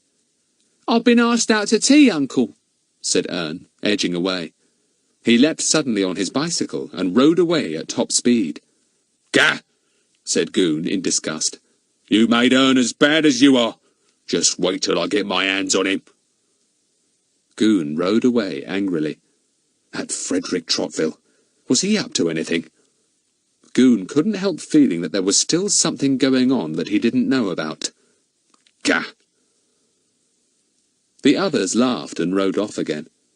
They arrived at Pip's to find Ern waiting for them behind a bush. Soon they were sitting round a loaded tea table. Fatty wished he had gone to fetch Buster, because Mrs. Hilton, Pip's mother, had left a plate of dog biscuits for him, smeared with potted meat, a meal that old Buster simply loved. Will the Smiths be able to get their furniture out before those men move in? Asked Ern. Mrs. Smith was very worried about it at dinner time, and she said that lots of things ought to be done before anyone else uses that kitchen. She said the kitchen range was extremely dangerous, and she said the sink smelt something awful. I did try to find out if there were any possible hiding places, Fatty, but the only things she said about were the kitchen range and the sink and the coal cellar and the coal pipe in the bathroom and the mouse hole in the wall. What did she say about the coal cellar? Asked Fatty. We never examined that, now I come to think of it. She said the steps down were so rickety she was afraid of breaking her leg, said Ern. And she said the coal pipe in the bathroom ran so slowly that their baths were always too hot. It had a leak too, she said, and the sink smelt something awful, said Fatty. Nothing very helpful there. Though I think we ought to have looked in the coal cellar. I've a good mind to go there tonight, as a matter of fact. It'll be my only chance if those men are going to move in. Yes, I think I ought to have a squint at that coal cellar. I'll come with you, Fatty, said Ern eagerly. Do say I can. No, said Fatty. I shall go alone, if I do go, but I'm not certain yet. If only Superintendent Jenks was back, I'd go and see him and ask for a couple of men to search those kitchen quarters. No, no more jam tarts, thank you, Pip. Ern, you'll go pop if you have any more. Try Buster's dog biscuits smeared with potted meat. Well, they don't look half bad, said Ern, and made everyone laugh. I've a good mind to try one. There wasn't much left on the table when they had all finished. Let's play cards now, Fatty, said Pip, but Fatty shook his head. No, I want to go to the flower shop before it shuts, he said. Why, to buy another coleus plant? Said Bets with a laugh. No, to buy a very expensive bunch of red roses for someone I've mortally offended, said Fatty solemnly. My mother. I simply cannot bear to go home and be treated like a bad smell, and Mummy really is very, very annoyed with me. I feel rather bad about it, actually. She's such a dear. See you tomorrow. Mind you don't break anything when you wash up. Chapter 20. Fatty Investigates. Ern had been told that he could sleep the night in Fatty's shed, if he didn't want to go home. He decided that he certainly would, and Ern had a very strong reason for his decision. If Fatty was going down to Fairlyn Hall that night, then he, Ern, was going too. Not with Fatty, because he might be sent back. He was just going to follow him and make sure nothing happened to him. Just suppose those men have moved in, thought Ern anxiously. Fatty would be no match for 'em. I won't let him see me, but I'll keep watch in case those men are there and hear him. So, as he cycled back to Fatty's after Pip's tea party, Ern made his plans. He would leave his bicycle in a bush down the drive at Fatty's house, so that as soon as Fatty went off, he could follow him. And if Fatty walked, well, Ern would walk too. He felt in his pocket to see if his torch was there. Yes, it was. Fatty was down in his shed when Ern arrived, looking through his notes. "Hello, Ern," he said. "Did you break anything when you all washed up?" "Not a thing," said Ern. "You ought to have stayed, Fatty. We played cards, and little Bets won the lot. Did you get some flowers for your mother?" "I did," said Fatty, "and Mummy was very pleased, so that's settled. I'm not a nasty smell any more." "Are you really going down to Fairlyn Hall tonight, Fatty?" asked Ern. "I am, and you are not coming, so don't ask me again," said Fatty. "I shall creep down the stairs when the household is in bed. Ern, if you're sleeping down in this shed, I think you'd better have Buster if you don't mind. He might bark the place down if I go without him." "Oh, I will. I'd like to," said Ern, who was very fond of the lively little Scotty. "He'll be company." "Well, I must go in and make myself respectable," said Fatty. "They're expecting you to supper in the kitchen, Ern. You'd better write a bit more poetry to recite to them." "Oh, I couldn't write it in such a hurry," said Ern. "It takes me weeks to write 2 lines, Fatty." "Rubbish," said Fatty. "Remember what I told you. Just let your tongue go loose, and it comes. It comes. Think of a good line to begin with, Ern. Then let your tongue wag away as it likes." Fatty left him, and Ern opened his notebook. He looked at his poetry. If only he could think of it easily like Fatty. It would be so very, very nice to stand up in the kitchen tonight and recite a new poem. "Well, I'll have another try," said Ern valiantly, and stood up. He worked his tongue about a little to get it loose, and then delivered himself of one line. "There was a poor old mouse." He waggled his tongue desperately, hoping the next line would come spouting forth, just as it did when Fatty made up verses. "There was a poor old mouse. Mouse. There was a poor old mouse." "It's no good," said Ern, flopping down again. "Fatty's tongue must be different from mine. I wonder what's for supper tonight." At 10 o'clock, Fatty said good-night to his mother and father and went up to bed. He waited for half an hour and then heard his parents come up and the lights click off. He quickly put on his overcoat and slipped downstairs again, with a very quiet Buster at his heels. Buster's tail was wagging hard. A walk! At this time of night, too! It was snowing a little as Fatty walked down to his shed. He knocked quietly. Ern opened the door at once. "Goodness! Aren't you going to get undressed, Ern?" said Fatty in surprise. "I left you an old pair of pyjamas, didn't I?" "I'm not sleepy yet," said Ern truthfully. "Hello, Buster. Come on in." "Well, good luck, Fatty." "Thanks. I'll be off," said Fatty, and went down the path, the snowflakes shining white in the light of his torch. Ern waited a few seconds, and then slipped out himself, pulling on his overcoat. Buster began to bark frantically as Ern shut the door. He leapt up and down at it, flinging himself against it. He was furious at being deserted by both Fatty and Ern. "Blow!" thought Ern. "I hope he won't wake everyone. Still, the shed's pretty far away from the house." He hurried along down the garden path, into the drive and out of the front gate. He could just see Fatty passing under a street lamp some way off. He followed quickly, his feet making no noise on the snow-covered path. Fatty had no idea that Ern was following him. He went along quickly, feeling the key of the kitchen door of Fairlin Hall in his pocket. His mind went over what Ern had related to him. Kitchen range, smelly sink, leaking pipe, coal cellar. Yes, he'd certainly better examine that coal cellar. It might make a splendid hiding place. Behind him plodded Ern. Fatty came to the drive of Fairlin Hall and turned down it cautiously, looking for lights in the house. Ern turned in after him, keeping Fatty in sight as best he could, a dark shadow in the distance. Fatty could see no lights anywhere, but of course the electricity would not be connected yet. If the two men came, they would have to use torches. The Smiths had had an oil lamp in their kitchen, because no gas or electricity was on. "Those men will have to come pretty soon, certainly within the next week, I suppose," thought Fatty. "I don't expect they really mean to buy it. All they want is to find the hoard of diamonds they stole so many years ago and take them. Anyway, they've got the keys, so they can get in at any time." He let himself in quietly at the kitchen door, and left it open in case he had to run out quickly. He slipped through the scullery and kitchen, and went to the door that led from the kitchen to the hall. He opened it and stood there listening. He could hear nothing at all. Slipping off his shoes, he padded into the dark hall and went to the bottom of the stairs.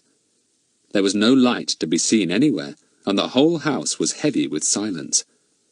"Almost as if it were listening too," thought Fatty. "Well, as there's absolutely no one about, I'll just examine that coal cellar. I suppose it's outside, because I don't remember seeing a cellar indoors." He put on his shoes again, and slipped through the kitchen and out into the little yard. He didn't see Ern standing like a statue in the shadow of some bushes not far off, but Ern saw the light from Fatty's torch, and knew that he was going to examine the coal cellar. The Fairlin Hall coal cellar was a truly enormous one. A large, heavy grating covered the entrance hole, and Fatty lifted it off and peered down. A steep wooden ladder led downwards to what looked more like an underground room than a coal hole. The ladder was rickety, as Mrs. Smith had related to Ern, and Fatty didn't really fancy going down it.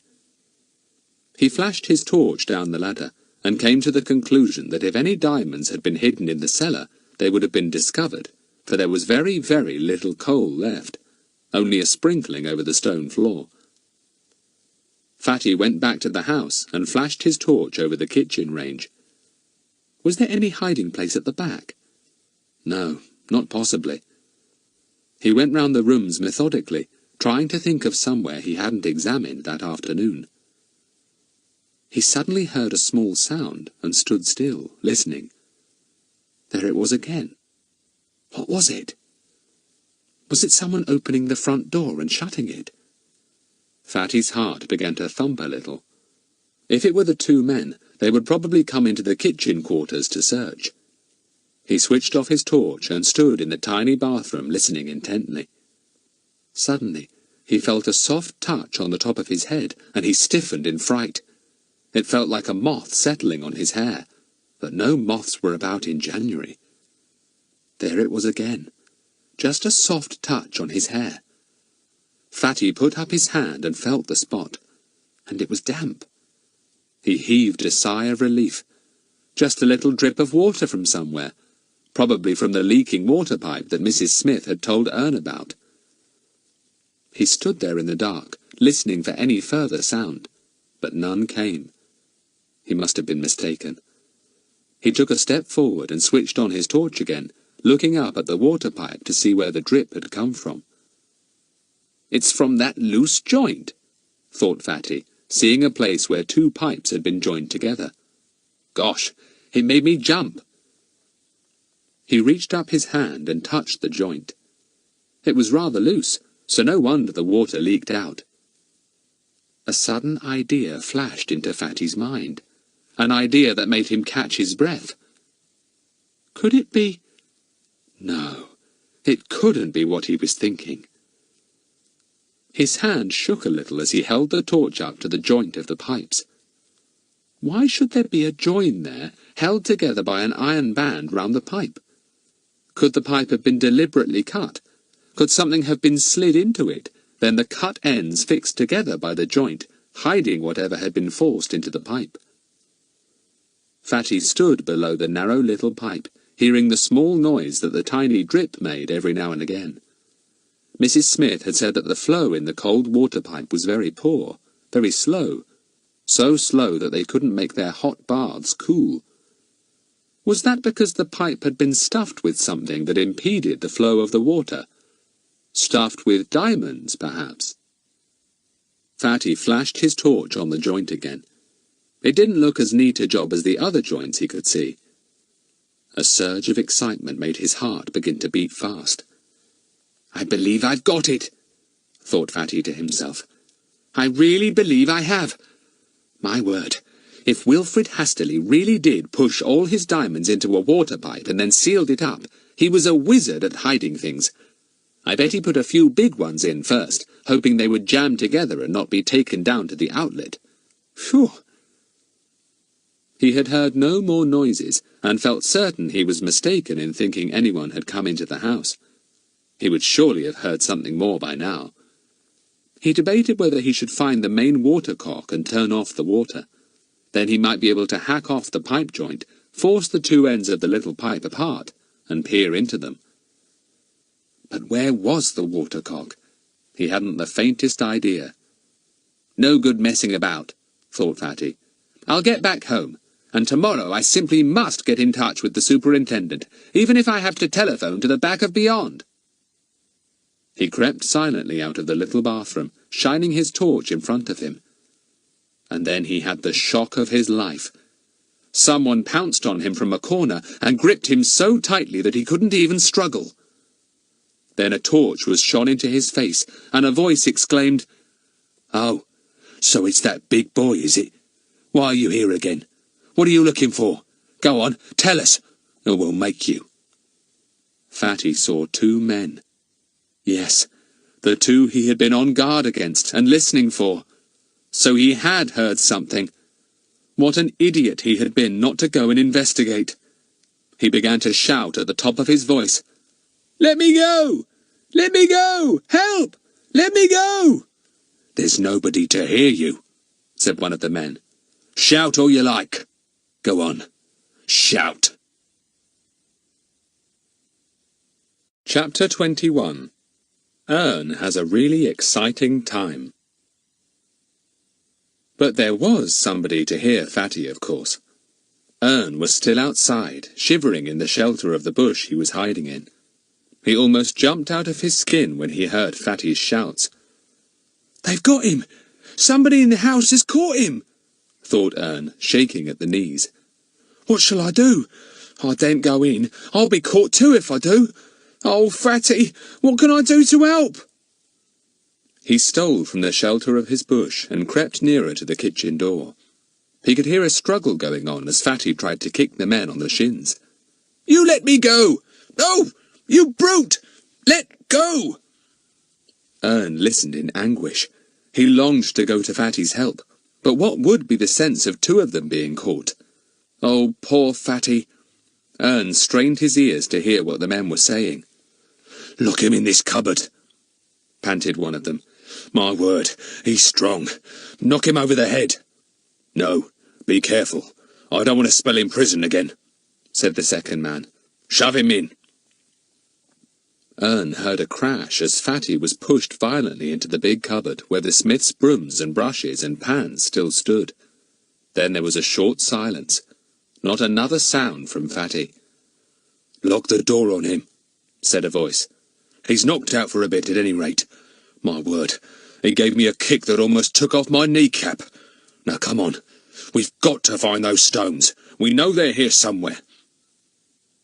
Ern, his heart thumping so loudly that he felt the men must hear it, stood watching their torches flashing here and there as they made their search for the hidden diamond haul.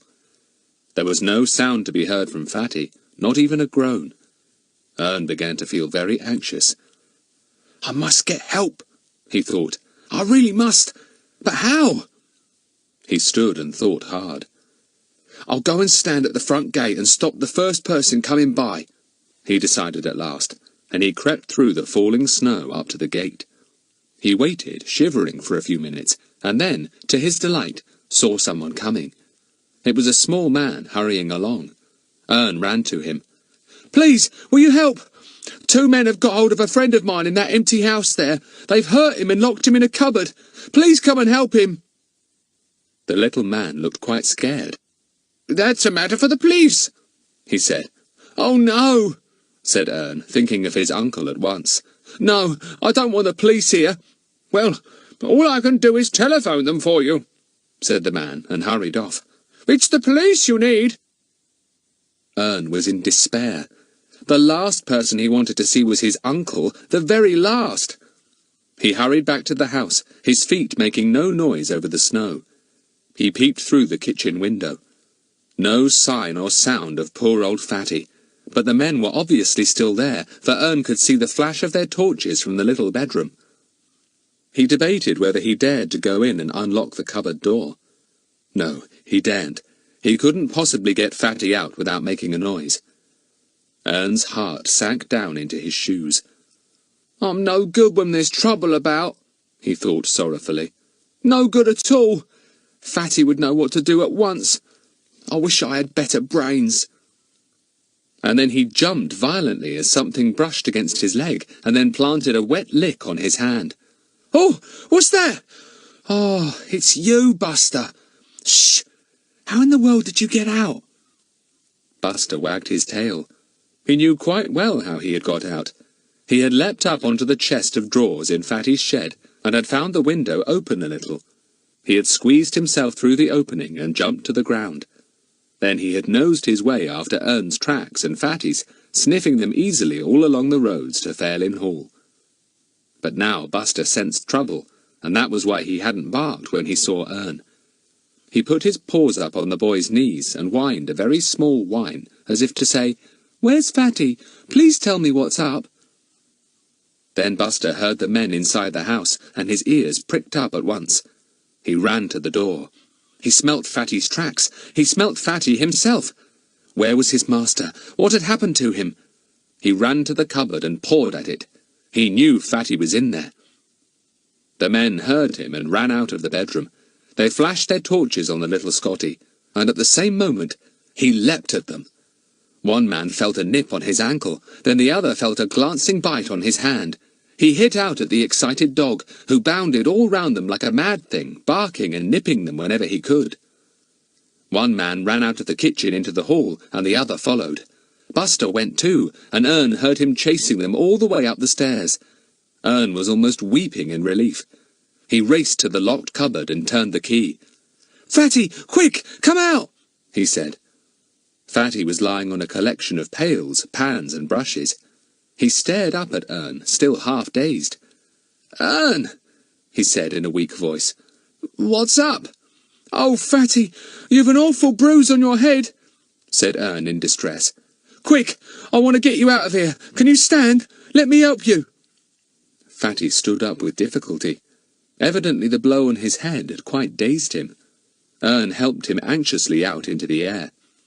"Let me sit down," said Fatty. "This cold air is making me feel better. I don't feel quite so dazed. Gosh, what happened? I'm just remembering. Ern, what on earth are you doing here? And is that Buster I can hear barking?" "Fatty, don't bother about anything now," said Ern, as the boy sat down heavily beside a bush. "Old Buster is chasing the men who knocked you out. Stay here a minute and I'll just go and see what's happened to him." Ern went back cautiously to the kitchen, but before he could even look inside, he saw a lamp coming waveringly round the corner of the house and stared at it in amazement. Who was this coming now? Then a loud and angry voice hailed him. "Ern, what are you doing here? Some fella phoned me and said there was a boy here who wanted help. Ern, if it was you playing a joke like that on me, I'll...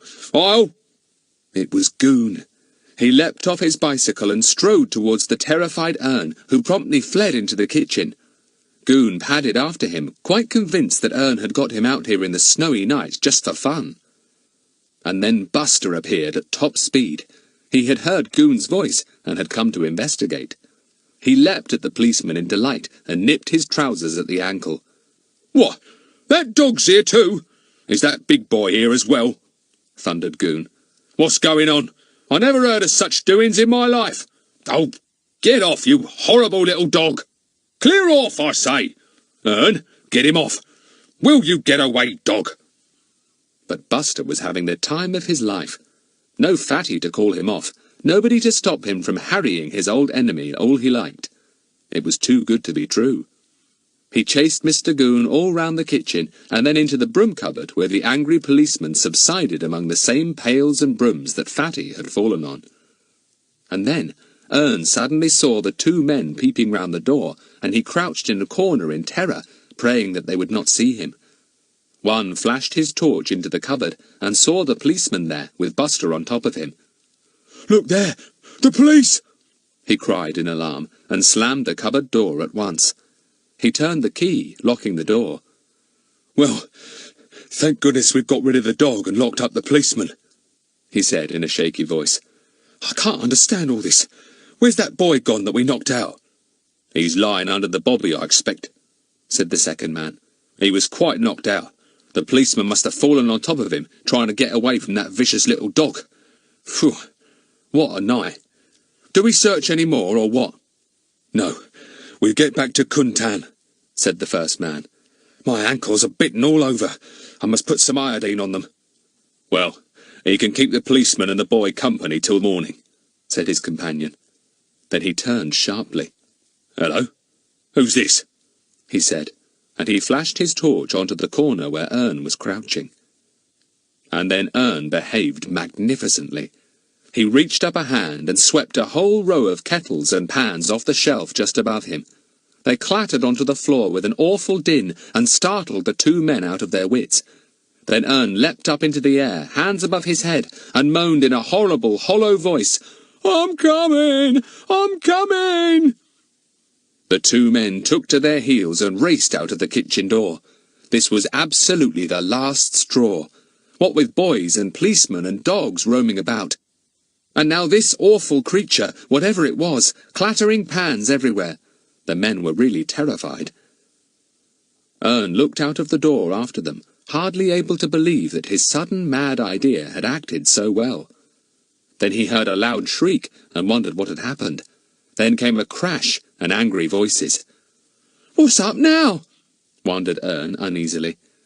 As the voices came no nearer, he tiptoed out of the kitchen door and went cautiously towards them. "Caw! Love a duck! They've fallen down the coal cellar," he said. "Fatty must have forgotten to put the grating back over it, and down they've gone. They must be hurt, or they'd try getting up the ladder. Quick, Ern, my lad, you can do something here."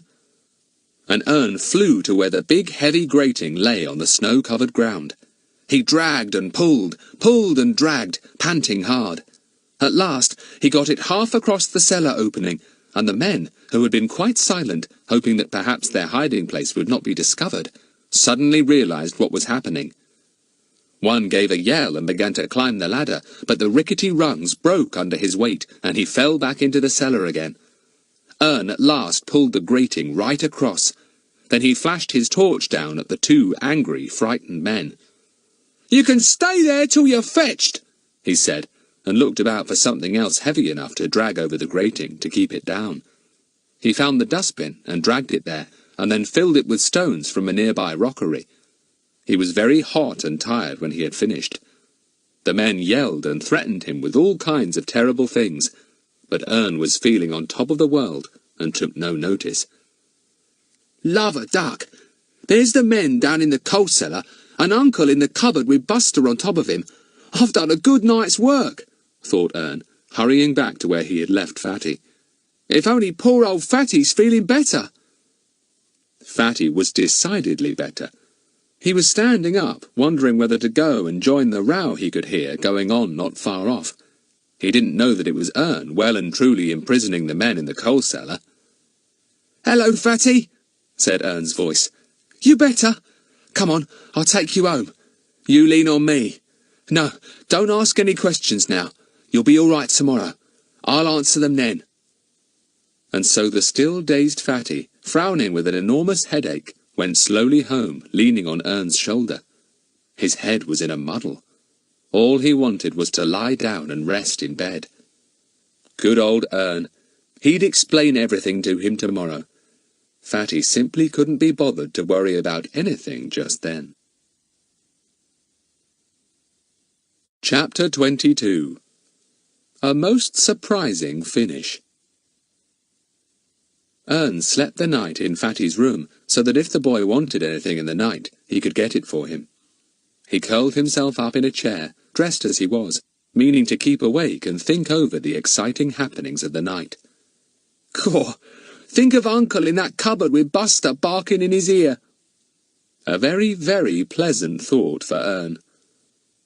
He fell asleep, and as for Fatty, once his headache had eased, he too slept like a log. He sat up in bed at 7:30 next morning as lively as a cricket, and was most amazed to see Ern asleep in his armchair. His mind groped back to the evening before.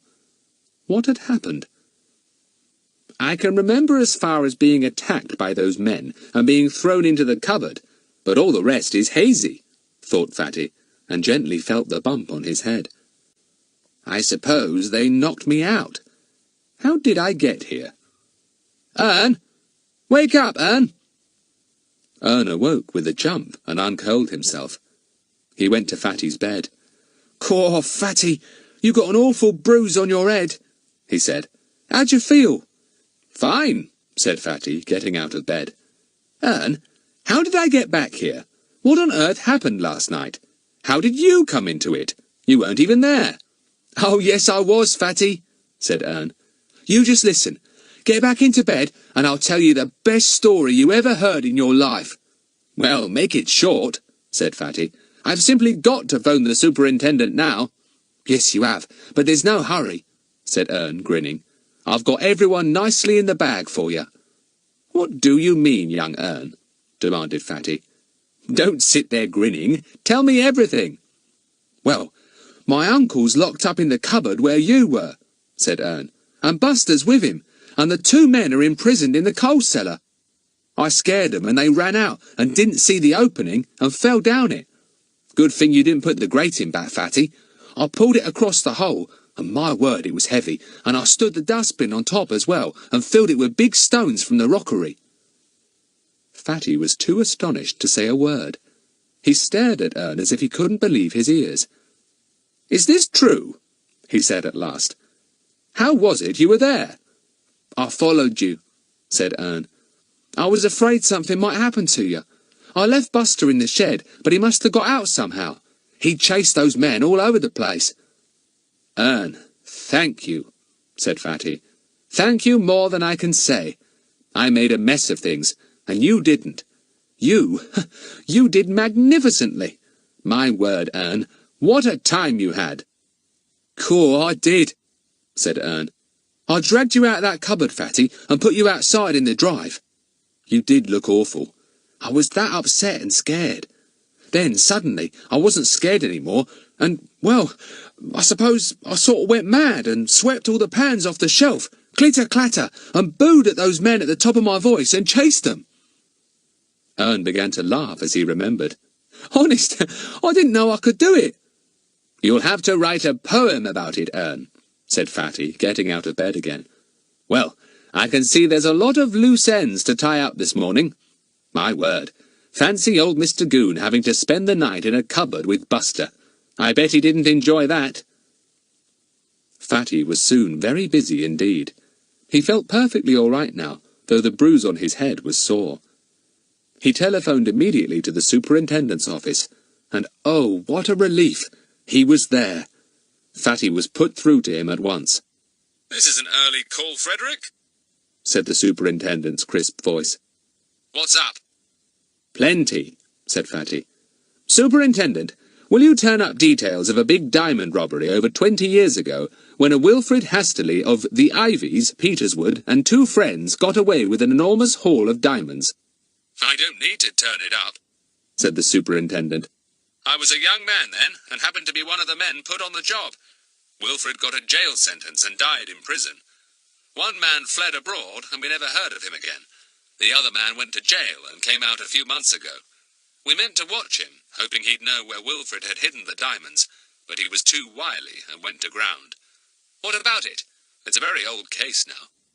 I know, but two of the men came back to Peterswood, to the Ivies, which is now called Fairlyn Hall, said Fatty, and— "Frederick, you don't mean this," said the superintendent's voice, sounding amazed. "Where are they?" Well, at the moment they're imprisoned in a coal cellar at Fairlyn Hall, said Fatty, chuckling. And you'll be surprised to know that was the work of young Ern, Superintendent. Mr. Goon's nephew, you know. "Good heavens," said the superintendent, sounding more astonished than ever. "What about Goon? Is he in on this too?" Well, he was at the beginning, said Fatty, but he didn't last till the end, I fear. He gave up halfway. At the moment, I regret to say, he's locked up in a broom cupboard at Fairlyn Hall with Buster. He's been there all night." There was a dead silence. Then the superintendent spoke again. "This isn't a joke, is it, Frederick?" he said. "Oh, no, it's all absolutely true," said Fatty earnestly. "Can you come over? We could go down to Fairlyn Hall and you can examine the various people there who are imprisoned in one way or another." "Right. I'll be along in 20 minutes, said the superintendent briskly. with a few men. Meet me there, Frederick. Good heavens, this all sounds quite impossible." Fatty put down the telephone and turned to Ern, who was listening nearby. "Ring up the others for me, Ern," he said. "Tell them to meet us at Fairlyn Hall quickly, even if they're in the middle of breakfast. This is going to be exciting. I'm going to get some biscuits for poor old Buster. He'll be starving." In 15 minutes' time, Larry, Daisy, Pip, Bets, and Ern were all in the drive of Fairlyn Hall, in a state of the greatest excitement. Fatty was at the gate, waiting for the superintendent and his men. Ah, here they came in two black police cars. The superintendent jumped out and said a few words to the man with him. Then he strode forward to Fatty. "Now, let's get down to business, he said, clapping Fatty on the back. Lead on. We'd better rescue poor Mr. Goon first, said Fatty. And Buster, too. I'm afraid Mr. Goon will be in a fearful temper, sir. That won't matter, said the superintendent hard-heartedly. Hello, Bets, you here, and all the others too. Well, I'm blessed. They all went to the kitchen door, and Fatty pushed it open. A loud barking was coming from the locked cupboard. Fatty went over and unlocked it.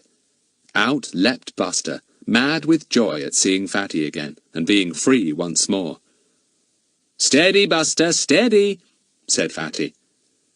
There came a noise from the cupboard, and Mr. Goon walked out, looking as if he was about to burst with rage. He advanced on Fatty. "You're at the bottom of this," he roared. "Toad of a boy. And you, Ern, what do you mean by getting me here in the middle of the night, and... good morning, Superintendent. Didn't see you, I'm afraid. I've got a complaint to lay against this Frederick Trottville. Always interfering with the law, he is, sir. After I'd settled a case, he goes on with it, poking his nose in and—" "That's enough, Goon, for the moment," said the superintendent. "Where are these other men, did you say, Frederick?" Goon looked astounded. Other men? What did the superintendent mean? He followed Fatty and the others out into the yard. A voice came from the coal cellar. "Let us out. One of us has a broken ankle. We give up." Goon stared in surprise at the dustbin full of big stones as one of the policemen heaved it off the grating. He stared even more when the grating was taken off too, and a constable shouted down into the cellar. "Come on up! You're wanted for questioning. We know you're the fellows in that diamond case years ago." The men had to be dragged up because the ladder had broken in half. Goon was overcome with astonishment. What was all this? "We can explain everything," said one of the men. "You've got nothing on us. We only came back here to visit the old place, to see old Mrs. Hasterley." "People don't live in empty houses," said the superintendent curtly. "Frederick, we'll all go somewhere and talk over this, I think." "There's nothing to talk about," interrupted Goon. "It's just a case I cleared up myself. These fellas sent notes to me telling me about a caretaker here, man run in for being a traitor and—" "Sir, could we go into Fairlin Hall for a few minutes?" said Fatty. "There's still a little matter to be cleared up there, if you don't mind. We could go into the kitchen." "Very well," said the superintendent, and he and Goon and all the children filed in. The superintendent sat down in the old armchair. "You know all about that long-ago diamond affair, sir," began Fatty. "Well, as soon as those two fellows you caught just now got together, when one of them came out of prison, they decided to come back here and find the diamond haul which Wilfred Hasterley had hidden safely away. They found caretakers in the kitchen quarters, so they couldn't search. They then discovered that Mr. Smith, the caretaker, had a shady past, had sold some secret papers to a foreign government." "And I turned 'em out of here," said Goon. "Quite right, too. Couldn't have a fellow—" "Quiet, Goon," said the superintendent. "Go on, Frederick." "Well, as Mr. Goon said, he turned them out, and so left the place clear for the two thieves to search," said Fatty, "which is exactly what they wanted. Well, we were on the trail as well. We knew about the messages to Mr. Goon, you see, and we guessed the two fellows were after the hidden diamonds, so we came to search too." "Gah!" said Goon in disgust. "Well, we didn't find them. But last night I came back here again, and the men were here too. And, to cut a long story short, sir, Ern here imprisoned the two men in the coal cellar, got me out of a cupboard where I'd been locked, and—" "But how did Goon get locked in?" said the superintendent, looking suspiciously at Ern. "Oh, I didn't lock my uncle in," said Ern hastily. "I wouldn't do such a thing. The men locked him in, sir." "And did those fellows give you any hint as to where the diamonds were?" asked the superintendent, looking at Fatty expectantly. "No, sir," said Fatty. Everyone groaned. What a pity. No diamonds after all. "Well, that's rather an anticlimax," said the superintendent, looking disappointed. Sure you don't know where they are, Frederick? Well, yes, sir. I think I do know where they are, though I haven't seen them, said Fatty. What a sensation that made! Everyone gaped at Fatty, and the superintendent stood up at once. You know where they're hidden, he said. You actually know? Well, I can make a jolly good guess, said Fatty. If I were a plumber, I could find out at once. A plumber? What do you mean? Said the superintendent. Come on, Frederick, no more mystery, please. Well, sir, come into the bathroom, said Fatty, and everyone squeezed into the tiny bathroom, even Goon. Fatty tapped the cold water pipe that still sent out a tiny drip at the loose joint. I think the diamonds are all jammed into this pipe, sir, he said.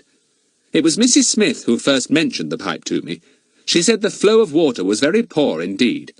Then, when I examined it, I saw that the joint was loose. It's been badly done, sir, if you look. Not a professional job at all. And I just put two and two together, sir, and thought, well, this is about the only place where nobody's looked. They must be here. Can't be, said the superintendent, staring at the pipe. What an idea! But what a hiding place! What do you think, Goon? Diamonds in a water pipe, said Goon scornfully, delighted at being asked his advice. Never heard of such a thing in my life. You have that pipe cut, sir. We'll flood the bathroom, but that's about all we'll do. The superintendent went to the door and called out to one of his men. Get that hacksaw of yours, Sergeant. Right, sir.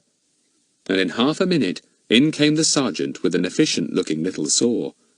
I want that pipe cut, said the superintendent, nodding his head at the little water pipe. The water's turned off, so there's only what's in the pipes. Cut below that loose joint, where the water's dripping a little. Everyone watched while the sergeant did a little sawing. Then water spurted out, and with it came two small sparkling things that fell to the ground and lay there glittering. Fatty pounced on them at once, and dropped them into the superintendent's hand. Phew! Yes, they're diamonds all right, he said. The pipe must be crammed with them. No wonder the water wouldn't flow through properly. Cut another place, Sergeant. The man obeyed, and there was no doubt of it. The pipe was full of diamonds. Some big, some small, none of them any the worse for having lain in water for so many years. Sergeant, take a couple of men and empty the pipe, ordered the superintendent, looking extremely pleased. Frederick, you deserve a medal for this. Good work, my boy. As good as any you've ever done. Don't you think so, Goon? Goon didn't think so. Goon was busy blowing his nose loudly. Goon didn't want to answer any questions about Fatty at all. He was tired to death of Fatty and Ern, and all he wanted to do was go home and have a nice hot cup of tea. I'll have to come and take a report about all this from you, Frederick, sometime or other, said the superintendent, his hand on Fatty's shoulder. But now I must go and question those two men. My warm congratulations. And if I were you, I'd go and put something on that frightful bruise. One of the men did that, I suppose. Yes, but I don't mind, said Fatty. I gave as good as I got. Gosh, it was a night and a half, sir, and Ern here did as much as I did. More. My congratulations to you too, Ern, said the superintendent. I shouldn't be surprised if you didn't have a little something coming to you as a reward for your good work. Ern blushed all over his face in surprise and delight. How he longed to be like Fatty and let his tongue go loose. What a poem he would recite to the superintendent! But all he could say was, I'm going to be a policeman some day, sir, and I'll be a sergeant in no time at all. You see if I don't. Gah! Said Goon before he could stop himself, and marched off angrily. That Ern! And to think he'd paid him for helping him. What a waste! Let's all go back and have breakfast at my house, said Fatty. I'm starving. Mummy will have a fit when she sees my bruise. Gosh, I do hope it doesn't go down before I'm back at school. I'll be the envy of everyone when I tell them how I got it. Well, Ern, how did you enjoy this mystery?" "Love a duck," said Ern, beaming. "It was smashing, Fatty. Thanks a lot for letting me in on it. Never enjoyed myself so much in my life. And don't forget, I still got that money that my uncle gave me. I'll buy you all ice creams this morning, and that goes for Buster too." "Good old Ern," said Fatty, and clapped him on the shoulder. And the others all said the same, making the boy blush as red as a beetroot. Good old Ern.